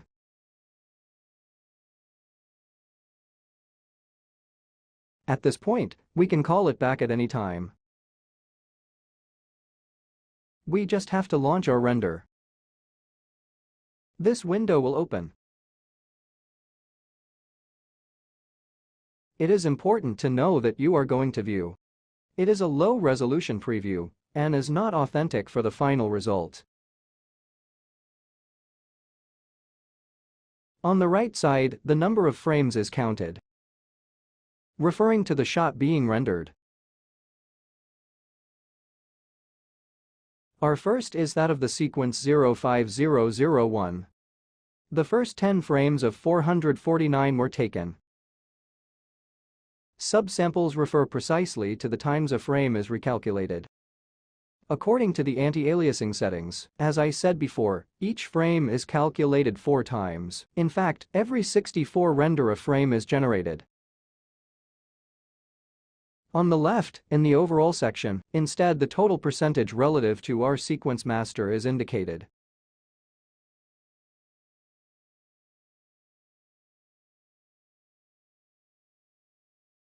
Our work is done. The result is a colorful, fun and dynamic bumper. Just like the Domestika community.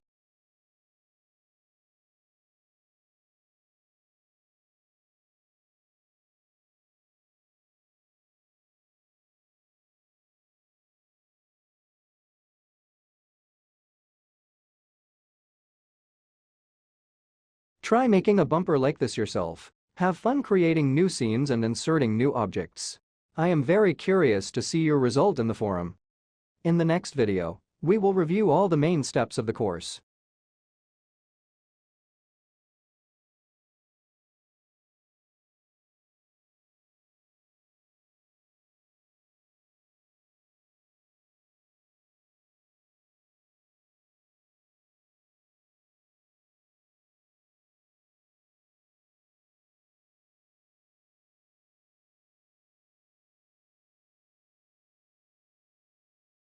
Final project.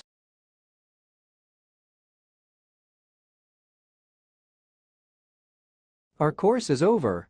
First, I would like to thank you for following my lessons and having made this journey with me, discovering Unreal Engine 5. During class, I tried to show you that by studying the right technique, you can transform your every idea into something concrete and animated.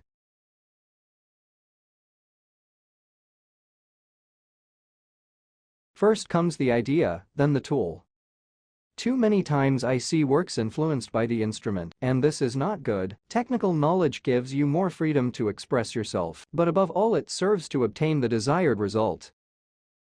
This course, in fact, has not been expressly designed to explain how Unreal Engine 5 works, but to give you the basics of understanding real-time graphics and the infinite potential it can offer you.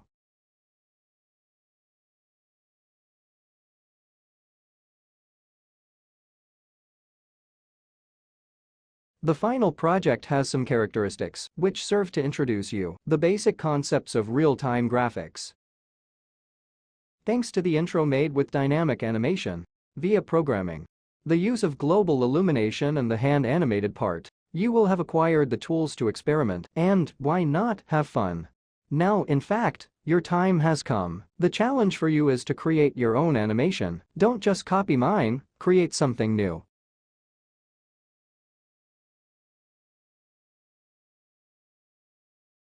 First, study the various modules of Unreal and get familiar with the software to fully exploit all its potential.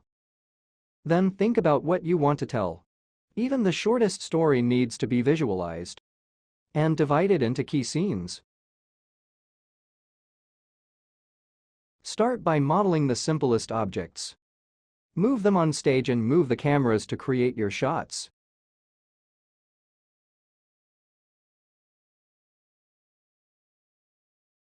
If at first it seems so difficult, follow my example, but remember that even the smallest detail can make a difference. So don't give up and show me your final project in the forum. I'm curious to see what you have accomplished. I hope that you too, thanks to this course, found the tools to bring your ideas to life.